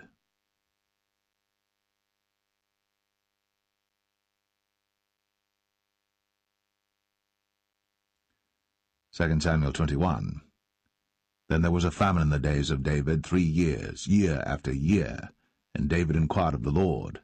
And the Lord answered, It is for Saul and for his bloody house, because he slew the Gibeonites. And the king called the Gibeonites, and said unto them, Now the Gibeonites were not of the children of Israel, but of the remnant of the Amorites, and the children of Israel had sworn unto them. And Saul sought to slay them in his zeal to the children of Israel and Judah. Wherefore David said unto the Gibeonites, What shall I do for you? And wherewith shall I make the atonement, that ye may bless the inheritance of the Lord? And the Gibeonites said unto him, We will have no silver nor gold of Saul, nor of his house, neither for us shalt thou kill any man in Israel. And he said, What ye shall say, that will I do for you. And they answered the king, The man that consumed us, and that devised against us, that we should be destroyed from remaining in any of the coasts of Israel. Let 7 men of his sons be delivered unto us, and we will hang them up unto the Lord in Gibeah of Saul, whom the Lord did choose. And the king said, I will give them. But the king spared Mephibosheth, the son of Jonathan the son of Saul, because of the Lord's oath that was between them, between David and Jonathan the son of Saul. But the king took the 2 sons of Rizpah, the daughter of Aiah, whom she bare unto Saul, Armoni and Mephibosheth, and the 5 sons of Michal the daughter of Saul, whom she brought up for Adriel the son of Barzillai the Maholathite. And he delivered them into the hands of the Gibeonites, and they hanged them in the hill before the Lord. And they fell all 7 together, and were put to death in the days of harvest, in the first days, in the beginning of barley harvest. And Rizpah the daughter of Aiah took sackcloth, and spread it for her upon the rock, from the beginning of harvest until water dropped upon them out of heaven, and suffered neither the birds of the air to rest on them by day, nor the beast of the field by night. And it was told David what Rizpah the daughter of Aiah, the concubine of Saul, had done. And David went and took the bones of Saul, and the bones of Jonathan his son, from the men of Jabesh-Gilead, which had stolen them from the street of Bethshan, where the Philistines had hanged them, when the Philistines had slain Saul in Gilboa. And he brought up from thence the bones of Saul, and the bones of Jonathan his son, and they gathered the bones of them that were hanged. And the bones of Saul and Jonathan his son buried they in the country of Benjamin in Zelle, in the sepulchre of Kish his father, and they performed all that the king commanded, and after that God was entreated for the land. Moreover, the Philistines had yet war again with Israel, and David went down, and his servants with him, and fought against the Philistines, and David waxed faint. And Ishbi-Benob, which was of the sons of the giant, the weight of whose spear weighed 300 shekels of brass in weight, he being girded with a new sword, thought to have slain David. But Abishai the son of Zeruiah succored him, and smote the Philistine, and killed him. Then the men of David sware unto him, saying, Thou shalt go no more out with us to battle, that thou quench not the light of Israel. And it came to pass after this, that there was again a battle with the Philistines at Gob. Then Sibbechai the Hushathite slew Saph, which was of the sons of the giant.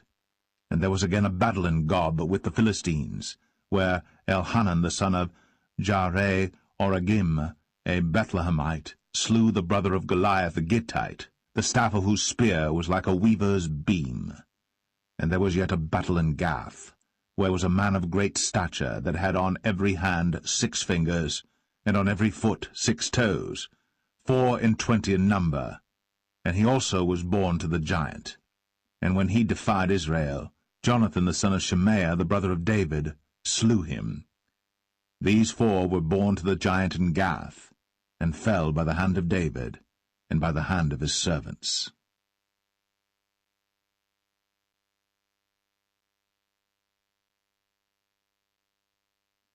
Samuel 22. And David spake unto the Lord the words of this song in the day that the Lord had delivered him out of the hand of all his enemies, and out of the hand of Saul. And he said, The Lord is my rock, and my fortress, and my deliverer. The God of my rock, in him will I trust. He is my shield, and the horn of my salvation, my high tower, and my refuge, my Saviour. Thou savest me from violence. I will call on the Lord, who is worthy to be praised. So shall I be saved from mine enemies. When the waves of death compassed me, the floods of ungodly men made me afraid. The sorrows of hell compassed me about, the snares of death prevented me. In my distress I called upon the Lord, and cried to my God, and he did hear my voice out of his temple, and my cry did enter into his ears. Then the earth shook and trembled, the foundations of heaven moved and shook, because he was wroth. There went up a smoke out of his nostrils, and fire out of his mouth devoured. Coals were kindled by it.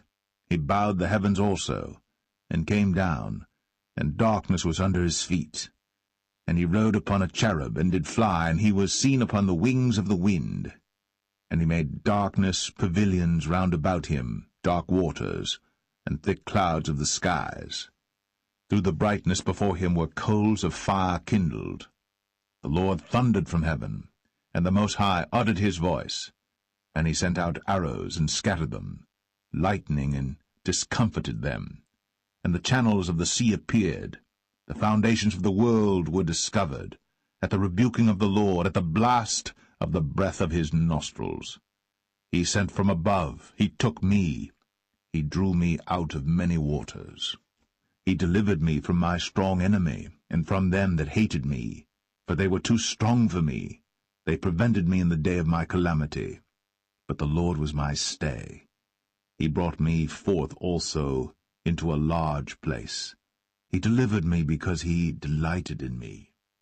The Lord rewarded me according to my righteousness, according to the cleanness of my hands hath he recompensed me. For I have kept the ways of the Lord, and have not wickedly departed from my God. For his judgments were before me, and as for his statutes, I did not depart from them. I was also upright before him, and have kept myself from mine iniquity. Therefore the Lord hath recompensed me according to my righteousness, according to my cleanness in his eyesight. With the merciful thou wilt show thyself merciful, and with the upright man thou wilt show thyself upright. With the pure thou wilt show thyself pure, and with the froward thou wilt show thyself unsavoury. And the afflicted people thou wilt save, but thine eyes are upon the haughty, that thou mayest bring them down. For thou art my lamp, O Lord, and the Lord will lighten my darkness. For by thee I have run through a troop, by my God have I leaped over a wall. As for God, his way is perfect. The word of the Lord is tried. He is a buckler to all them that trust in him. For who is God save the Lord? And who is a rock save our God? God is my strength and power, and he maketh my way perfect. He maketh my feet like hinds' feet, and setteth me upon my high places. He teacheth my hands to war, so that a bow of steel is broken by mine arms. Thou hast also given me the shield of thy salvation, and thy gentleness hath made me great. Thou hast enlarged my steps under me, so that my feet did not slip. I have pursued mine enemies, and destroyed them, and turned not again until I had consumed them. And I have consumed them and wounded them, that they could not arise. Yea, they are fallen under my feet. But thou hast girded me with strength to battle.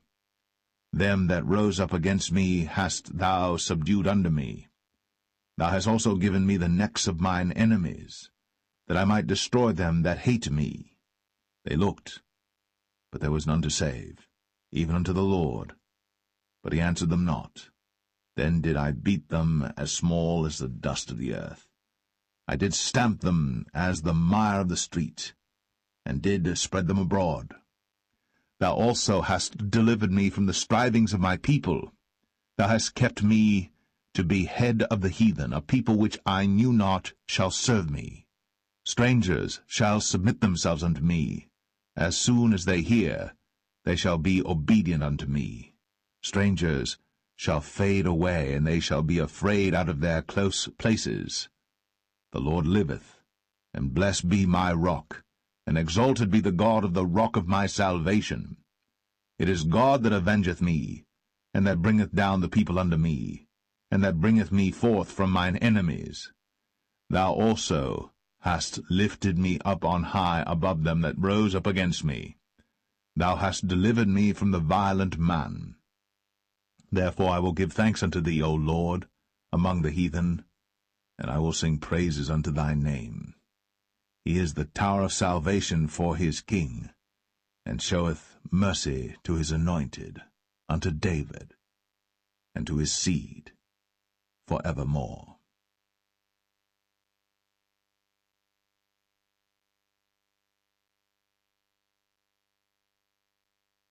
2 Samuel 23. Now these be the last words of David. And David the son of Jesse said, and the man who was raised up on high, the anointed of the God of Jacob, and the sweet psalmist of Israel, said, The Spirit of the Lord spake by me, and his word was in my tongue. The God of Israel said, The rock of Israel spake to me. He that ruleth over men must be just, ruling in the fear of God. And he shall be as the light of the morning, when the sun riseth, even a morning without clouds, as the tender grass springing out of the earth by clear shining after rain. Although my house be not so with God, yet he hath made with me an everlasting covenant, ordered in all things and sure. For this is all my salvation and all my desire, although he make it not to grow. But the sons of Belial shall be all of them as thorns thrust away, because they cannot be taken with hands. But the man that shall touch them must be fenced with iron, and the staff of a spear, and they shall be utterly burned with fire in the same place. These be the names of the mighty men whom David had. The Tachmonite, that sat in the seat, chief among the captains. The same was Adino, the Esnite. He lift up his spear against 800, whom he slew at one time. And after him was Eleazar the son of Dodo the Ahohite, one of the 3 mighty men with David, when they defied the Philistines that were there gathered together to battle, and the men of Israel were gone away. He arose, and smote the Philistines until his hand was weary, and his hand clave unto the sword. And the Lord wrought a great victory that day, and the people returned after him only to spoil. And after him was Shammah the son of Agi, the Herahite. And the Philistines were gathered together into a troop, where was a piece of ground full of lentils, and the people fled from the Philistines. But he stood in the midst of the ground, and defended it, and slew the Philistines, and the Lord wrought a great victory. And 3 of the 30 chief went down, and came to David in the harvest time unto the cave of Adullam. And the troop of the Philistines pitched in the valley of Rephaim. And David was then in an hold, and the garrison of the Philistines was then in Bethlehem. And David longed, and said, O that one would give me drink of the water of the well of Bethlehem, which is by the gate. And the 3 mighty men brake through the host of the Philistines, and drew water out of the well of Bethlehem that was by the gate, and took it, and brought it to David. Nevertheless he would not drink thereof, but poured it out unto the Lord. And he said, Be it far from me, O Lord, that I should do this. Is not this the blood of the men that went in jeopardy of their lives? Therefore he would not drink it. These things did these 3 mighty men. And Abishai the brother of Joab, the son of Zeruiah, was chief among 3. And he lifted up his spear against 300, and slew them, and had the name among 3. Was he not most honourable of 3? Therefore he was their captain, howbeit he attained not unto the first 3. And Benaiah the son of Jehoiada, the son of a valiant man of Kabzeel, who had done many acts, he slew 2 lion-like men of Moab. He went down also and slew a lion in the midst of a pit in time of snow. And he slew an Egyptian, a goodly man. And the Egyptian had a spear in his hand. But he went down to him with a staff, and plucked the spear out of the Egyptian's hand, and slew him with his own spear. These things did Benaiah the son of Jehoiada, and had the name among 3 mighty men. He was more honourable than the 30, but he attained not to the first 3. And David set him over his guard. Asahel the brother of Joab was one of the 30, Elhanan the son of Dodo of Bethlehem, Shammah the Harodite, Elika the Harodite, Helez the Paltite, Ira the son of Ikesh the Tekoite, Abiezer the Anethathite, Mebunai the Hushathite, Zalman the Ahohite, Maharai the Netophathite, Heleb the son of Baanah a Netophathite, Ittai the son of Ribai, out of Gibeah of the children of Benjamin, Benaiah the Parathonite, Hiddai of the brooks of Gaash, Abialbon the Arbathite, Asmaveth the Bahamite, Eliabah the Shaalbanite, of the sons of Jashan, Jonathan, Shammah the Hararite, Ahiam the son of Sharah, the Hararite, Eliphalet the son of Ahasbai, the son of the Maacathite, Eliam the son of Ahithophel the Gelonite, Hezrai the Carmelite, Parai the Arbite, Igal the son of Nathan of Zobah, Bani the Gadite, Zelek the Ammonite, Naharai the Barathite, Armabera to Joab the son of Zeruiah, Ira and Ithrite, Gareb and Ithrite, Uriah the Hittite, 37 in all.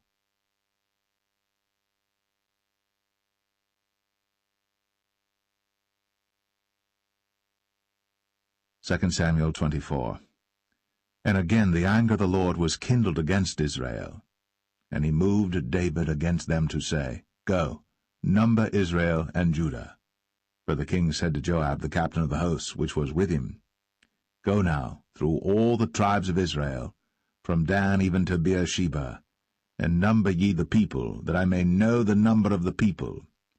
And Joab said unto the king, Now the Lord thy God add unto the people, how many soever they be, 100-fold, and that the eyes of my lord the king may see it. But why doth my lord the king delight in this thing? Notwithstanding the king's word prevailed against Joab and against the captains of the host. And Joab and the captains of the host went out from the presence of the king, to number the people of Israel. And they passed over Jordan, and pitched in Aroer, on the right side of the city that lieth in the midst of the river of Gad, and toward Jazer. Then they came to Gilead, and to the land of Tatim Hoshai, and they came to Dan Jaan, and about to Zidon, and came to the stronghold of Tyre, and to all the cities of the Hivites and of the Canaanites, and they went out to the south of Judah, even to Beersheba. So when they had gone through all the land, they came to Jerusalem at the end of 9 months and 20 days. And Joab gave up the sum of the number of the people unto the king, and there were in Israel 800,000 valiant men that drew the sword, and the men of Judah were 500,000 men. And David's heart smote him after that he had numbered the people.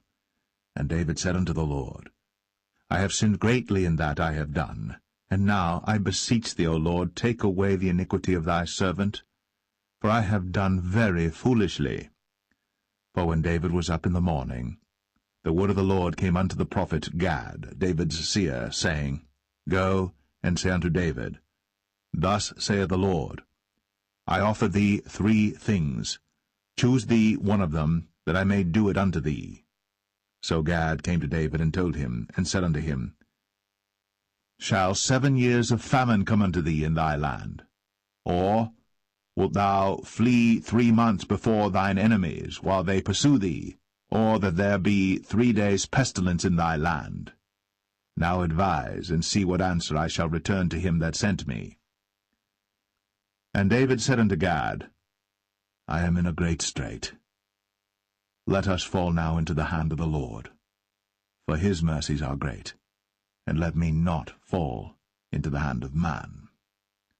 So the Lord sent a pestilence upon Israel, from the morning even to the time appointed.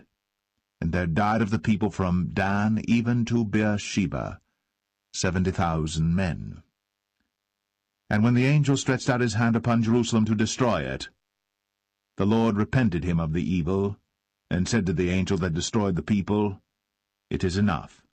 Stay now thine hand. And the angel of the Lord was by the threshing place of Araunah the Jebusite. And David spake unto the Lord when he saw the angel that smote the people, and said, Lo, I have sinned, and I have done wickedly. But these sheep, what have they done? Let thine hand, I pray thee, be against me, and against my father's house. And Gad came that day to David, and said unto him, Go up, rear an altar unto the Lord in the threshing floor of Araunah the Jebusite. And David, according to the saying of Gad, went up as the Lord commanded. And Araunah looked, and saw the king and his servants coming on toward him. And Araunah went out, and bowed himself before the king on his face upon the ground. And Araunah said, Wherefore is my lord the king come to his servant?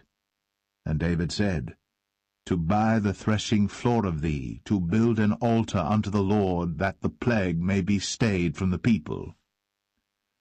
And Araunah said unto David, Let my lord the king take and offer up what seemeth good unto him. Behold, here be oxen for burnt sacrifice, and threshing instruments, and other instruments of the oxen for wood. All these things did Araunah as a king give unto the king. And Araunah said unto the king, The Lord thy God accept thee. And the king said unto Araunah, Nay, but I will surely buy it of thee at a price. Neither will I offer burnt offerings unto the Lord my God of that which doth cost me nothing. So David bought the threshing floor and the oxen for 50 shekels of silver. And David built there an altar unto the Lord, and offered burnt offerings and peace offerings. So the Lord was entreated for the land, and the plague was stayed from Israel.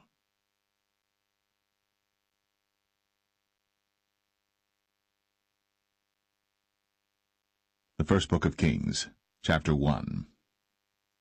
Now King David was old, and stricken in years, and they covered him with clothes, but he gat no heat. Wherefore his servant said unto him, Let there be sought for my lord the king a young virgin, and let her stand before the king, and let her cherish him, and let her lie in thy bosom, that my lord the king may get heat. So they sought for a fair damsel throughout all the coasts of Israel, and found Abishag, a Shunammite, and brought her to the king. And the damsel was very fair, and cherished the king, and ministered to him. But the king knew her not. Then Adonijah the son of Haggith exalted himself, saying, I will be king.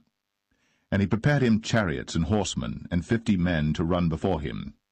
And his father had not displeased him at any time in saying, Why hast thou done so? And he also was a very goodly man. And his mother bare him after Absalom. And he conferred with Joab the son of Zeruiah, and with Abiathar the priest, and they, following Adonijah, helped him. But Zadok the priest, and Benaiah the son of Jehoiada, and Nathan the prophet, and Shimei, and Rei, and the mighty men which belonged to David, were not with Adonijah.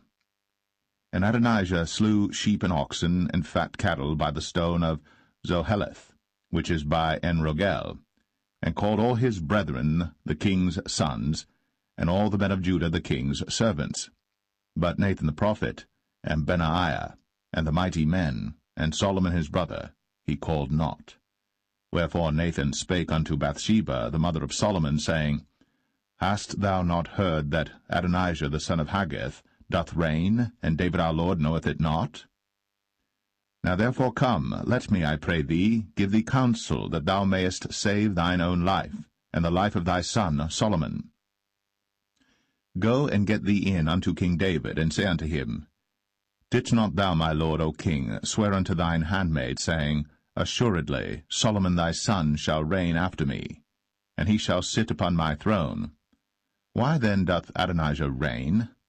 Behold, while thou yet talkest there with the king, I also will come in after thee, and confirm thy words. And Bathsheba went in unto the king into the chamber. And the king was very old, and Abishag the Shunammite ministered unto the king. And Bathsheba bowed, and did obeisance unto the king. And the king said, What wouldst thou? And she said unto him, My lord, thou swearest by the Lord thy God unto thine handmaid, saying, Assuredly Solomon thy son shall reign after me, and he shall sit upon my throne. And now, behold, Adonijah reigneth. And now, my lord the king, thou knowest it not. And he hath slain oxen and fat cattle, and sheep in abundance, and hath called all the sons of the king, and Abiathar the priest, and Joab the captain of the host. But Solomon thy servant hath he not called. And thou, my lord, O king, the eyes of all Israel are upon thee, that thou shouldst tell them who shall sit on the throne of my lord the king after him. Otherwise it shall come to pass, when my lord the king shall sleep with his fathers, that I and my son Solomon shall be counted offenders. And lo, while she yet talked with the king, Nathan the prophet also came in. And they told the king, saying, Behold, Nathan the prophet. And when he was come in before the king, he bowed himself before the king with his face to the ground. And Nathan said, My lord, O king, hast thou said, Adonijah shall reign after me, and he shall sit upon my throne? For he is gone down this day, and hath slain oxen and fat cattle and sheep in abundance, and hath called all the king's sons, and the captains of the host, and Abiathar the priest, and behold, they eat and drink before him, and say, God save King Adonijah. But me, even me thy servant, and Zadok the priest, and Benaiah the son of Jehoiada, and thy servant Solomon hath he not called. Is this thing done by my lord the king? And thou hast not showed it unto thy servant, who should sit on the throne of my lord the king after him? Then King David answered and said, Call me Bathsheba. And she came into the king's presence, and stood before the king.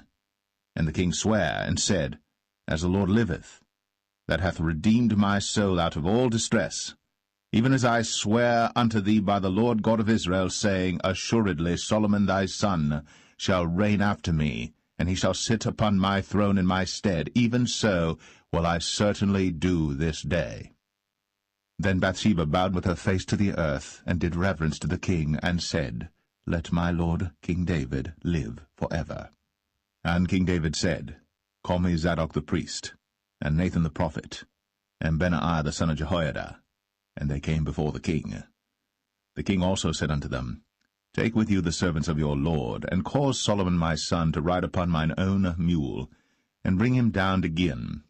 And let Zadok the priest, and Nathan the prophet, anoint him there king over Israel. And blow ye with the trumpet, and say, God save King Solomon. Then ye shall come up after him, that he may come and sit upon my throne, for he shall be king in my stead. And I have appointed him to be ruler over Israel and over Judah. And Benaiah the son of Jehoiada answered the king, and said, Amen. The Lord God of my lord the king say so too. As the Lord hath been with my lord the king, even so be he with Solomon, and make his throne greater than the throne of my lord, King David. So Zadok the priest, and Nathan the prophet, and Benaiah the son of Jehoiada, and the Cherethites, and the Pelethites, went down, and caused Solomon to ride upon King David's mule, and brought him to Gihon. And Zadok the priest took an horn of oil out of the tabernacle, and anointed Solomon, and they blew the trumpet. And all the people said, God save King Solomon. And all the people came up after him, and the people piped with pipes, and rejoiced with great joy, so that the earth rent with the sound of them. And Adonijah and all the guests that were with him heard it as they had made an end of eating. And when Joab heard the sound of the trumpet, he said, Wherefore is this noise of the city being in an uproar? And while he yet spake, behold, Jonathan the son of Abiathar the priest came. And Adonijah said unto him, Come in, for thou art a valiant man, and bringest good tidings. And Jonathan answered and said to Adonijah, Verily, our lord King David hath made Solomon king. And the king hath sent with him Zadok the priest, and Nathan the prophet, and Benaiah the son of Jehoiada, and the Cherethites and the Pelethites, and they have caused him to ride upon the king's mule. And Zadok the priest, and Nathan the prophet, have anointed him king in Gihon, and they are come up from thence, rejoicing, so that the city rang again. This is the noise that ye have heard. And also Solomon sitteth on the throne of the kingdom. And moreover, the king's servants came to bless our lord King David, saying, God make the name of Solomon better than thy name, and make his throne greater than thy throne.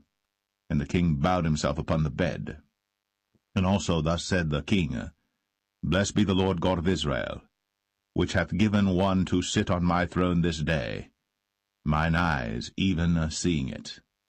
And all the guests that were with Adonijah were afraid, and rose up, and went every man his way.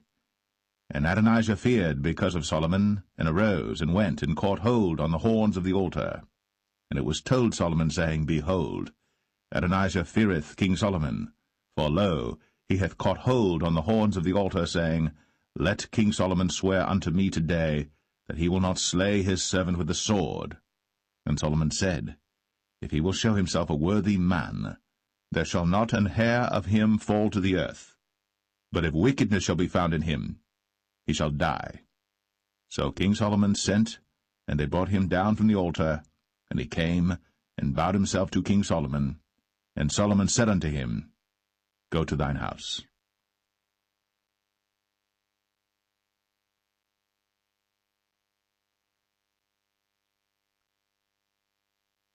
1 Kings 2. Now the days of David drew nigh, that he should die. And he charged Solomon his son, saying, I go the way of all the earth. Be thou strong therefore, and show thyself a man, and keep the charge of the Lord thy God, to walk in his ways, to keep his statutes, and his commandments, and his judgments, and his testimonies, as it is written in the law of Moses, that thou mayest prosper in all that thou doest, and whithersoever thou turnest thyself, that the Lord may continue his word which he spake concerning me, saying, If thy children take heed to their way, to walk before me in truth with all their heart and with all their soul, there shall not fail thee, said he, a man on the throne of Israel. Moreover, thou knowest also what Joab the son of Zeruiah did to me, and what he did to the 2 captains of the host of Israel, unto Abner the son of Ner, and unto Amasa the son of Jether, whom he slew, and shed the blood of war in peace, and put the blood of war upon his girdle that was about his loins, and in his shoes that were on his feet. Do therefore according to thy wisdom, and let not his hoar head go down to the grave in peace. But show kindness unto the sons of Barzillai the Gileadite, and let them be of those that eat at thy table. For so they came to me when I fled because of Absalom thy brother. And behold, thou hast with thee Shimei the son of Gera, a Benjamite of Bahurim, which cursed me with a grievous curse, in the day when I went to Mahanaim. But he came down to meet me at Jordan, and I sware to him by the Lord, saying, I will not put thee to death with the sword. Now therefore hold him not guiltless, for thou art a wise man, and knowest what thou oughtest to do unto him. but his hoar head bring thou down to the grave with blood. So David slept with his fathers, and was buried in the city of David. And the days that David reigned over Israel were 40 years. 7 years reigned he in Hebron, and 33 years reigned he in Jerusalem. Then sat Solomon upon the throne of David his father, and his kingdom was established greatly. And Adonijah the son of Haggith came to Bathsheba, the mother of Solomon, and she said, Comest thou peaceably? And he said, Peaceably. He said, Moreover, I have somewhat to say unto thee. And she said, Say on. And he said, Thou knowest that the kingdom was mine, and that all Israel set their faces on me, that I should reign. Howbeit the kingdom is turned about, and is become my brother's, for it was his from the Lord. And now I ask one petition of thee, deny me not. And she said unto him, Say on. And he said, Speak, I pray thee, unto Solomon the king, for he will not say thee nay, that he give me Abishag the Shunammite to wife. And Bathsheba said, Well, I will speak for thee unto the king.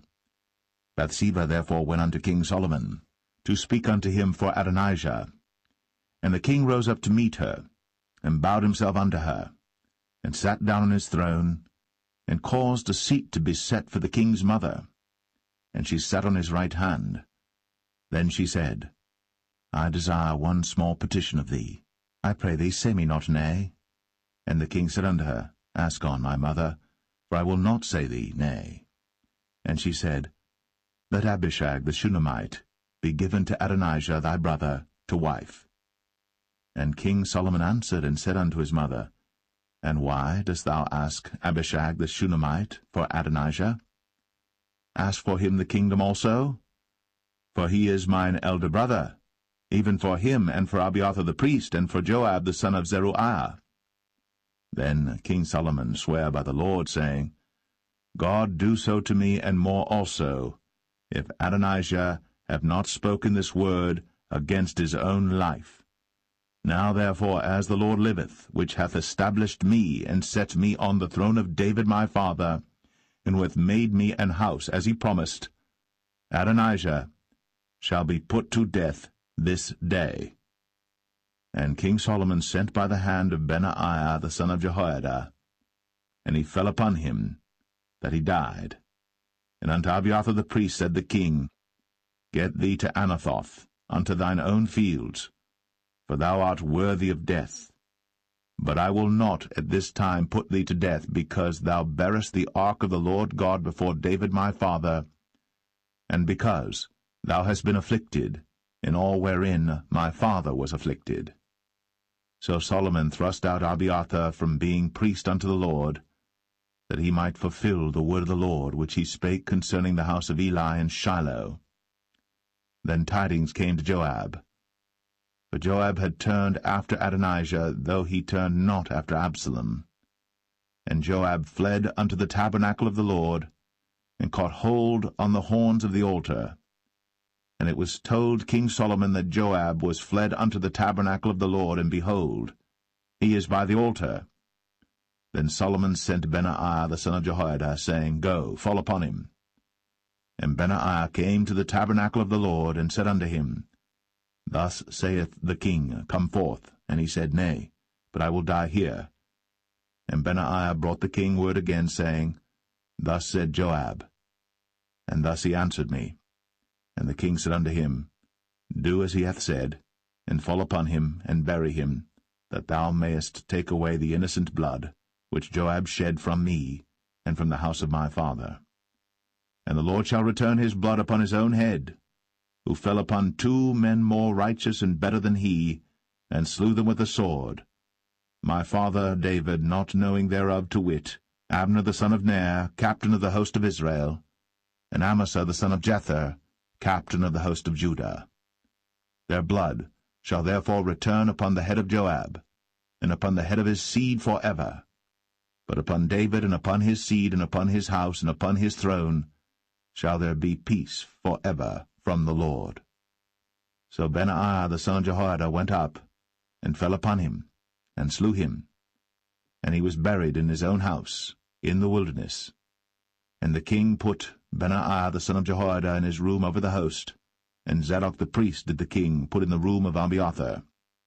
And the king sent and called for Shimei, and said unto him, Build thee an house in Jerusalem, and dwell there, and go not forth thence any whither. For it shall be, that on the day thou goest out, and passest over the brook Kidron, thou shalt know for certain that thou shalt surely die. Thy blood shall be upon thine own head. And Shimei said unto the king, The saying is good. As my lord the king hath said, so will thy servant do. And Shimei dwelt in Jerusalem many days. And it came to pass at the end of 3 years, that 2 of the servants of Shimei ran away unto Achish, son of Maachah, king of Gath. And they told Shimei, saying, Behold, thy servants be in Gath. And Shimei arose, and saddled his ass, and went to Gath to Achish to seek his servants. And Shimei went, and brought his servants from Gath. And it was told Solomon that Shimei had gone from Jerusalem to Gath, and was come again. And the king sent and called for Shimei, and said unto him, Did I not make thee to swear by the Lord, and protested unto thee, saying, Know for a certain, on the day thou goest out, and walkest abroad any whither, that thou shalt surely die? And thou saidst unto me, The word that I have heard is good. Why then hast thou not kept the oath of the Lord, and the commandment that I have charged thee with? The king said moreover to Shimei, Thou knowest all the wickedness which thine heart is privy to, that thou didst to David my father. Therefore the Lord shall return thy wickedness upon thine own head.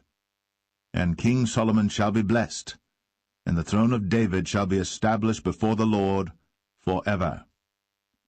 So the king commanded Benaiah the son of Jehoiada, which went out, and fell upon him that he died.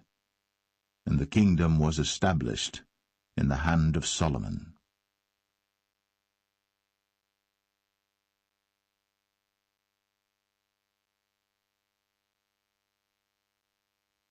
1 Kings 3.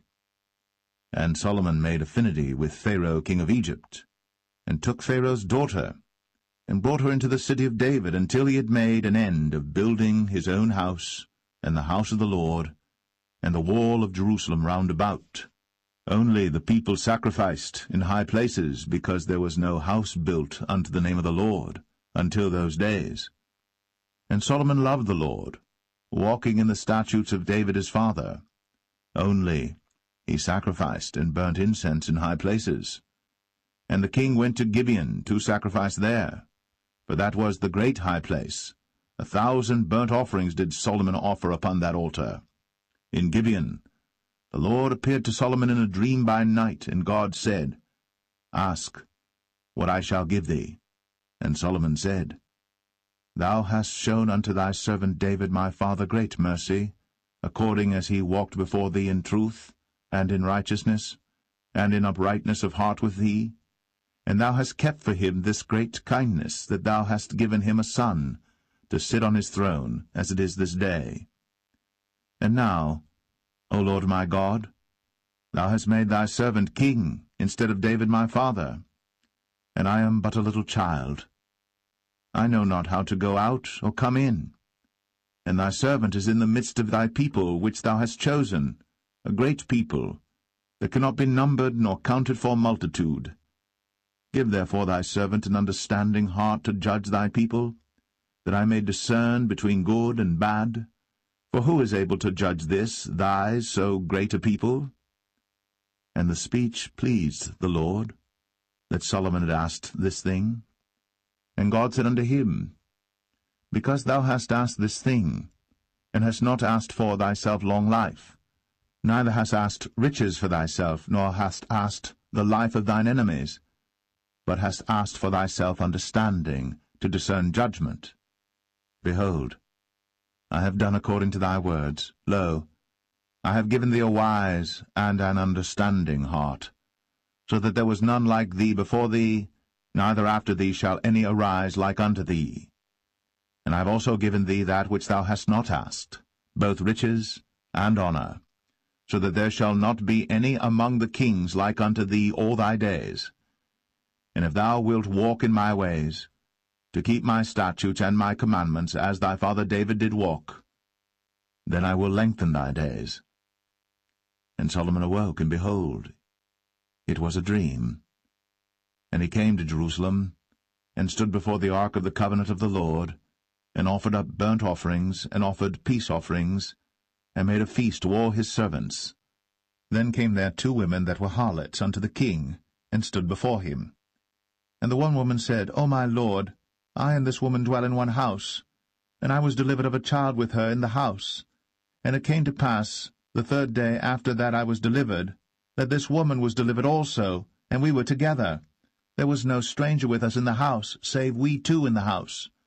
And this woman's child died in the night, because she overlaid it. And she arose at midnight, and took my son from beside me while thine handmaid slept, and laid it in her bosom, and laid her dead child in my bosom. And when I rose in the morning to give my child suck, behold, it was dead. But when I had considered it in the morning, behold, it was not my son which I did bear. And the other woman said, Nay, but the living is my son, and the dead is thy son. And this said, No, but the dead is thy son, and the living is my son. Thus they spake before the king. Then said the king, The one saith, This is my son that liveth, and thy son is the dead. And the other saith, Nay, but thy son is the dead, and my son is the living. And the king said, Bring me a sword. And they brought a sword before the king. And the king said, Divide the living child in 2, and give half to the one, and half to the other. Then spake the woman, whose the living child was, unto the king. For her bowels yearned upon her son, and she said, O my lord, give her the living child, and in no wise slay it. But the other said, Let it be neither mine nor thine, but divide it. Then the king answered and said, Give her the living child, and in no wise slay it. She is the mother thereof. And all Israel heard of the judgment which the king had judged. And they feared the king, for they saw that the wisdom of God was in him, to do judgment.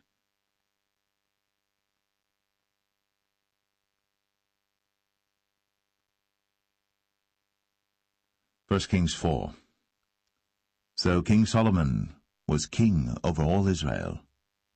And these were the princes which he had: Azariah the son of Zadok the priest, Elihoreph and Ahiah the sons of Shishah, scribes, Jehoshaphat the son of Ahilud, the recorder, and Benaiah the son of Jehoiada was over the host, and Zadok and Abiathar were the priests.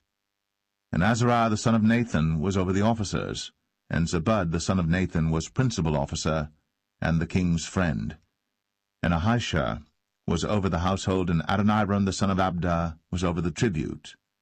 And Solomon had 12 officers over all Israel, which provided victuals for the king and his household. Each man his month in a year made provision.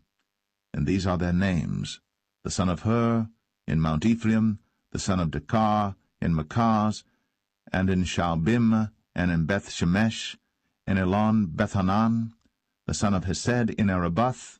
To him pertained Socho, in all the land of Hepher, the son of Abinadab, in all the region of Dor, which had Taphath, the daughter of Solomon, to wife.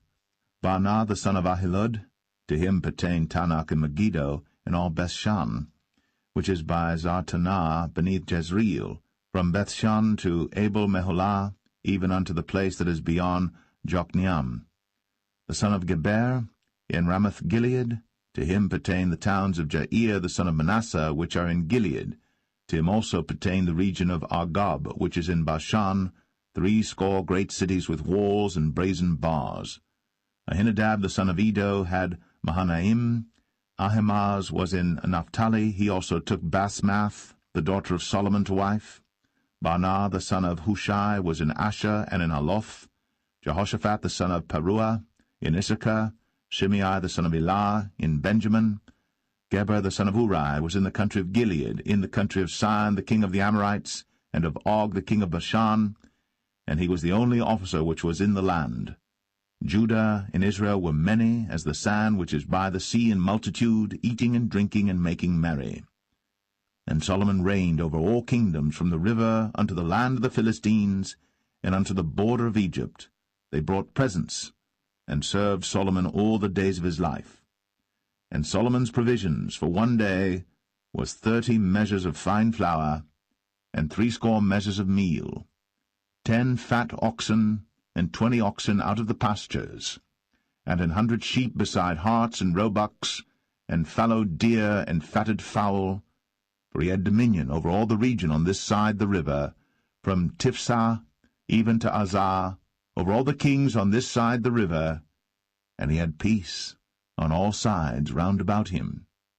And Judah and Israel dwelt safely, every man under his vine and under his fig tree, from Dan even to Beersheba, all the days of Solomon. And Solomon had 40,000 stalls of horses for his chariots, and 12,000 horsemen.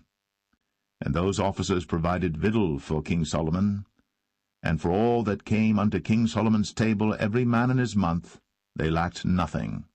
Barley also, and straw for the horses, and dromedaries brought they unto the place where the officers were, every man according to his charge.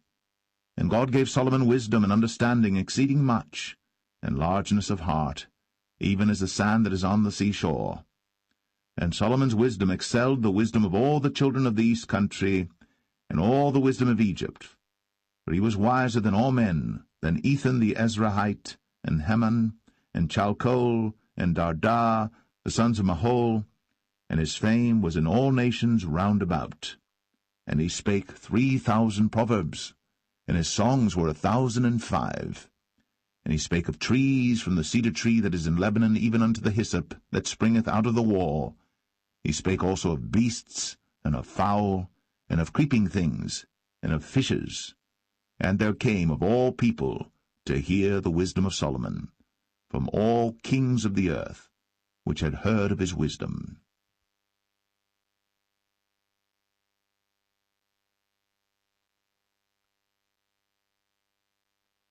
1 Kings 5.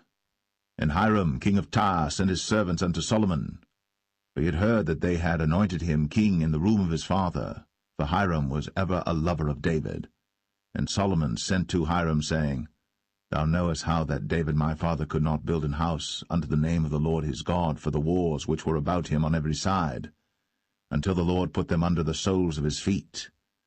But now the Lord my God hath given me rest on every side, so that there is neither adversary nor evil occurrent.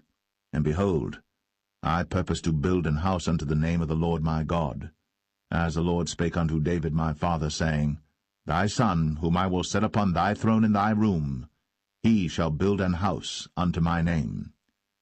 Now therefore command thou that they hew me cedar trees out of Lebanon, and my servants shall be with thy servants, and unto thee will I give hire for thy servants according to all that thou shalt appoint. For thou knowest that there is not among us any that can skill to hew timber like unto the Sidonians.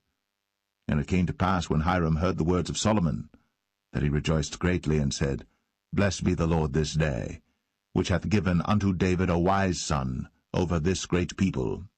And Hiram sent to Solomon, saying, I have considered the things which thou sentest to me for, and I will do all thy desire concerning timber of cedar, and concerning timber of fir. My servants shall bring them down from Lebanon unto the sea, and I will convey them by sea in floats unto the place that thou shalt appoint me, and will cause them to be discharged there. And thou shalt receive them, and thou shalt accomplish my desire in giving food for my household. So Hiram gave Solomon cedar trees and fir trees, according to all his desire. And Solomon gave Hiram 20,000 measures of wheat for food to his household, and 20 measures of pure oil. Thus gave Solomon to Hiram year by year. And the Lord gave Solomon wisdom, as he promised him. And there was peace between Hiram and Solomon, and they two made a league together. And King Solomon raised a levy out of all Israel, and the levy was 30,000 men. And he sent them to Lebanon, 10,000 a month by courses. A month they were in Lebanon, and 2 months at home, and Adoniram was over the levy. And Solomon had 70,000 that bare burdens, and 80,000 hewers in the mountains, beside the chief of Solomon's officers which were over the work, 3,300 which ruled over the people that wrought in the work. And the king commanded, and they brought great stones, costly stones, and hewed stones, to lay the foundation of the house.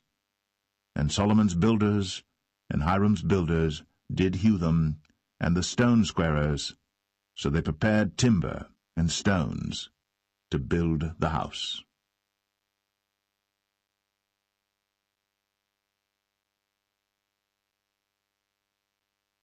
1 Kings 6. And it came to pass in the 480th year, after the children of Israel were come out of the land of Egypt, in the 4th year of Solomon's reign over Israel, in the month Ziph, which is the 2nd month, that he began to build the house of the Lord.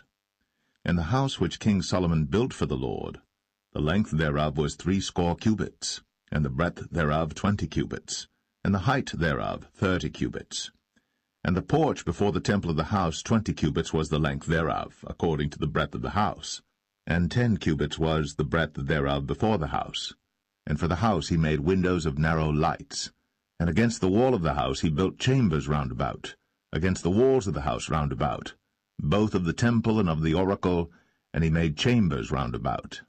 The nethermost chamber was 5 cubits broad, and the middle was 6 cubits broad, and the third was 7 cubits broad. For without, in the wall of the house, he made narrowed rests round about, that the beams should not be fastened in the walls of the house. And the house, when it was in building, was built of stone made ready before it was brought thither, so that there was neither hammer nor axe nor any tool of iron heard in the house, while it was in building. The door for the middle chamber was in the right side of the house, and they went up with winding stairs into the middle chamber, and out of the middle into the third. So he built the house, and finished it, and covered the house with beams and boards of cedar. And then he built chambers against all the house, 5 cubits high, and they rested on the house with timber of cedar. And the word of the Lord came to Solomon, saying, Concerning this house, which thou art in building, if thou wilt walk in my statutes, and execute my judgments, and keep all my commandments to walk in them, then will I perform my word with thee, which I spake unto David thy father, and I will dwell among the children of Israel, and will not forsake my people Israel. So Solomon built the house, and finished it. And he built the walls of the house within with boards of cedar, both the floor of the house and the walls of the ceiling, and he covered them on the inside with wood, and covered the floor of the house with planks of fir.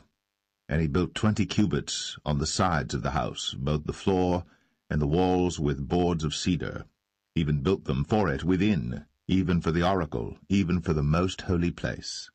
And the house, that is, the temple before it, was 40 cubits long, and the cedar of the house within was carved with knobs and open flowers. All was cedar. There was no stone seen. And the oracle he prepared in the house within, to set there the ark of the covenant of the Lord. And the oracle in the forepart was 20 cubits in length, and 20 cubits in breadth, and 20 cubits in the height thereof. And he overlaid it with pure gold, and so covered the altar which was of cedar. So Solomon overlaid the house within with pure gold, and he made a partition by the chains of gold before the oracle, and he overlaid it with gold. And the whole house he overlaid with gold until he had finished all the house. Also the whole altar that was by the oracle he overlaid with gold. And within the oracle he made 2 cherubims of olive tree, each 10 cubits high, and 5 cubits was the one wing of the cherub, and 5 cubits the other wing of the cherub. From the uttermost part of the one wing unto the uttermost part of the other were 10 cubits, and the other cherub was 10 cubits. Both the cherubims were of one measure and one size. The height of the one cherub was 10 cubits, and so was it of the other cherub. And he set the cherubims within the inner house, and they stretched forth the wings of the cherubims, so that the wing of the one touched the one wall, and the wing of the other cherub touched the other wall, and their wings touched one another in the midst of the house. And he overlaid the cherubims with gold, And he carved all the walls of the house round about with carved figures of cherubims, and palm trees, and open flowers, within and without. And the floor of the house he overlaid with gold, within and without. And for the entering of the oracle he made doors of olive tree. The lintel and side posts were a fifth part of the wall.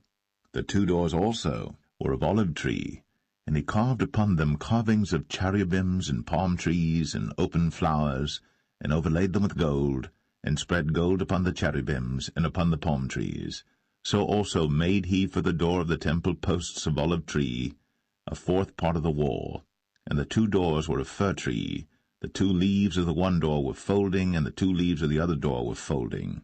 And he carved thereon cherubims and palm trees and open flowers, and covered them with gold, fitted upon the carved work. And he built the inner court with 3 rows of hewed stone, and a row of cedar beams.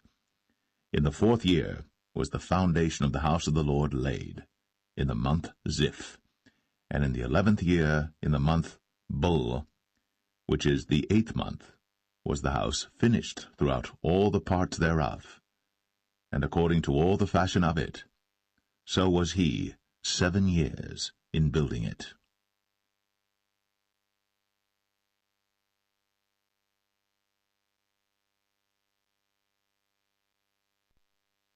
1 Kings 7.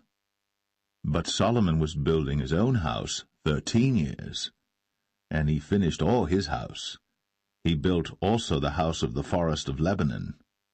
The length thereof was 100 cubits, and the breadth thereof 50 cubits, and the height thereof 30 cubits, upon 4 rows of cedar pillars, with cedar beams upon the pillars. And it was covered with cedar above, upon the beams, that lay on 45 pillars, 15 in a row. And there were windows in 3 rows, and light was against light in 3 ranks. And all the doors and posts were square, with the windows, and light was against light in 3 ranks. And he made a porch of pillars. The length thereof was 50 cubits, and the breadth thereof 30 cubits, and the porch was before them. And the other pillars and the thick beam were before them. Then he made a porch for the throne where he might judge, even the porch of judgment, and it was covered with cedar from one side of the floor to the other. And his house where he dwelt had another court within the porch, which was of the like work. Solomon made also an house for Pharaoh's daughter, whom he had taken to wife, like unto this porch. All these were of costly stones, according to the measures of hewed stones, sawed with saws, within and without, even from the foundation unto the coping, and so on the outside toward the great court. And the foundation was of costly stones, even great stones, stones of 10 cubits, and stones of 8 cubits. And above were costly stones after the measures of hewed stones and cedars. And the great court round about was with 3 rows of hewed stones, and a row of cedar beams, both for the inner court of the house of the Lord, and for the porch of the house. And King Solomon sent and fetched Hiram out of Tyre. He was a widow's son of the tribe of Naphtali, and his father was a man of Tyre, a worker in brass, and he was filled with wisdom and understanding and cunning, to work all works in brass. And he came to King Solomon, and wrought all his work. For he cast 2 pillars of brass of 18 cubits high apiece, and a line of 12 cubits did compass either of them about. And he made 2 chapiters of molten brass, to set upon the tops of the pillars. The height of the one chapiter was 5 cubits, and the height of the other chapiter was 5 cubits. And nets of checker work, and wreaths of chain work, for the chapiters which were upon the top of the pillars, 7 for the one chapiter, and 7 for the other chapiter. And he made the pillars, and 2 rows round about upon the one network, to cover the chapiters that were upon the top, with pomegranates. And so did he for the other chapiter. And the chapiters that were upon the top of the pillars were of lily work in the porch 4 cubits. And the chapiters upon the 2 pillars had pomegranates also above, over against the belly which was by the network. And the pomegranates were 200 in rows round about upon the other chapiter. And he set up the pillars in the porch of the temple. And he set up the right pillar, and called the name thereof Jachin. And he set up the left pillar, and called the name thereof Boaz. And upon the top of the pillars was lily work. so was the work of the pillars finished. And he made a molten sea, 10 cubits from the one brim to the other. It was round all about, and his height was 5 cubits, and a line of 30 cubits did compass it round about. And under the brim of it round about there were knobs compassing it, 10 in a cubit, compassing the sea round about. The knobs were cast in 2 rows when it was cast. It stood upon 12 oxen, 3 looking toward the north, and 3 looking toward the west, and 3 looking toward the south, and 3 looking toward the east. And the sea was set above, upon them, and all their hinder parts were inward. And it was an handbreadth thick, and the brim thereof was wrought like the brim of a cup, with flowers of lilies. It contained 2,000 baths.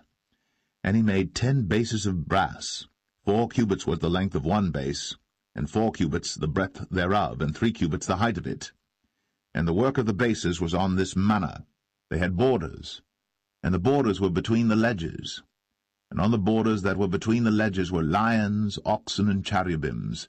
And upon the ledges there was a base above, and beneath the lions and oxen were certain additions made of thin work. And every base had 4 brazen wheels, and plates of brass, and the 4 corners thereof had undersetters. Under the laver were undersetters molten, at the side of every addition. And the mouth of it within the chapiter, and above was a cubit, but the mouth thereof was round after the work of the base, a cubit and an half. And also upon the mouth of it were gravings with their borders, 4 square, not round. And under the borders were 4 wheels, and the axle trees of the wheels were joined to the base. And the height of a wheel was a cubit and a half a cubit. And the work of the wheels was like the work of a chariot wheel. Their axle trees and their naves and their felloes and their spokes were all molten. And there were 4 undersetters to the 4 corners of one base, and the undersetters were of the very base itself. And in the top of the base was there a round compass of half a cubit high, and on the top of the base the ledges thereof, and the borders thereof were of the same. For on the plates of the ledges thereof, and on the borders thereof, he graved cherubims, lions, and palm trees, according to the proportion of every one, and additions round about. After this manner he made the 10 bases. All of them had 1 casting, 1 measure, and 1 size. Then made he 10 lavers of brass. 1 laver contained 40 baths, and every laver was 4 cubits, and upon every one of the 10 bases 1 laver. And he put 5 bases on the right side of the house, and 5 on the left side of the house, and he set the sea on the right side of the house eastward over against the south. And Hiram made the lavers, and the shovels, and the basins. So Hiram made an end of doing all the work that he made King Solomon for the house of the Lord. The 2 pillars and the 2 bowls of the chapiters that were on the top of the 2 pillars, and the 2 networks to cover the 2 bowls of the chapiters, which were upon the top of the pillars, and 400 pomegranates for the 2 networks, even 2 rows of pomegranates for 1 network, to cover the 2 bowls of the chapiters that were upon the pillars, and the 10 bases, and 10 lavers on the bases, and 1 sea, and 12 oxen under the sea, and the pots, and the shovels, and the basins, and all these vessels which Hiram made to King Solomon for the house of the Lord, were of bright brass. In the plain of Jordan did the king cast them, in the clay ground between Succoth and Zarthan. And Solomon left all the vessels unweighed, because they were exceeding many, neither was the weight of the brass found out. And Solomon made all the vessels that pertained unto the house of the Lord, the altar of gold, and the table of gold whereupon the showbread was, and the candlesticks of pure gold, 5 on the right side and 5 on the left, before the oracle, with the flowers and the lamps and the tongs of gold, and the bowls and the snuffers and the basins and the spoons and the censers of pure gold, and the hinges of gold, both for the doors of the inner house, the most holy place, and for the doors of the house, to wit, of the temple. So was ended all the work that King Solomon made for the house of the Lord. And Solomon brought in the things which David his father had dedicated, even the silver, and the gold, and the vessels, did he put among the treasures of the house of the Lord.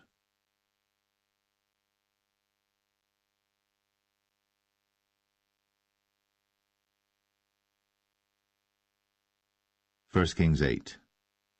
Then Solomon assembled the elders of Israel, and all the heads of the tribes, the chief of the fathers of the children of Israel, unto King Solomon in Jerusalem, that they might bring up the ark of the covenant of the Lord out of the city of David, which is Zion. And all the men of Israel assembled themselves unto King Solomon at the feast in the month Ethanim, which is the 7th month. And all the elders of Israel came, and the priests took up the ark, and they brought up the ark of the Lord, and the tabernacle of the congregation, and all the holy vessels that were in the tabernacle, even those did the priests and the Levites bring up. And King Solomon and all the congregation of Israel that were assembled unto him were with him before the ark, sacrificing sheep and oxen that could not be told nor numbered for multitude. And the priests brought in the ark of the covenant of the Lord unto his place, into the oracle of the house, to the most holy place, even under the wings of the cherubims. For the cherubims spread forth their 2 wings over the place of the ark, and the cherubims covered the ark and the staves thereof above. And they drew out the staves, that the ends of the staves were seen out in the holy place before the oracle, and they were not seen without. And there they are unto this day. There was nothing in the ark save the 2 tables of stone, which Moses put there at Horeb, when the Lord made a covenant with the children of Israel, when they came out of the land of Egypt. And it came to pass, when the priests were come out of the holy place, that the cloud filled the house of the Lord, so that the priests could not stand to minister because of the cloud, for the glory of the Lord had filled the house of the Lord. Then spake Solomon, The Lord said that he would dwell in the thick darkness. I have surely built thee an house to dwell in, a settled place for thee to abide in for ever. And the king turned his face about, and blessed all the congregation of Israel.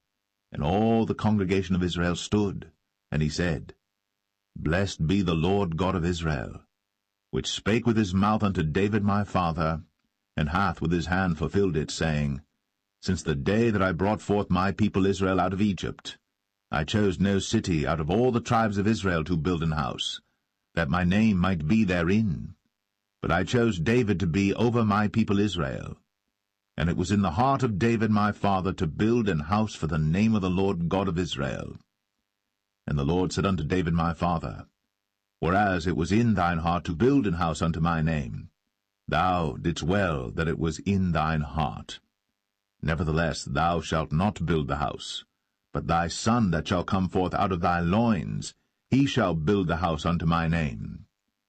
And the Lord hath performed his word that he spake, and I am risen up in the room of David my father, and sit on the throne of Israel, as the Lord promised, and have built an house for the name of the Lord God of Israel. And I have set there a place for the ark, wherein is the covenant of the Lord, which he made with our fathers when he brought them out of the land of Egypt. And Solomon stood before the altar of the Lord in the presence of all the congregation of Israel, and spread forth his hands toward heaven, and he said, Lord God of Israel, there is no God like thee, in heaven above, or on earth beneath, who keepest covenant and mercy with thy servants that walk before thee with all their heart, who hast kept with thy servant David my father, that thou promised him, thou spakest also with thy mouth, and hast fulfilled it with thine hand, as it is this day. Therefore now, Lord God of Israel, keep with thy servant David my father, that thou promised him, saying, There shall not fail thee a man in my sight to sit on the throne of Israel, so that thy children take heed to their way, that they walk before me as thou hast walked before me. And now, O God of Israel, let thy word, I pray thee, be verified, which thou spakest unto thy servant David my father. But will God indeed dwell on the earth? Behold, the heaven, and heaven of heavens cannot contain thee. How much less this house that I have builded? Yet have thou respect unto the prayer of thy servant, and to his supplication, O Lord my God, to hearken unto the cry and to the prayer which thy servant prayeth before thee today, that thine eyes may be open toward this house night and day, even toward the place of which thou hast said, my name shall be there, that thou mayest hearken unto the prayer which thy servant shall make toward this place. And hearken thou to the supplication of thy servant, and of thy people Israel, when they shall pray toward this place. And hear thou in heaven thy dwelling place, and when thou hearest, forgive. If any man trespass against his neighbor, and an oath be laid upon him to cause him to swear, and the oath come before thine altar in this house, then hear thou in heaven, and do and judge thy servants, condemning the wicked, to bring his way upon his head, and justifying the righteous, to give him according to his righteousness. When thy people Israel be smitten down before the enemy, because they have sinned against thee, and shall turn again to thee, and confess thy name, and pray, and make supplication unto thee in this house, then hear thou in heaven, and forgive the sin of thy people Israel, and bring them again unto the land which thou gavest unto their fathers. When heaven is shut up, and there is no rain because they have sinned against thee, if they pray toward this place, and confess thy name, and turn from their sin, when thou afflictest them, then hear thou in heaven, and forgive the sin of thy servants, and of thy people Israel, that thou teach them the good way wherein they should walk, and give rain upon thy land, which thou hast given to thy people for an inheritance. If there be in the land famine, if there be pestilence, blasting, mildew, locust, or if there be caterpillar, if their enemy besiege them in the land of their cities, whatsoever plague, whatsoever sickness there be, what prayer and supplication soever be made by any man, or by all thy people Israel, which shall know every man the plague of his own heart, and spread forth his hands toward this house, then hear thou in heaven thy dwelling place, and forgive, and do, and give to every man according to his ways, whose heart thou knowest, for thou, even thou only, knowest the hearts of all the children of men, that they may fear thee all the days that they live in the land which thou gavest unto our fathers. Moreover, concerning a stranger that is not of thy people Israel, but cometh out of a far country for thy name's sake, for they shall hear of thy great name, and of thy strong hand, and of thy stretched out arm, when he shall come and pray toward this house, hear thou in heaven thy dwelling place, and do according to all that the stranger calleth to thee for, that all people of the earth may know thy name, to fear thee, as do thy people Israel, and that they may know that this house which I have builded is called by thy name.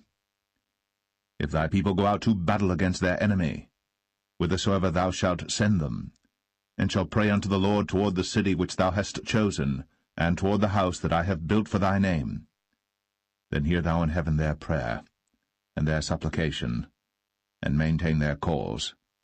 If they sin against thee, for there is no man that sinneth not, and thou be angry with them, and deliver them to the enemy, so that they carry them away captives unto the land of the enemy, far or near.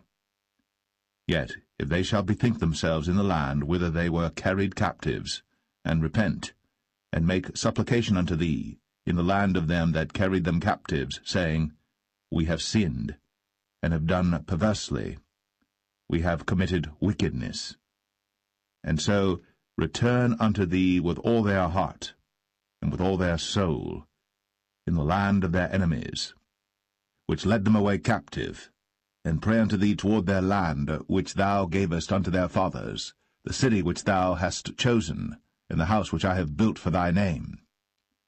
Then hear thou their prayer, and their supplication in heaven thy dwelling place, and maintain their cause, and forgive thy people that have sinned against thee, and all their transgressions wherein they have transgressed against thee, and give them compassion before them who carry them captive, that they may have compassion on them. For they be thy people, and thine inheritance, which thou broughtest forth out of Egypt, from the midst of the furnace of iron, that thine eyes may be open unto the supplication of thy servant, and unto the supplication of thy people Israel, to hearken unto them in all that they call for unto thee. For thou didst separate them from among all the people of the earth to be thine inheritance, as thou spakest by the hand of Moses thy servant, when thou broughtest our fathers out of Egypt, O Lord God. And it was so that when Solomon had made an end of praying all this prayer and supplication unto the Lord, he arose from before the altar of the Lord, from kneeling on his knees with his hands spread up to heaven. And he stood, and blessed all the congregation of Israel with a loud voice, saying, Blessed be the Lord, that hath given rest unto his people Israel, according to all that he promised. There hath not failed one word of all his good promise, which he promised by the hand of Moses his servant. The Lord our God be with us, as he was with our fathers. Let him not leave us, nor forsake us, that he may incline our hearts unto him, to walk in all his ways, and to keep his commandments and his statutes and his judgments, which he commanded our fathers. And let these my words wherewith I have made supplication before the Lord be nigh unto the Lord our God day and night, that he maintain the cause of his servant, and the cause of his people Israel at all times, as the matter shall require, that all the people of the earth may know that the Lord is God, and that there is none else. Let your heart therefore be perfect with the Lord our God, to walk in his statutes, and to keep his commandments, as at this day. And the king and all Israel with him offered sacrifice before the Lord. And Solomon offered a sacrifice of peace offerings, which he offered unto the Lord, 22,000 oxen, and 120,000 sheep. So the king and all the children of Israel dedicated the house of the Lord. The same day did the king hallow the middle of the court that was before the house of the Lord, for there he offered burnt offerings and meat offerings, and the fat of the peace offerings, because the brazen altar that was before the Lord was too little to receive the burnt offerings and meat offerings, and the fat of the peace offerings. And at that time Solomon held a feast, and all Israel with him, a great congregation from the entering in of Hamath unto the river of Egypt, before the Lord our God 7 days, and 7 days, even 14 days. On the 8th day he sent the people away, and they blessed the king, and went unto their tents joyful and glad of heart, for all the goodness that the Lord had done for David his servant, and for Israel his people.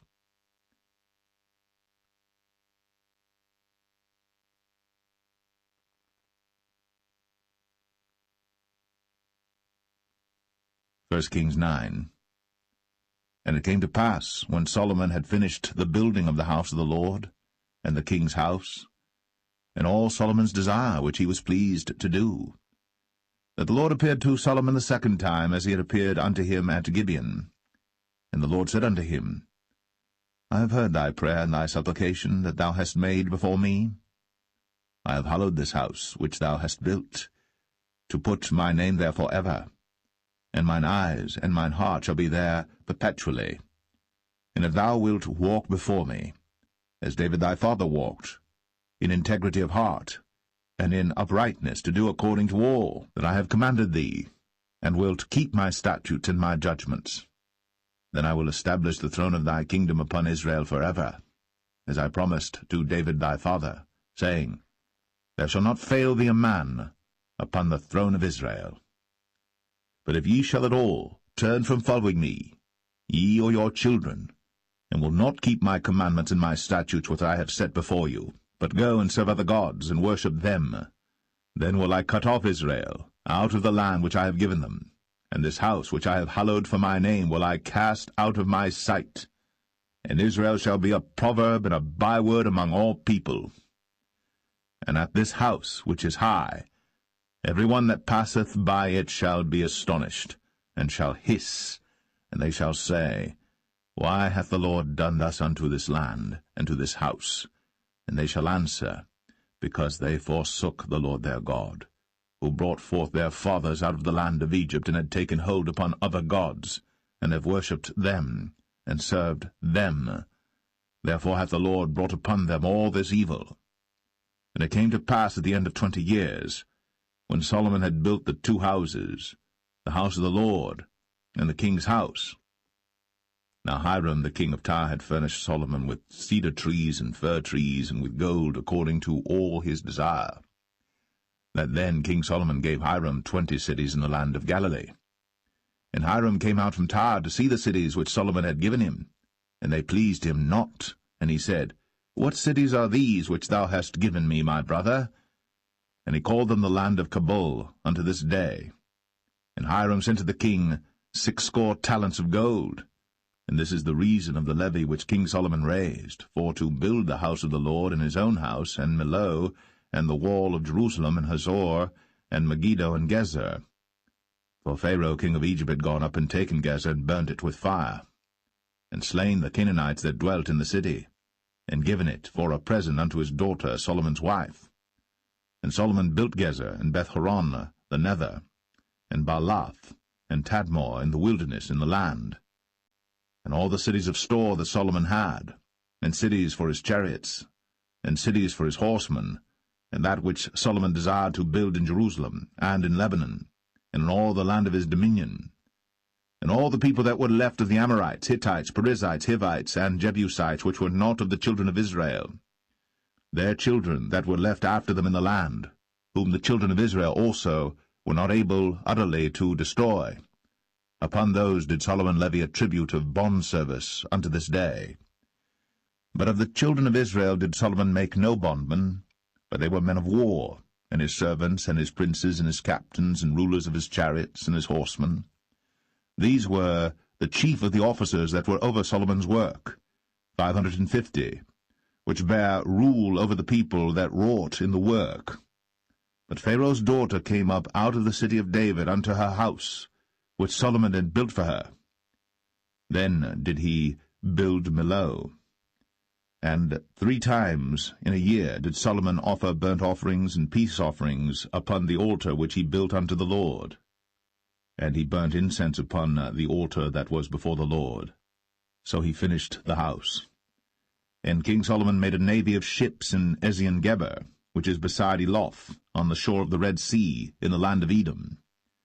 And Hiram sent in the navy his servants, shipmen that had knowledge of the sea, with the servants of Solomon. And they came to Ophir, and fetched from thence gold 420 talents, and brought it to King Solomon.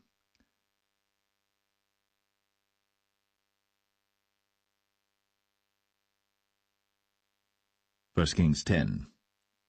And when the queen of Sheba heard of the fame of Solomon concerning the name of the Lord, she came to prove him with hard questions. And she came to Jerusalem with a very great train, with camels that bare spices, and very much gold, and precious stones. And when she was come to Solomon, she communed with him of all that was in her heart. And Solomon told her all her questions. There was not anything hid from the king which he told her not. And when the queen of Sheba had seen all Solomon's wisdom, and the house that he had built, and the meat of his table, and the sitting of his servants, and the attendance of his ministers, and their apparel, and his cupbearers, and his ascent by which he went up unto the house of the Lord, there was no more spirit in her. And she said to the king, It was a true report that I heard in mine own land of thy acts and of thy wisdom. Howbeit, I believed not the word until I came, and mine eyes had seen it, and behold, the half was not told me. Thy wisdom and prosperity exceedeth the fame which I heard. Happy are thy men, happy are these thy servants, which stand continually before thee, and that hear thy wisdom. Blessed be the Lord thy God, which delighteth in thee, to set thee on the throne of Israel, because the Lord loved Israel for ever. Therefore made he thee king, to do judgment and justice. And she gave the king 120 talents of gold, and of spices, very great store, and precious stones. There came no more such abundance of spices as these which the queen of Sheba gave to King Solomon. And the navy also of Hiram that brought gold from Ophir, brought in from Ophir great plenty of almug trees and precious stones. And the king made of the almug trees pillars for the house of the Lord, and for the king's house, harps also, and psalteries for singers. There came no such almug trees, nor were seen unto this day. And King Solomon gave unto the queen of Sheba all her desire, whatsoever she asked, beside that which Solomon gave her of his royal bounty. So she turned, and went to her own country, she and her servants. Now the weight of gold that came to Solomon in 1 year was 666 talents of gold. Beside that he had of the merchantmen, and of the traffic of the spice merchants, and of all the kings of Arabia, and of the governors of the country. And King Solomon made 200 targets of beaten gold. 600 shekels of gold went to 1 target. And he made 300 shields of beaten gold. 3 pound of gold went to 1 shield, and the king put them in the house of the forest of Lebanon. Moreover, the king made a great throne of ivory, and overlaid it with the best gold. The throne had 6 steps, and the top of the throne was round behind, and there were stays on either side on the place of the seat, and 2 lions stood beside the stays, and 12 lions stood there on the one side, and on the other upon the 6 steps. There was not the like made in any kingdom. And all King Solomon's drinking vessels were of gold, and all the vessels of the house of the forest of Lebanon were of pure gold. None were of silver. It was nothing accounted of in the days of Solomon. For the king had at sea a navy of Tarshish, with the navy of Hiram. Once in 3 years came the navy of Tarshish, bringing gold and silver, ivory, and apes and peacocks. So King Solomon exceeded all the kings of the earth for riches and for wisdom. And all the earth sought to Solomon, to hear his wisdom, which God had put in his heart. And they brought every man his present, vessels of silver, and vessels of gold, and garments, and armor, and spices, horses, and mules, a rate year by year. And Solomon gathered together chariots and horsemen, and he had 1,400 chariots, and 12,000 horsemen, whom he bestowed in the cities for chariots, and with the king at Jerusalem. And the king made silver to be in Jerusalem as stones, and cedars made he to be as the sycamore trees that are in the vale for abundance. And Solomon had horses brought out of Egypt, and linen yarn. The king's merchants received the linen yarn at a price. And a chariot came up and went out of Egypt for 600 shekels of silver, and an horse for 150. And so for all the kings of the Hittites, and for the kings of Syria, did they bring them out by their means.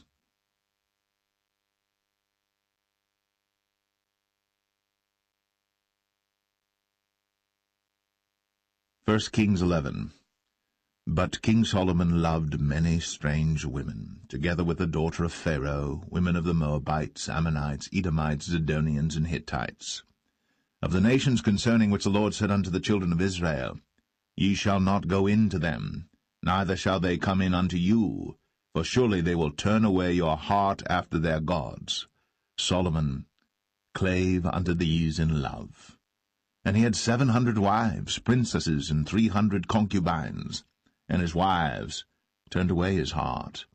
For it came to pass, when Solomon was old, that his wives turned away his heart after other gods. And his heart was not perfect with the Lord his God, as was the heart of David his father. For Solomon went after Ashtoreth, the goddess of the Zidonians, and after Milcom, the abomination of the Ammonites. And Solomon did evil in the sight of the Lord, and went not fully after the Lord, as did David his father. Then did Solomon build an high place for Chemosh, the abomination of Moab, in the hill that is before Jerusalem, and for Molech, the abomination of the children of Ammon.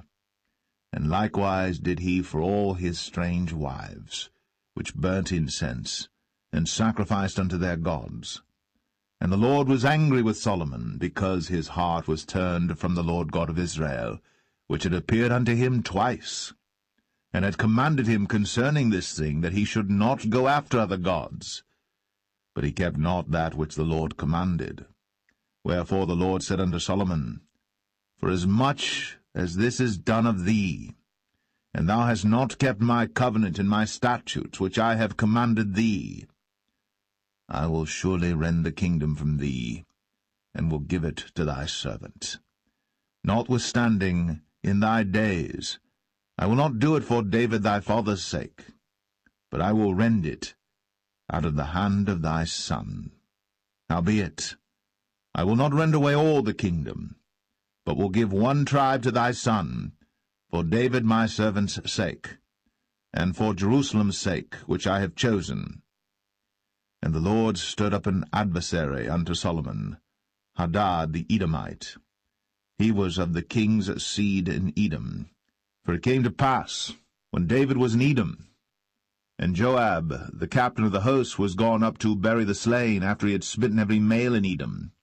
For 6 months did Joab remain there with all Israel, until he had cut off every male in Edom. That Hadad fled, he and certain Edomites of his father's servants with him, to go into Egypt, Hadad being yet a little child. And they arose out of Midian, and came to Paran.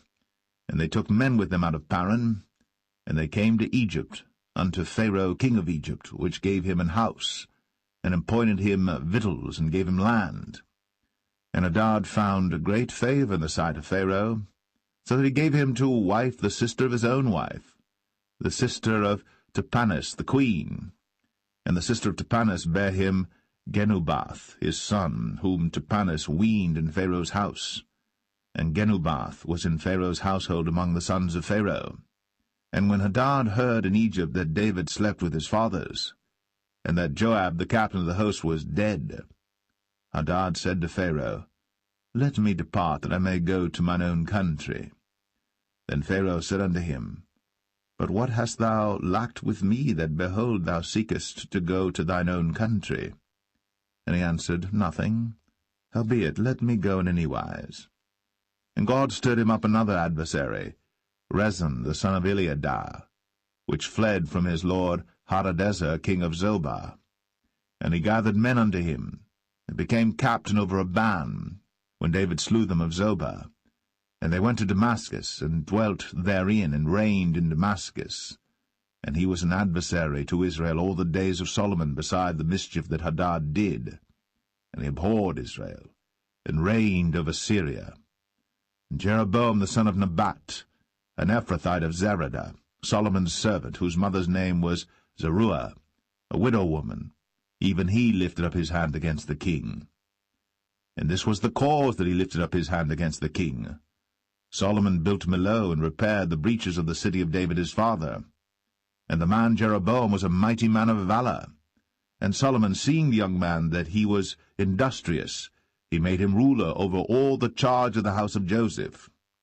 And it came to pass at that time, when Jeroboam went out of Jerusalem, that the prophet Ahijah the Shilonite found him in the way, and he had clad himself with a new garment, and they two were alone in the field. And Ahijah caught the new garment that was on him, and rent it in 12 pieces. And he said to Jeroboam, Take thee 10 pieces, for thus saith the Lord, the God of Israel, Behold, I will rend the kingdom out of the hand of Solomon, and will give 10 tribes to thee. But he shall have 1 tribe for my servant David's sake, and for Jerusalem's sake, the city which I have chosen out of all the tribes of Israel, because that they have forsaken me, and have worshipped Ashtoreth, the goddess of the Zidonians, Chemosh, the god of the Moabites, and Milcom, the god of the children of Ammon, and have not walked in my ways, to do that which is right in mine eyes, and to keep my statutes and my judgments, as did David his father. Howbeit, I will not take the whole kingdom out of his hand, but I will make him prince all the days of his life, for David my servant's sake, whom I chose, because he kept my commandments and my statutes. But I will take the kingdom out of his son's hand, and will give it unto thee, even 10 tribes. And unto his son will I give 1 tribe, that David my servant may have a light always before me in Jerusalem, the city which I have chosen me, to put my name there. And I will take thee, and thou shalt reign according to all that thy soul desireth, and shalt be king over Israel. And it shall be, if thou wilt hearken unto all that I command thee, and wilt walk in my ways, and do that is right in my sight, to keep my statutes and my commandments, as David my servant did, that I will be with thee, and build thee a sure house, as I built for David, and will give Israel unto thee. And I will for this afflict the seed of David, but not forever. Solomon sought therefore to kill Jeroboam. And Jeroboam arose and fled into Egypt unto Shishak king of Egypt, and was in Egypt until the death of Solomon. And the rest of the acts of Solomon, and all that he did, and his wisdom, are they not written in the book of the acts of Solomon? And the time that Solomon reigned in Jerusalem over all Israel was 40 years. And Solomon slept with his fathers, and was buried in the city of David his father, and Rehoboam his son reigned in his stead.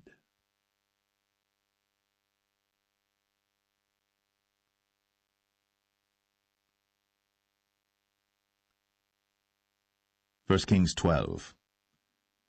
And Rehoboam went to Shechem, for all Israel were come to Shechem to make him king. And it came to pass, when Jeroboam the son of Nebat, who was yet in Egypt, heard of it, for he was fled from the presence of King Solomon, and Jeroboam dwelt in Egypt, that they sent and called him. And Jeroboam and all the congregation of Israel came and spake unto Rehoboam, saying, Thy father made our yoke grievous.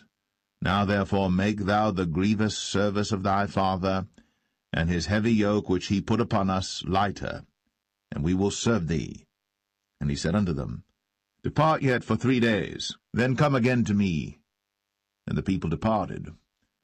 And King Rehoboam consulted with the old men that stood before Solomon his father while he yet lived, and said, How do ye advise that I may answer this people?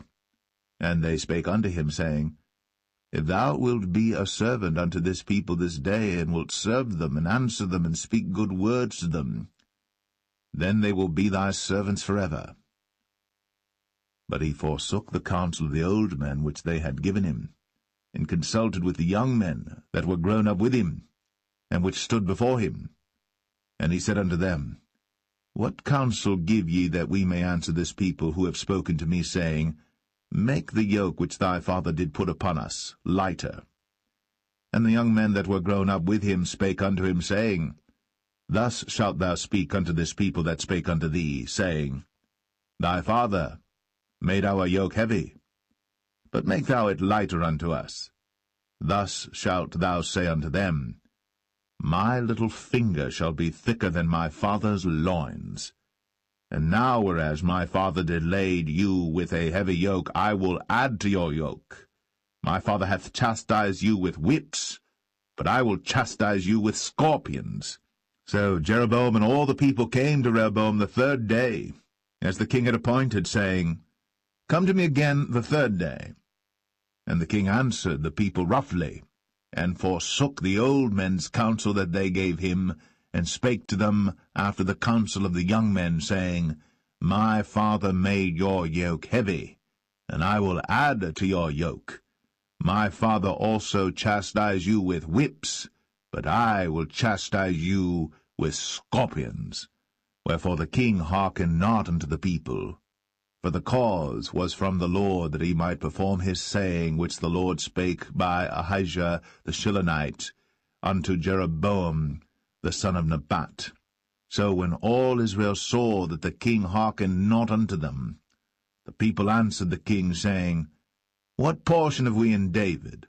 Neither have we inheritance in the son of Jesse. To your tents, O Israel. Now see to thine own house, David. So Israel departed unto their tents. But as for the children of Israel which dwelt in the cities of Judah, Rehoboam reigned over them. Then King Rehoboam sent Adoram, who was over the tribute, and all Israel stoned him with stones that he died. Therefore King Rehoboam made speed to get him up to his chariot, to flee to Jerusalem. So Israel rebelled against the house of David unto this day.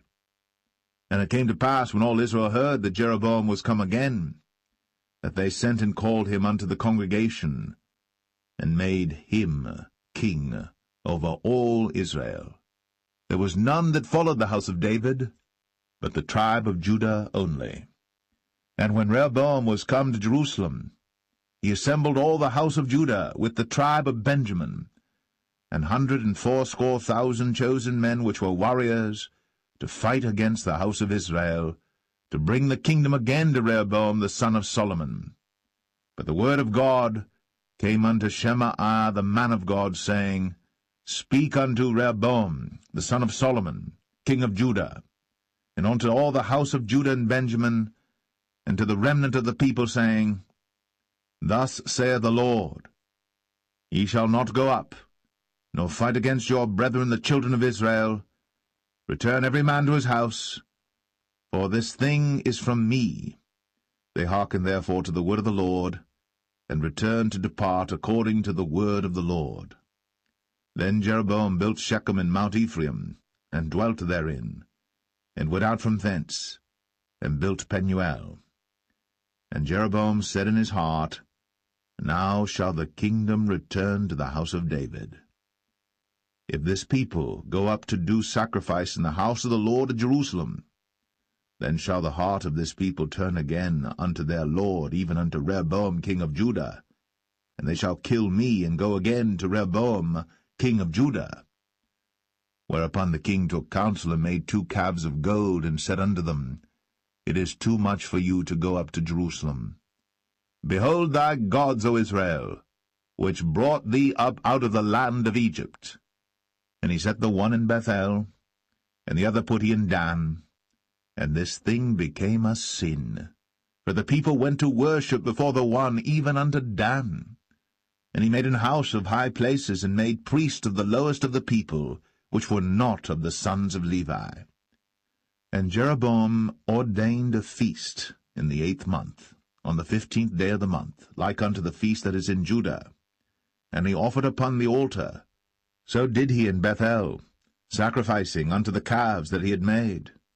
And he placed in Bethel the priests of the high places which he had made.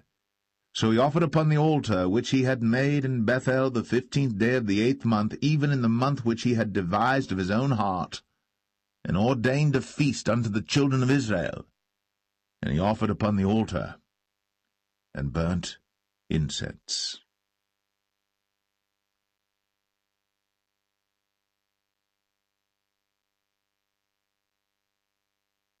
1 Kings 13. And behold, there came a man of God out of Judah by the word of the Lord unto Bethel. And Jeroboam stood by the altar to burn incense. And he cried against the altar in the word of the Lord, and said, O altar, altar, thus saith the Lord, Behold, a child shall be born unto the house of David, Josiah by name. And upon thee shall he offer the priests of the high places that burn incense upon thee, and men's bones shall be burnt upon thee. And he gave a sign the same day, saying, This is the sign which the Lord hath spoken. Behold, the altar shall be rent, and the ashes that are upon it shall be poured out. And it came to pass, when King Jeroboam heard the saying of the man of God, which had cried against the altar in Bethel, that he put forth his hand from the altar, saying, Lay hold on him. And his hand, which he put forth against him, dried up, so that he could not pull it in again to him. The altar also was rent, and the ashes poured out from the altar, according to the sign which the man of God had given, by the word of the Lord. And the king answered and said unto the man of God, Entreat now the face of the Lord thy God, and pray for me, that my hand may be restored me again. And the man of God besought the Lord, and the king's hand was restored him again, and became as it was before. And the king said unto the man of God, Come home with me, and refresh thyself, and I will give thee a reward. And the man of God said unto the king, If thou wilt give me half thine house, I will not go in with thee, neither will I eat bread nor drink water in this place. For so was it charged me by the word of the Lord, saying, Eat no bread, nor drink water, nor turn again by the same way that thou camest. So he went another way, and returned not by the way that he came to Bethel. Now there dwelt an old prophet in Bethel, and his sons came and told him all the works that the man of God had done that day in Bethel, the words which he had spoken unto the king. Them they told also to their father. And their father said unto them, What way went he? For his sons had seen what way the man of God went, which came from Judah. And he said unto his sons, Saddle me the ass. So they saddled him the ass, and he rode thereon, and went after the man of God, and found him sitting under an oak. And he said unto him, Art thou the man of God that camest from Judah? And he said, I am. Then he said unto him, Come home with me, and eat bread. And he said, I may not return with thee, nor go in with thee, neither will I eat bread nor drink water with thee in this place. For it was said to me by the word of the Lord, Thou shalt eat no bread, nor drink water there, nor turn again to go by the way that thou camest. He said unto him, I am a prophet, also as thou art. And an angel spake unto me by the word of the Lord, saying, Bring him back with thee into thine house, that he may eat bread and drink water. But he lied unto him. So he went back with him, and did eat bread in his house, and drank water. And it came to pass, as they sat at the table, that the word of the Lord came unto the prophet that brought him back. And he cried unto the man of God that came from Judah, saying, Thus saith the Lord, For as much as thou hast disobeyed the mouth of the Lord, and hast not kept the commandment which the Lord thy God commanded thee, but camest back, and hast eaten bread, and drunk water in the place, of the which the Lord did say to thee, Eat no bread, and drink no water, thy carcass shall not come unto the sepulchre of thy fathers. And it came to pass, after he had eaten bread, and after he had drunk, that he saddled for him the ass, to wit, for the prophet whom he had brought back. And when he was gone, a lion met him by the way, and slew him. And his carcass was cast in the way, and the ass stood by it. The lion also stood by the carcass. And behold, men passed by, and saw the carcass cast in the way, and the lion standing by the carcass. And they came and told it in the city where the old prophet dwelt. And when the prophet that brought him back from the way heard thereof, he said, It is the man of God who was disobedient unto the word of the Lord. Therefore the Lord hath delivered him unto the lion, which hath torn him and slain him according to the word of the Lord, which he spake unto him. And he spake to his son, saying, Saddle me the ass. And they saddled him. And he went and found his carcass cast in the way, and the ass and the lion standing by the carcass. The lion had not eaten the carcass, nor torn the ass. And the prophet took up the carcass of the man of God, and laid it upon the ass, and brought it back. And the old prophet came to the city to mourn and to bury him. And he laid his carcass in his own grave. And they mourned over him, saying, Alas, my brother! And it came to pass, after he had buried him, that he spake to his son, saying, When I am dead, then bury me in the sepulchre wherein the man of God is buried. Lay my bones beside his bones. For the saying which he cried by the word of the Lord against the altar in Bethel, and against all the houses of the high places which are in the cities of Samaria, shall surely come to pass. After this thing Jeroboam returned not from his evil way, but made again of the lowest of the people priests of the high places. Whosoever would, he consecrated him, and he became one of the priests of the high places. And this thing became sin unto the house of Jeroboam, even to cut it off, and to destroy it from off the face of the earth.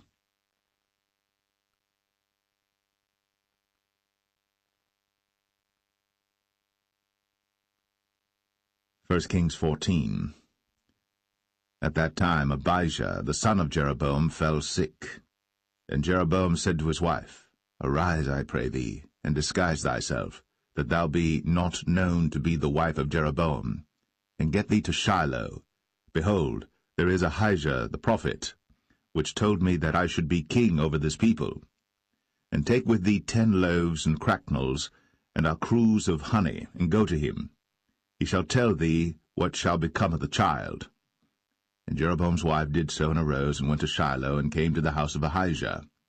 But Ahijah could not see, for his eyes were set by reason of his age.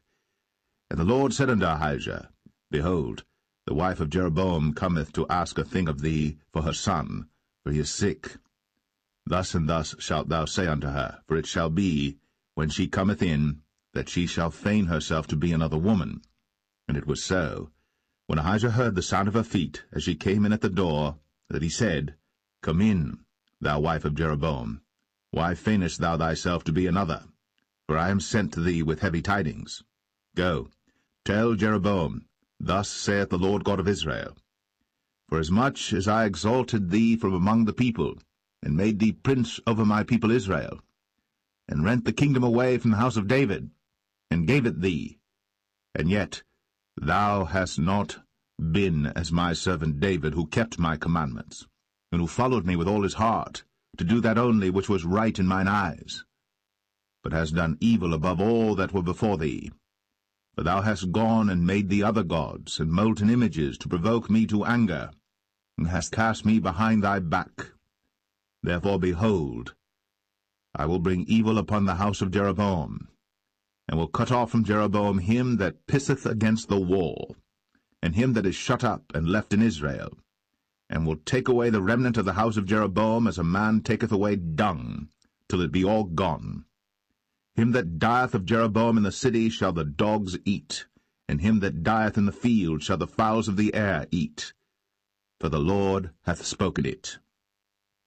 Arise thou therefore, get thee to thine own house, and when thy feet enter into the city, the child shall die. And all Israel shall mourn for him, and bury him. For he only of Jeroboam shall come to the grave, because in him there is found some good thing toward the Lord God of Israel in the house of Jeroboam. Moreover, the Lord shall raise him up a king over Israel, who shall cut off the house of Jeroboam that day. But what? Even now. For the Lord shall smite Israel, as a reed is shaken in the water, and he shall root up Israel out of this good land, which he gave to their fathers, and shall scatter them beyond the river, because they have made their groves, provoking the Lord to anger. And he shall give Israel up, because of the sins of Jeroboam, who did sin, and who made Israel to sin. And Jeroboam's wife arose and departed, and came to Tirzah. And when she came to the threshold of the door, the child died, and they buried him. And all Israel mourned for him according to the word of the Lord, which he spake by the hand of his servant Ahijah the prophet. And the rest of the acts of Jeroboam, how he warred and how he reigned, behold, they are written in the book of the Chronicles of the kings of Israel. And the days which Jeroboam reigned were 22 years, and he slept with his fathers, and Nadab his son reigned in his stead. And Rehoboam the son of Solomon reigned in Judah. Rehoboam was 41 years old when he began to reign, and he reigned 17 years in Jerusalem, the city which the Lord did choose out of all the tribes of Israel, to put his name there. And his mother's name was Naamah, an Ammonitess. And Judah did evil in the sight of the Lord, and they provoked him to jealousy with their sins which they had committed, above all that their fathers had done. For they also built them high places and images and groves on every high hill, and under every green tree. And there were also Sodomites in the land, and they did according to all the abominations of the nations which the Lord cast out before the children of Israel. And it came to pass in the 5th year of King Rehoboam, that Shishak king of Egypt came up against Jerusalem. And he took away the treasures of the house of the Lord, and the treasures of the king's house, even took away all, and he took away all the shields of gold which Solomon had made. And King Rehoboam made in their stead brazen shields, and committed them unto the hands of the chief of the guard which kept the door of the king's house. And it was so, when the king went into the house of the Lord, that the guard bare them and brought them back into the guard chamber. Now the rest of the acts of Rehoboam, and all that he did, are they not written in the book of the Chronicles of the kings of Judah? And there was war between Rehoboam and Jeroboam all their days. And Rehoboam slept with his fathers, and was buried with his fathers in the city of David. And his mother's name was Naamah, an Ammonitess. And Abijam, his son, reigned in his stead.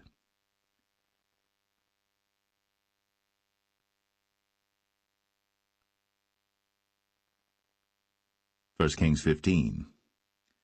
Now in the 18th year of King Jeroboam, the son of Nebat, reigned Abijam over Judah. 3 years reigned he in Jerusalem, and his mother's name was Maachah, the daughter of Abishalom. And he walked in all the sins of his father which he had done before him, and his heart was not perfect with the Lord his God, as the heart of David his father.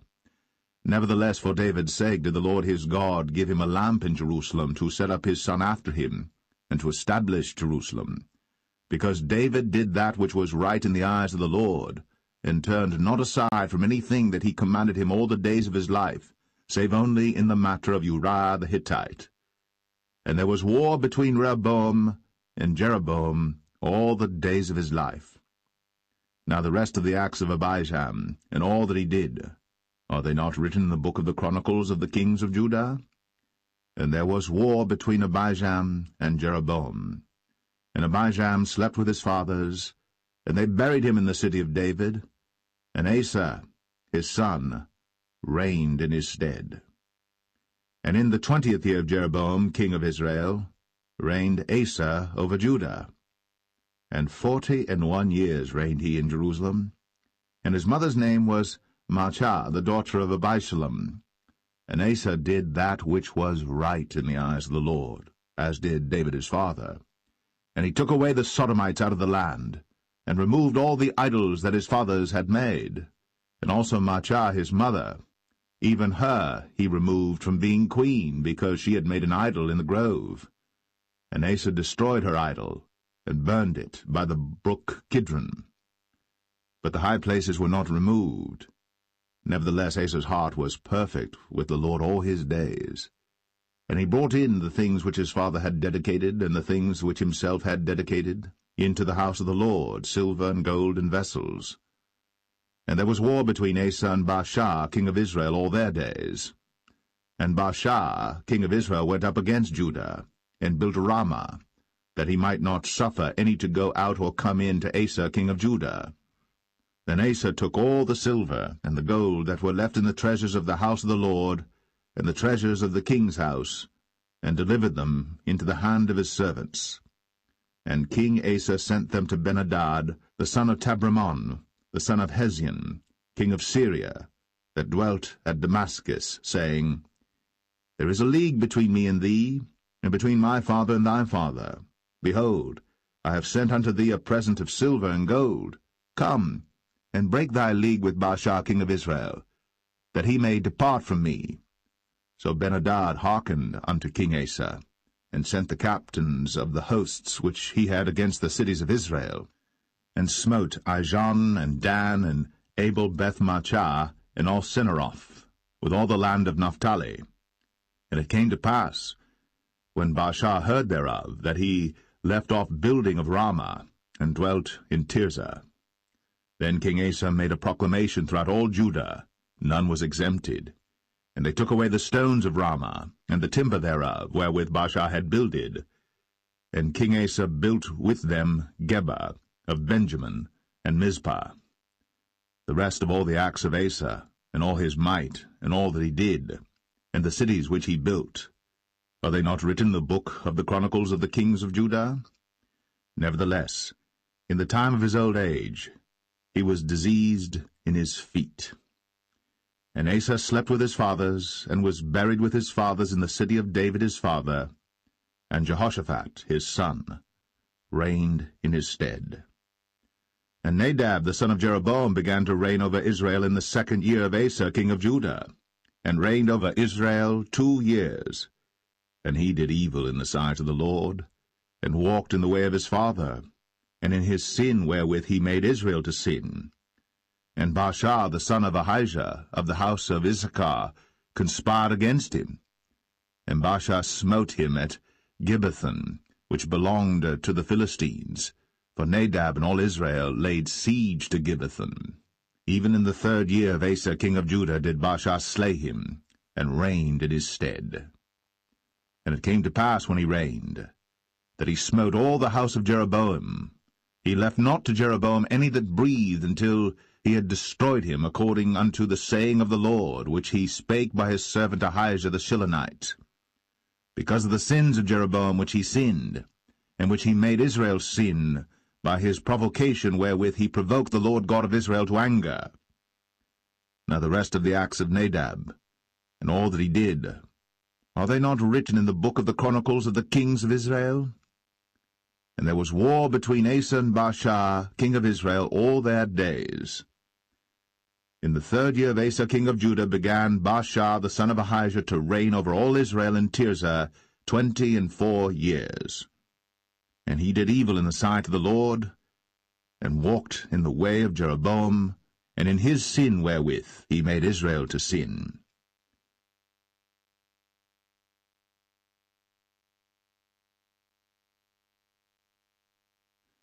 First Kings 16. Then the word of the Lord came to Jehu the son of Hanani against Baasha, saying, Forasmuch as I exalted thee out of the dust, and made thee prince over my people Israel, and thou hast walked in the way of Jeroboam, and hast made my people Israel to sin, to provoke me to anger with their sins, behold, I will take away the posterity of Baasha, and the posterity of his house, and will make thy house like the house of Jeroboam the son of Nebat. Him that dieth of Baasha in the city shall the dogs eat, and him that dieth of his in the fields shall the fowls of the air eat. Now the rest of the acts of Baasha, and what he did, and his might, are they not written in the book of the Chronicles of the kings of Israel? So Baasha slept with his fathers, and was buried in Tirzah, and Elah his son reigned in his stead. And also by the hand of the prophet Jehu, the son of Hanani, came the word of the Lord against Baasha, and against his house, even for all the evil that he did in the sight of the Lord in provoking him to anger, with the work of his hands, in being like the house of Jeroboam, and because he killed him. In the 26th year of Asa, king of Judah, began Elah the son of Baasha to reign over Israel in Tirzah 2 years. And his servant Zimri, captain of half his chariots, conspired against him, as he was in Tirzah drinking himself drunk in the house of Arzah, steward of his house in Tirzah. And Zimri went in, and smote him, and killed him, in the 27th year of Asa king of Judah, and reigned in his stead. And it came to pass, when he began to reign, as soon as he sat on his throne, that he slew all the house of Baasha. He left him not one that pisseth against a wall, neither of his kinsfolks, nor of his friends. Thus did Zimri destroy all the house of Baasha, according to the word of the Lord which he spake against Baasha by Jehu the prophet. For all the sins of Baasha, and the sins of Elah his son, by which they sinned, and by which they made Israel to sin, in provoking the Lord God of Israel to anger with their vanities. Now the rest of the acts of Elah, and all that he did, are they not written in the book of the Chronicles of the kings of Israel? In the 27th year of Asa king of Judah did Zimri reign 7 days in Tirzah. And the people were encamped against Gibbethon, which belonged to the Philistines. And the people that were encamped heard say, Zimri hath conspired, and hath also slain the king. Wherefore all Israel made Omri, the captain of the host, king over Israel that day in the camp. And Omri went up from Gibbethon, and all Israel with him, and they besieged Tirzah. And it came to pass, when Zimri saw that the city was taken, that he went into the palace of the king's house, and burnt the king's house over him with fire, and died. For his sins, which he sinned in doing evil in the sight of the Lord, in walking in the way of Jeroboam, and in his sin which he did, to make Israel to sin. Now the rest of the acts of Zimri, and his treason that he wrought, are they not written in the book of the Chronicles of the kings of Israel? Then were the people of Israel divided into 2 parts. Half of the people followed Tibni the son of Ginath, to make him king, and half followed Omri. But the people that followed Omri prevailed against the people that followed Tibni the son of Ginath. So Tibni died, and Omri reigned. In the 31st year of Asa king of Judah began Omri to reign over Israel 12 years. 6 years reigned he in Tirzah. And he bought the hill Samaria of Shemer for 2 talents of silver, and built on the hill, and called the name of the city which he built after the name of Shemer, owner of the hill, Samaria. But Omri wrought evil in the eyes of the Lord, and did worse than all that were before him. For he walked in all the way of Jeroboam the son of Nebat, and in his sin wherewith he made Israel to sin, to provoke the Lord God of Israel to anger with their vanities. Now the rest of the acts of Omri which he did, and his might that he showed, are they not written in the book of the Chronicles of the kings of Israel? So Omri slept with his fathers, and was buried in Samaria, and Ahab his son reigned in his stead.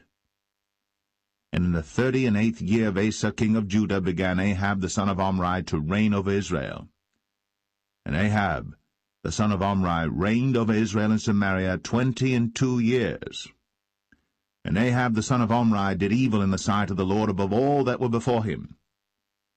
And it came to pass, as if it had been a light thing for him to walk in the sins of Jeroboam the son of Nebat, that he took to wife Jezebel, the daughter of Ethbaal, king of the Zidonians, and went and served Baal, and worshipped him.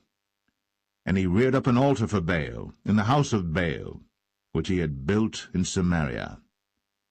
And Ahab made a grove, and Ahab did more to provoke the Lord God of Israel to anger than all the kings of Israel that were before him. In his days did Hiel the Bethelite build Jericho. He laid the foundation thereof in Abiram his firstborn, and set up the gates thereof in his youngest son Segub, according to the word of the Lord, which he spake by Joshua the son of Nun.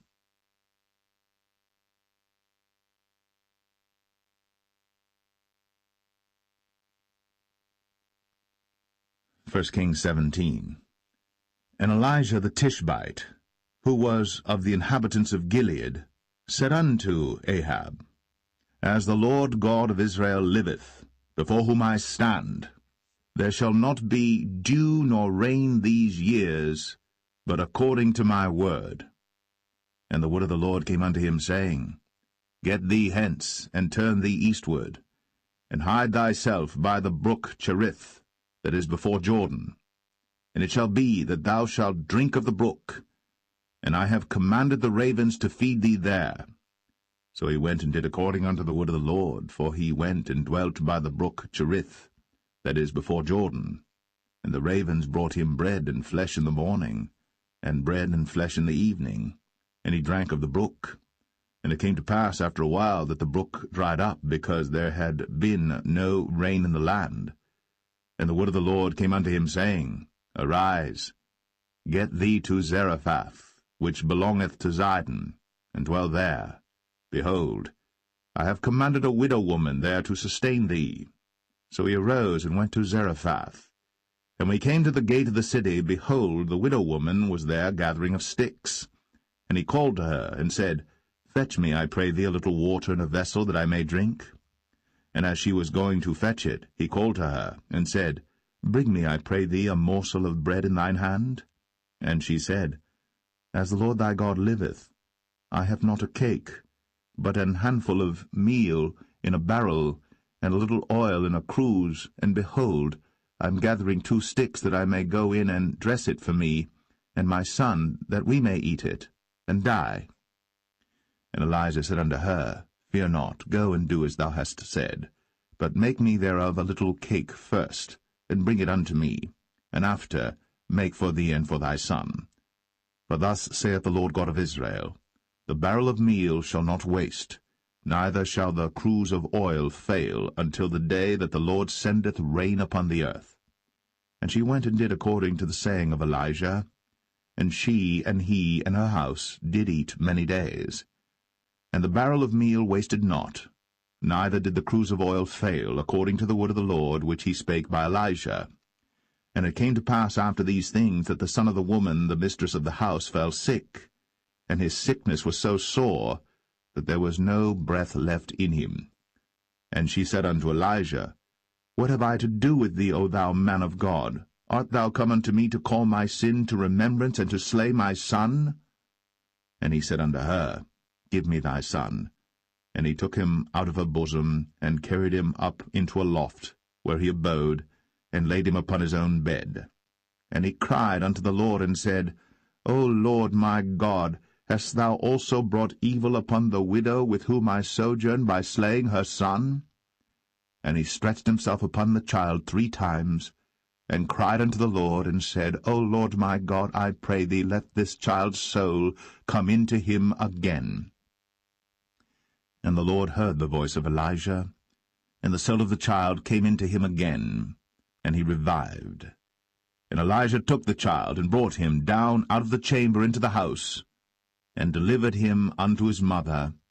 And Elijah said, See, thy son liveth. And the woman said to Elijah, Now by this I know that thou art a man of God, and that the word of the Lord in thy mouth is truth.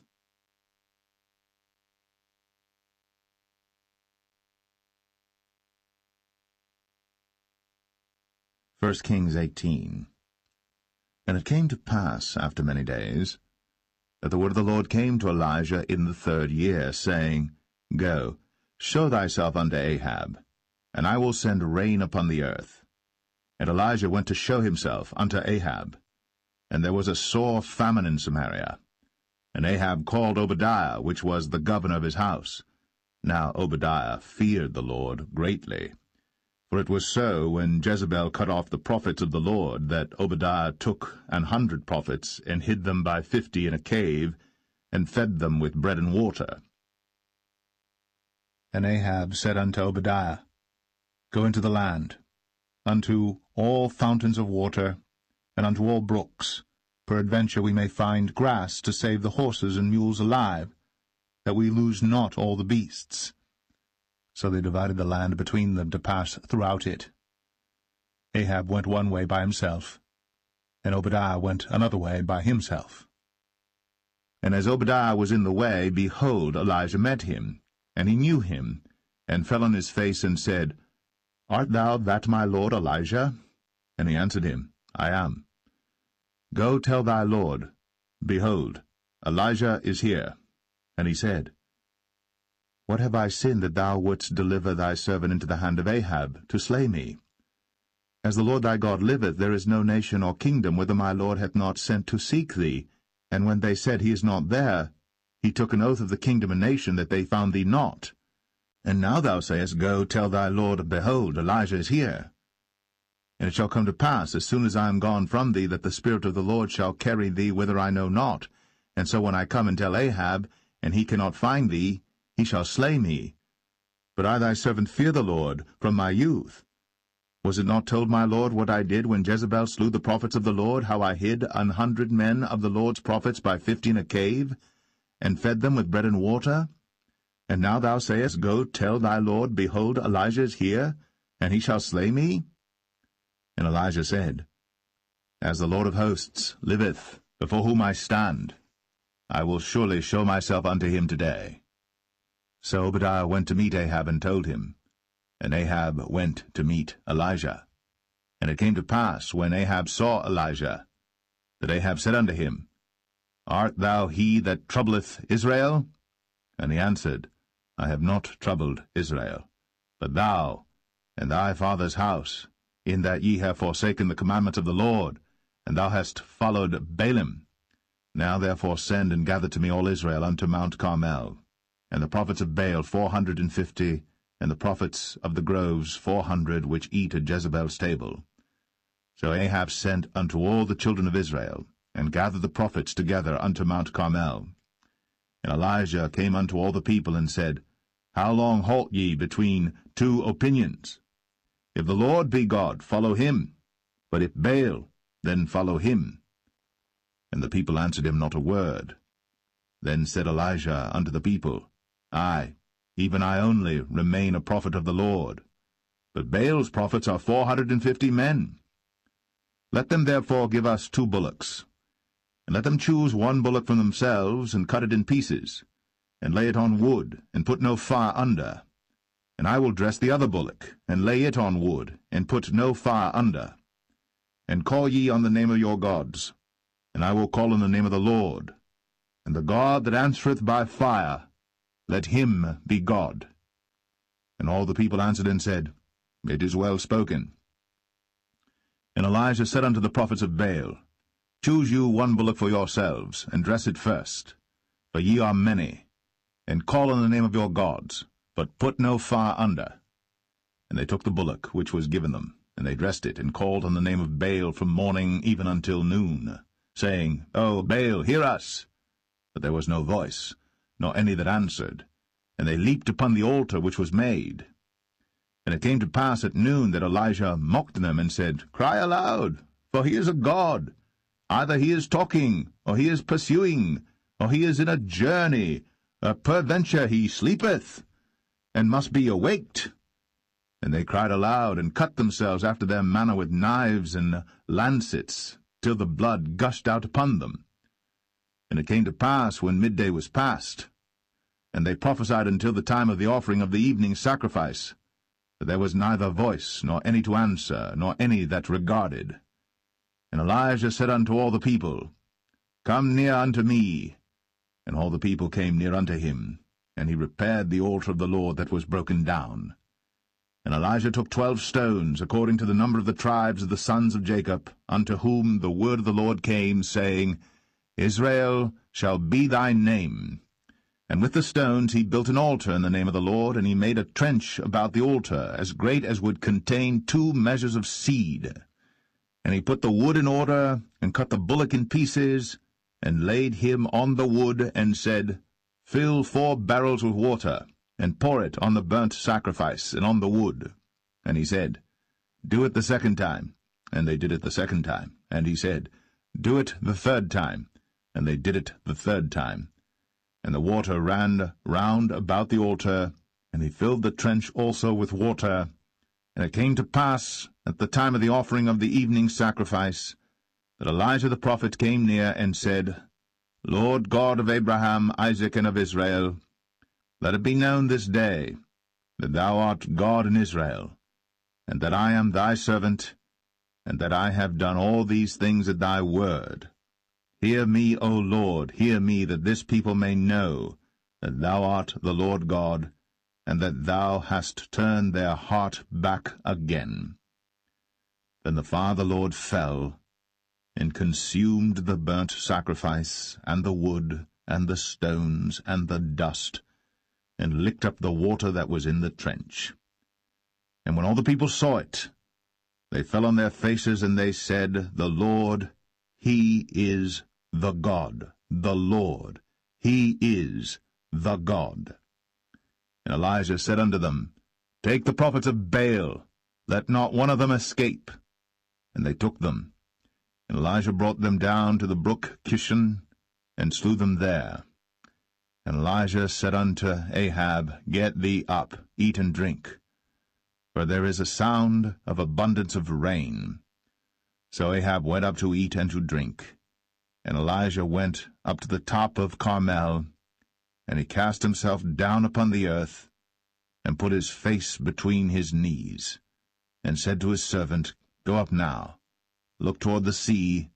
And he went up and looked, and said, There is nothing. And he said, Go again 7 times. And it came to pass at the 7th time that he said, Behold, there ariseth a little cloud out of the sea like a man's hand. And he said, Go up, say unto Ahab, Prepare thy chariot, and get thee down, that the rain stop thee not. And it came to pass in the meanwhile that the heaven was black with clouds and wind, and there was a great rain. And Ahab rode, and went to Jezreel. And the hand of the Lord was on Elijah, and he girded up his loins, and ran before Ahab to the entrance of Jezreel.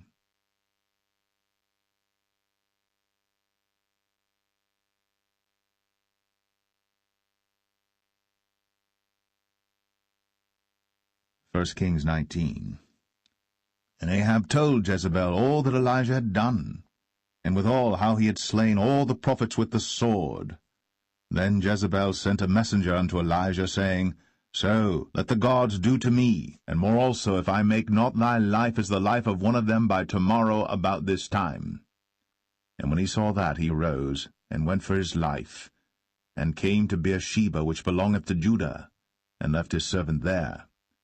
But he himself went a day's journey into the wilderness, and came and sat down under a juniper tree.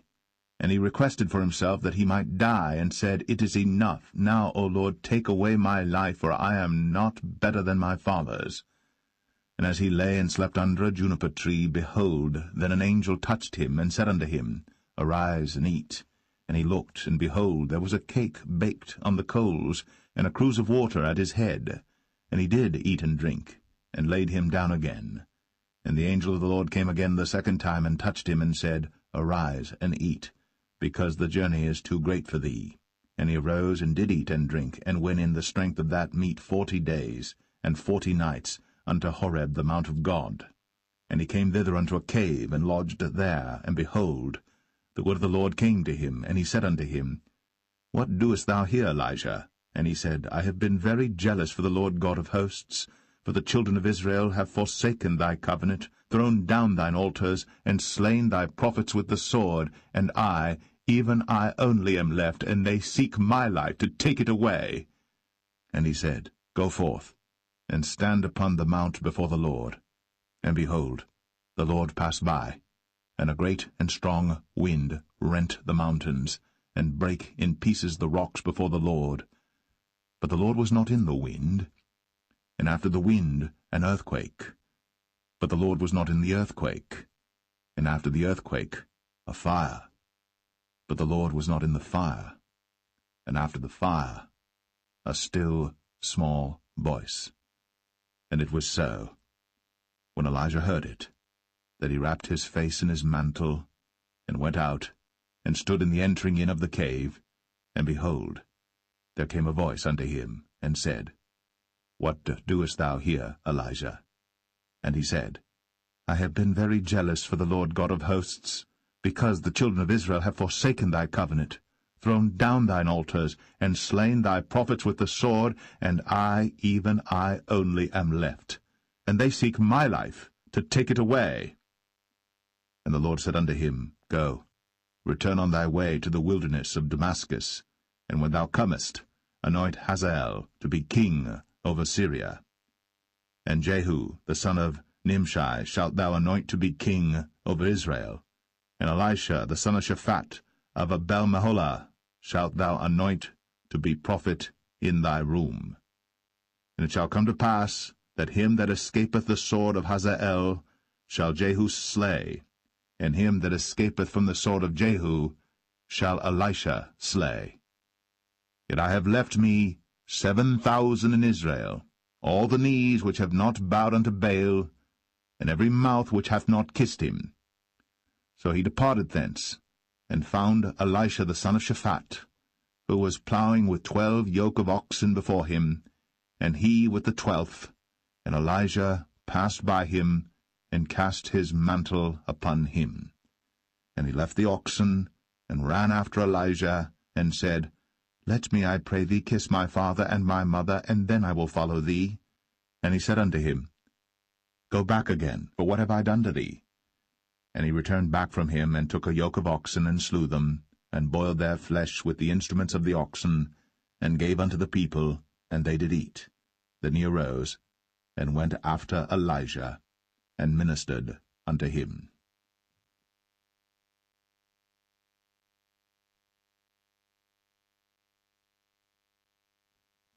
1 Kings 20.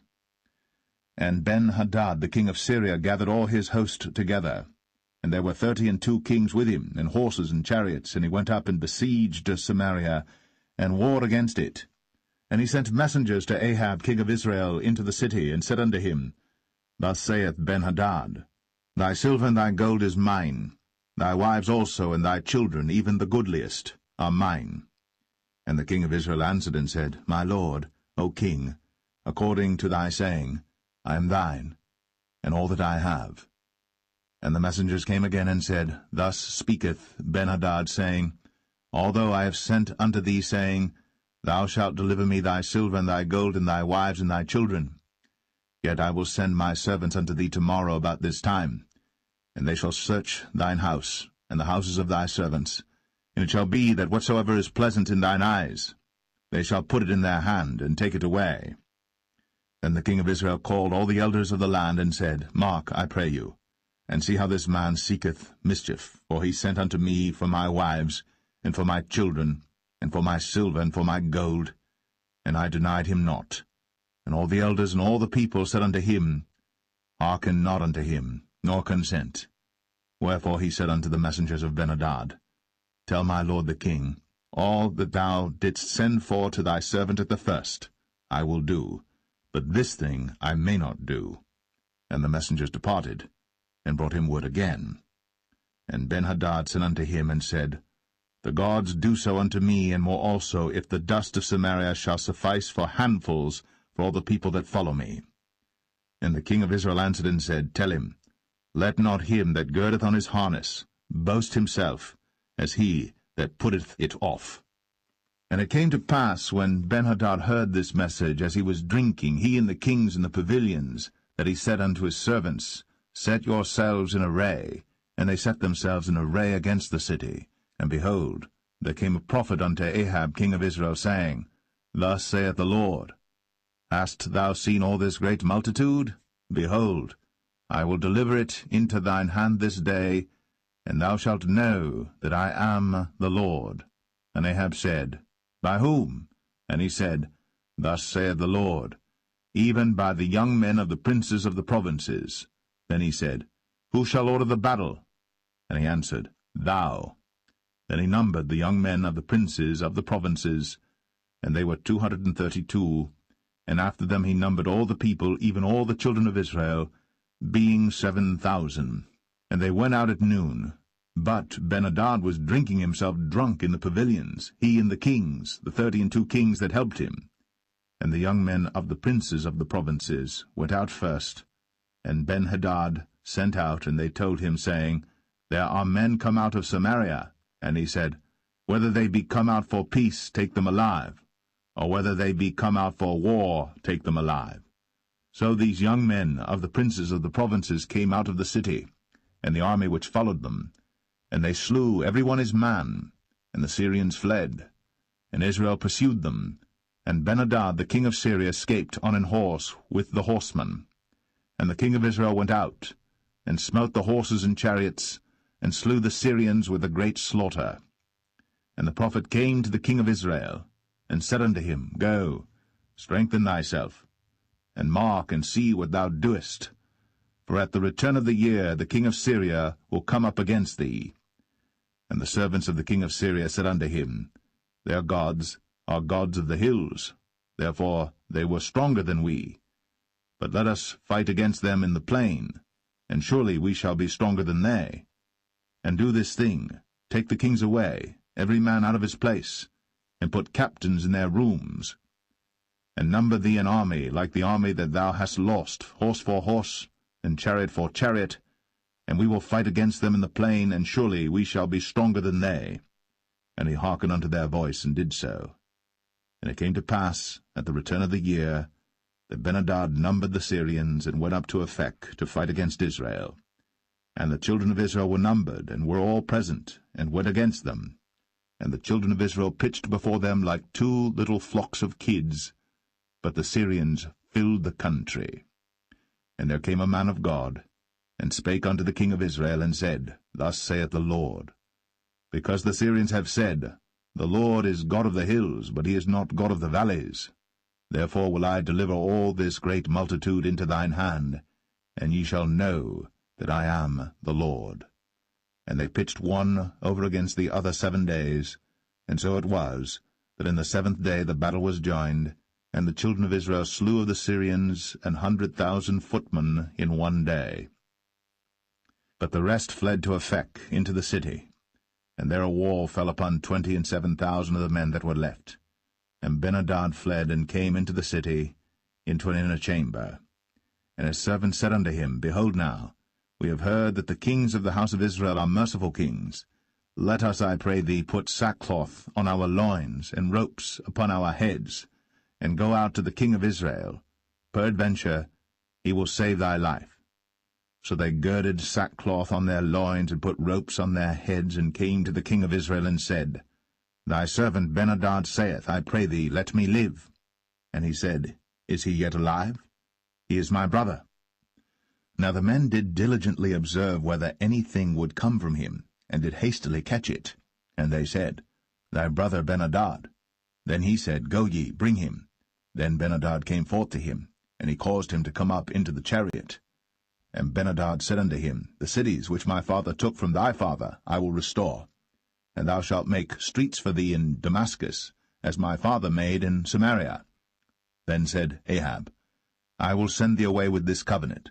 So he made a covenant with him, and sent him away. And a certain man of the sons of the prophets said unto his neighbor in the word of the Lord, Smite me, I pray thee. And the man refused to smite him. Then said he unto him, Because thou hast not obeyed the voice of the Lord, behold, as soon as thou art departed from me, a lion shall slay thee. And as soon as he was departed from him, a lion found him, and slew him. Then he found another man, and said, Smite me, I pray thee. And the man smote him, so that in smiting he wounded him. So the prophet departed, and waited for the king by the way, and disguised himself with ashes upon his face. And as the king passed by, he cried unto the king, and he said, Thy servant went out into the midst of the battle, and behold, a man turned aside, and brought a man unto me, and said, Keep this man. If by any means he be missing, then shall thy life be for his life, or else thou shalt pay a talent of silver. And as thy servant was busy here and there, he was gone. And the king of Israel said unto him, So shall thy judgment be. Thyself hast decided it. And he hasted, and took the ashes away from his face. And the king of Israel discerned him that he was of the prophets. And he said unto him, Thus saith the Lord, Because thou hast let go out of thy hand a man whom I appointed to utter destruction, therefore thy life shall go for his life, and thy people for his people. And the king of Israel went to his house, heavy and displeased, and came to Samaria.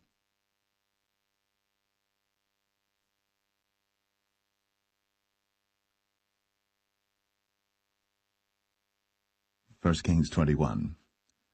And it came to pass, after these things, that Naboth the Jezreelite had a vineyard, which was in Jezreel, hard by the palace of Ahab king of Samaria. And Ahab spake unto Naboth, saying, Give me thy vineyard, that I may have it for a garden of herbs, because it is near unto my house. And I will give thee for it a better vineyard than it. Or, if it seem good to thee, I will give thee the worth of it in money. And Naboth said to Ahab, The Lord forbid it me, that I should give the inheritance of my fathers unto thee. And Ahab came into his house heavy and displeased, because of the word which Naboth the Jezreelite had spoken to him. For he had said, I will not give thee the inheritance of my fathers. And he laid him down upon his bed, and turned away his face, and would eat no bread. But Jezebel his wife came to him, and said unto him, Why is thy spirit so sad that thou eatest no bread? And he said unto her, Because I spake unto Naboth the Jezreelite, and said unto him, Give me thy vineyard for money, or else, if it please thee, I will give thee another vineyard for it. And he answered, I will not give thee my vineyard. And Jezebel his wife said unto him, Dost thou now govern the kingdom of Israel? Arise, and eat bread, and let thine heart be merry. I will give thee the vineyard of Naboth the Jezreelite. So she wrote letters in Ahab's name, and sealed them with his seal, and sent the letters unto the elders and to the nobles that were in his city dwelling with Naboth.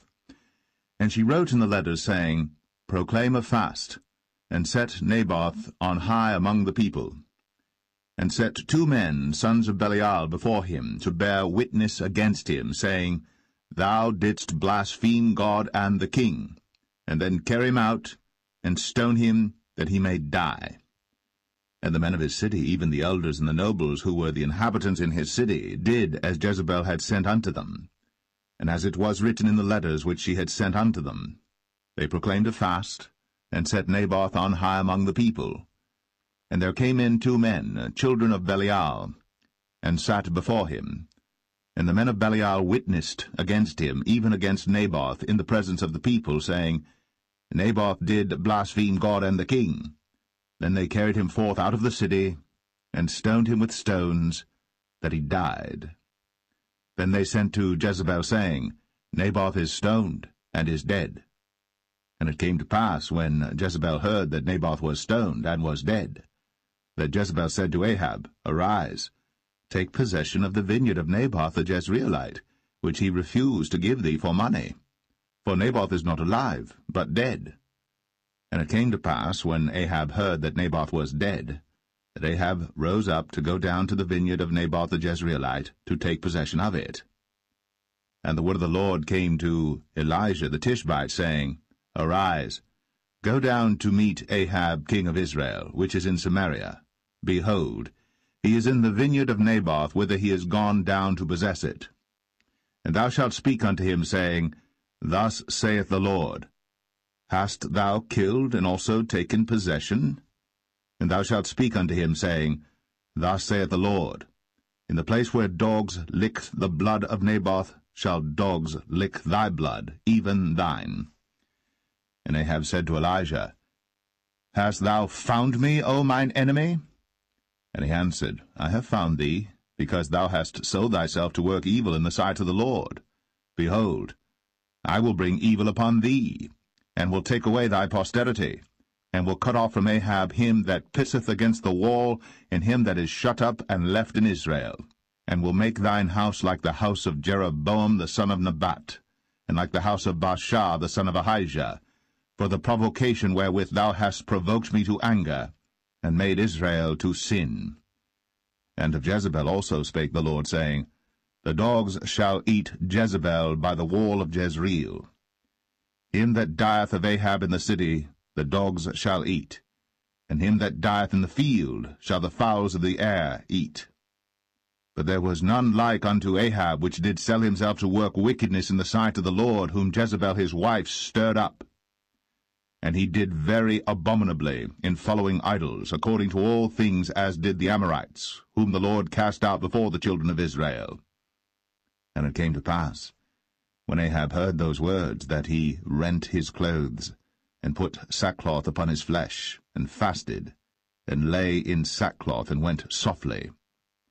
And the word of the Lord came to Elijah the Tishbite, saying, Seest thou how Ahab humbleth himself before me? Because he humbleth himself before me, I will not bring the evil in his days, but in his son's days will I bring the evil upon his house.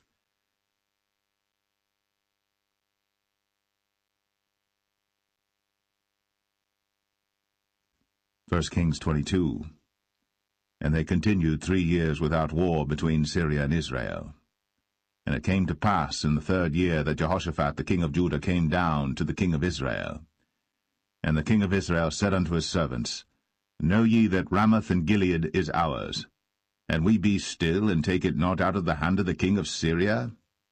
And he said unto Jehoshaphat, Wilt thou go with me to battle to Ramoth Gilead? And Jehoshaphat said to the king of Israel, I am as thou art, my people as thy people, my horses as thy horses. And Jehoshaphat said unto the king of Israel, Inquire, pray thee, at the word of the Lord today. Then the king of Israel gathered the prophets together, about 400 men, and said unto them, Shall I go against Ramoth Gilead to battle, or shall I forbear? And they said, Go up, for the Lord shall deliver it into the hand of the king. And Jehoshaphat said, Is there not here a prophet of the Lord besides, that we might inquire of him? And the king of Israel said unto Jehoshaphat, There is yet one man, Micaiah the son of Imlah, by whom we may inquire of the Lord. But I hate him, for he doth not prophesy good concerning me, but evil. And Jehoshaphat said, Let not the king say so. Then the king of Israel called an officer, and said, Hasten hither Micaiah the son of Imlah. And the king of Israel and Jehoshaphat the king of Judah sat each on his throne, having put on their robes in a void place in the entrance of the gate of Samaria. And all the prophets prophesied before them. And Zedekiah the son of Chenaanah made him horns of iron, and he said, Thus saith the Lord, With these shalt thou push the Syrians until thou have consumed them. And all the prophets prophesied so, saying, Go up to Ramoth-Gilead, and prosper, for the Lord shall deliver it into the king's hand. And the messenger that was gone to call Micaiah spake unto him, saying, Behold now, the words of the prophets declare good unto the king with one mouth. Let thy word, I pray thee, be like the word of one of them, and speak that which is good. And Micaiah said, As the Lord liveth, what the Lord saith unto me, that will I speak. So he came to the king. And the king said unto him, Micaiah, shall we go against Ramoth-Gilead to battle, or shall we forbear? And he answered him, Go, and prosper, for the Lord shall deliver it into the hand of the king. And the king said unto him, How many times shall I adjure thee that thou tell me nothing but that which is true in the name of the Lord? And he said, I saw all Israel scattered upon the hills, as sheep that have not a shepherd. And the Lord said, These have no master. Let them return every man to his house in peace. And the king of Israel said unto Jehoshaphat, Did I not tell thee that he would prophesy no good concerning me, but evil? And he said, Hear thou therefore the word of the Lord. I saw the Lord sitting on his throne, and all the host of heaven standing by him on his right hand and on his left. And the Lord said, Who shall persuade Ahab that he may go up and fall at Ramoth-Gilead? And one said on this manner, and another said on that manner. And there came forth a spirit, and stood before the Lord, and said, I will persuade him. And the Lord said unto him, Wherewith? And he said, I will go forth, and I will be a lying spirit in the mouth of all his prophets. And he said, Thou shalt persuade him, and prevail also. Go forth, and do so. Now therefore, behold, the Lord hath put a lying spirit in the mouth of all these thy prophets, and the Lord hath spoken evil concerning thee. But Zedekiah the son of Chenaanah went near, and smote Micaiah on the cheek, and said, Which way went the Spirit of the Lord from me to speak unto thee? And Micaiah said, Behold, thou shalt see in that day, when thou shalt go into an inner chamber to hide thyself. And the king of Israel said, Take Micaiah, and carry him back unto Amon, the governor of the city, and to Joash the king's son, and say, Thus saith the king, Put this fellow in the prison, and feed him with bread of affliction and with water of affliction, until I come in peace. And Micaiah said, If thou return at all in peace, the Lord hath not spoken by me. And he said, Hearken, O people, every one of you. So the king of Israel and Jehoshaphat the king of Judah went up to Ramoth-Gilead.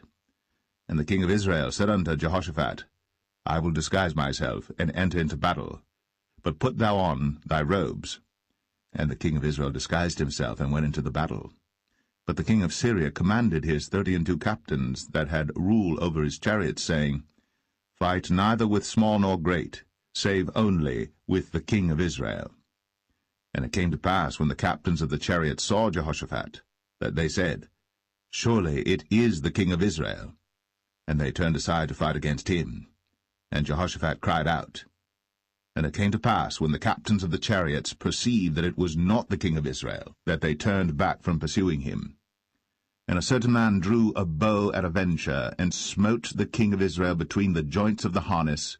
Wherefore he said unto the driver of his chariots, Turn thy hand, and carry me out of the host, for I am wounded. And the battle increased that day.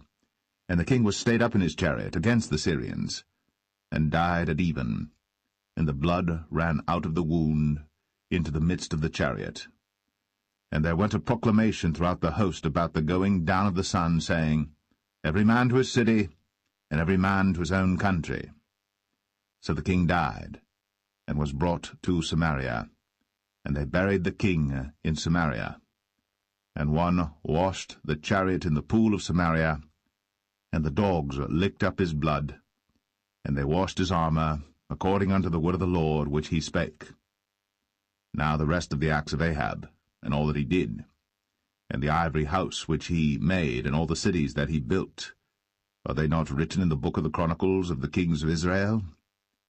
So Ahab slept with his fathers, and Ahaziah his son reigned in his stead.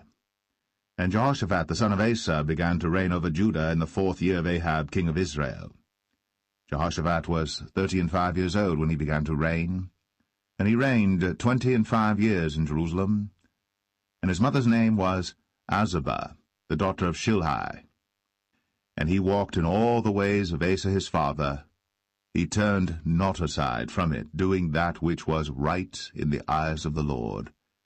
Nevertheless the high places were not taken away, for the people offered and burnt incense yet in the high places.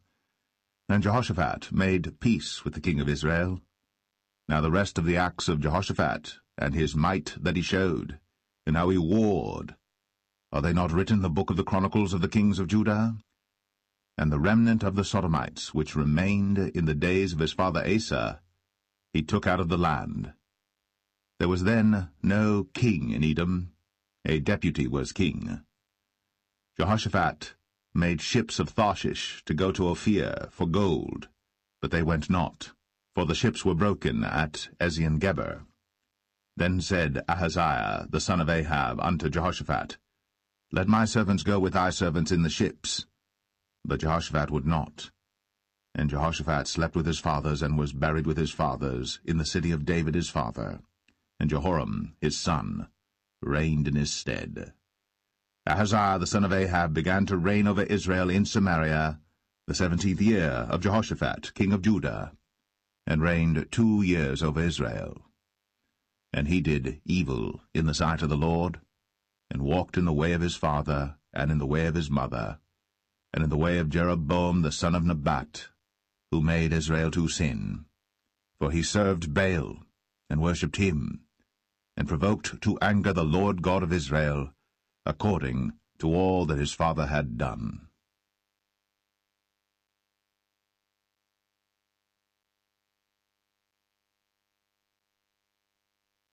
The Second Book of Kings, Chapter 1.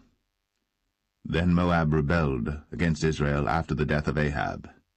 And Ahaziah fell down through a lattice in his upper chamber that was in Samaria, and was sick.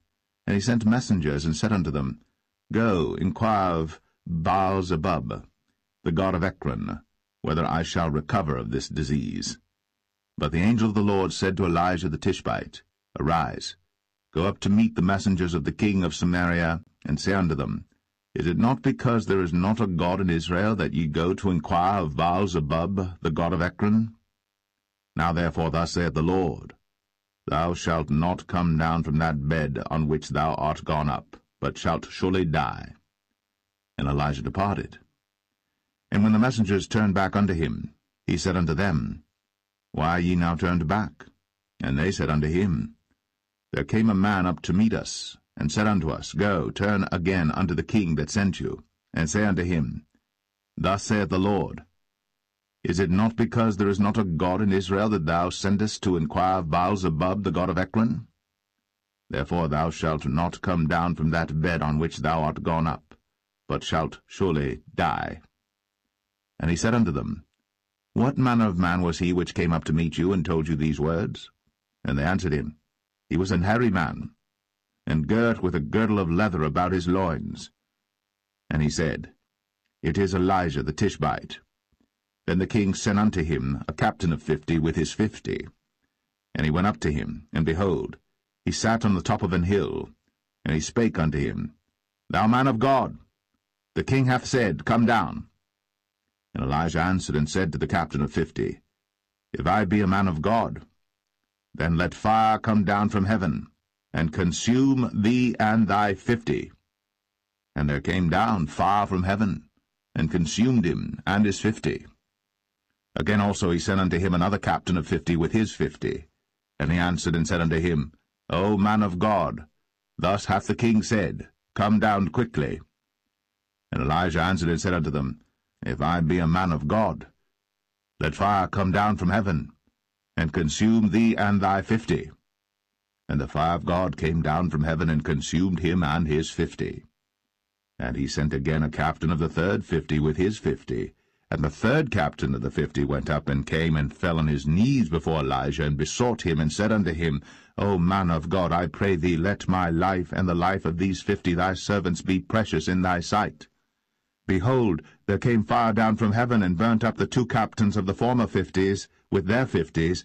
Therefore let my life now be precious in thy sight. And the angel of the Lord said unto Elijah, Go down with him, be not afraid of him.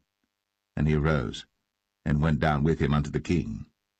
And he said unto him, Thus saith the Lord, Forasmuch as thou hast sent messengers to inquire of Baal-zebub, the god of Ekron, is it not because there is no God in Israel to inquire of his word? Therefore thou shalt not come down off that bed on which thou art gone up, but shalt surely die. So he died according to the word of the Lord which Elijah had spoken. And Jehoram reigned in his stead in the 2nd year of Jehoram the son of Jehoshaphat king of Judah, because he had no son. Now the rest of the acts of Ahaziah which he did, are they not written in the book of the Chronicles of the kings of Israel?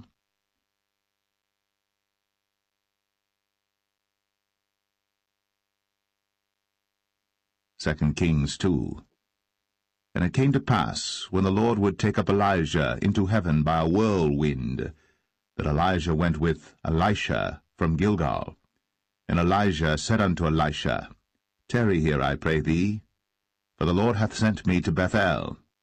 And Elisha said unto him, As the Lord liveth, and as thy soul liveth, I will not leave thee. So they went down to Bethel. And the sons of the prophets that were at Bethel came forth to Elisha, and said unto him, Knowest thou that the Lord will take away thy master from thy head today? And he said, Yea, I know it. Hold ye your peace. And Elijah said unto him, Elisha, tarry here, I pray thee, for the Lord hath sent me to Jericho. And he said, As the Lord liveth, and as thy soul liveth, I will not leave thee. So they came to Jericho. And the sons of the prophets that were at Jericho came to Elisha, and said unto him, Knowest thou that the Lord will take away thy master from thy head today? And he answered, Yea, I know it. Hold ye your peace. And Elijah said unto him, Tarry, I pray thee, here, for the Lord hath sent me to Jordan. And he said, As the Lord liveth, and as thy soul liveth, I will not leave thee. And they two went on. And 50 men of the sons of the prophets went, and stood to view afar off. And they too stood by Jordan. And Elijah took his mantle, and wrapped it together, and smote the waters, and they were divided hither and thither, so that they too went over on dry ground. And it came to pass, when they were gone over, that Elijah said unto Elisha, Ask what I shall do for thee, before I be taken away from thee. And Elisha said, I pray thee, let a double portion of thy spirit be upon me. And he said, Thou hast asked a hard thing. Nevertheless, if thou see me when I am taken from thee, it shall be so unto thee, but if not, it shall not be so.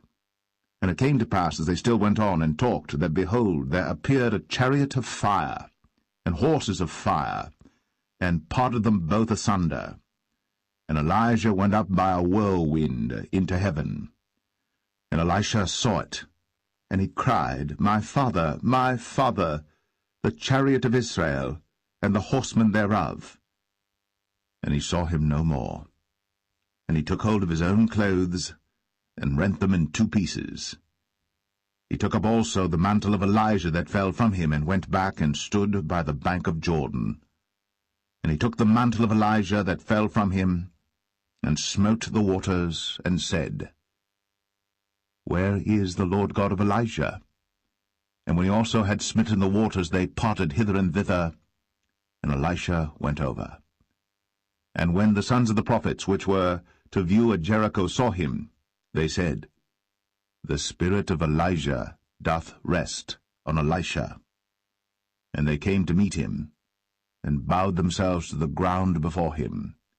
And they said unto him, Behold now, there be with thy servants 50 strong men. Let them go, we pray thee, and seek thy master, lest peradventure the Spirit of the Lord hath taken him up, and cast him upon some mountain, or into some valley. And he said, Ye shall not send. And when they urged him till he was ashamed, he said, Send. They sent therefore 50 men, and they sought 3 days, but found him not. And when they came again to him, for he tarried at Jericho, he said unto them, Did I not say unto you, Go not? And the men of the city said unto Elisha, Behold, I pray thee, the situation of this city is pleasant, as my Lord seeth, but the water is not, and the ground barren. And he said, Bring me a new cruse, and put salt therein. And they brought it to him. And he went forth unto the spring of the waters, and cast the salt in there, and said, Thus saith the Lord, I have healed these waters.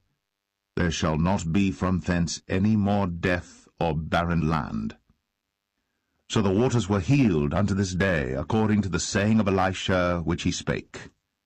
And he went up from thence unto Bethel, and as he was going up by the way, there came forth little children out of the city, and mocked him, and said unto him, Go up, thou bald head, go up, thou bald head. And he turned back, and looked on them, and cursed them in the name of the Lord.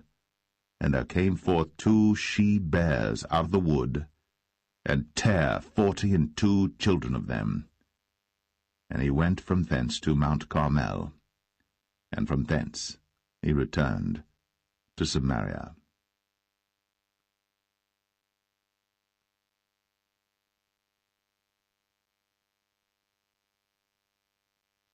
Second Kings 3.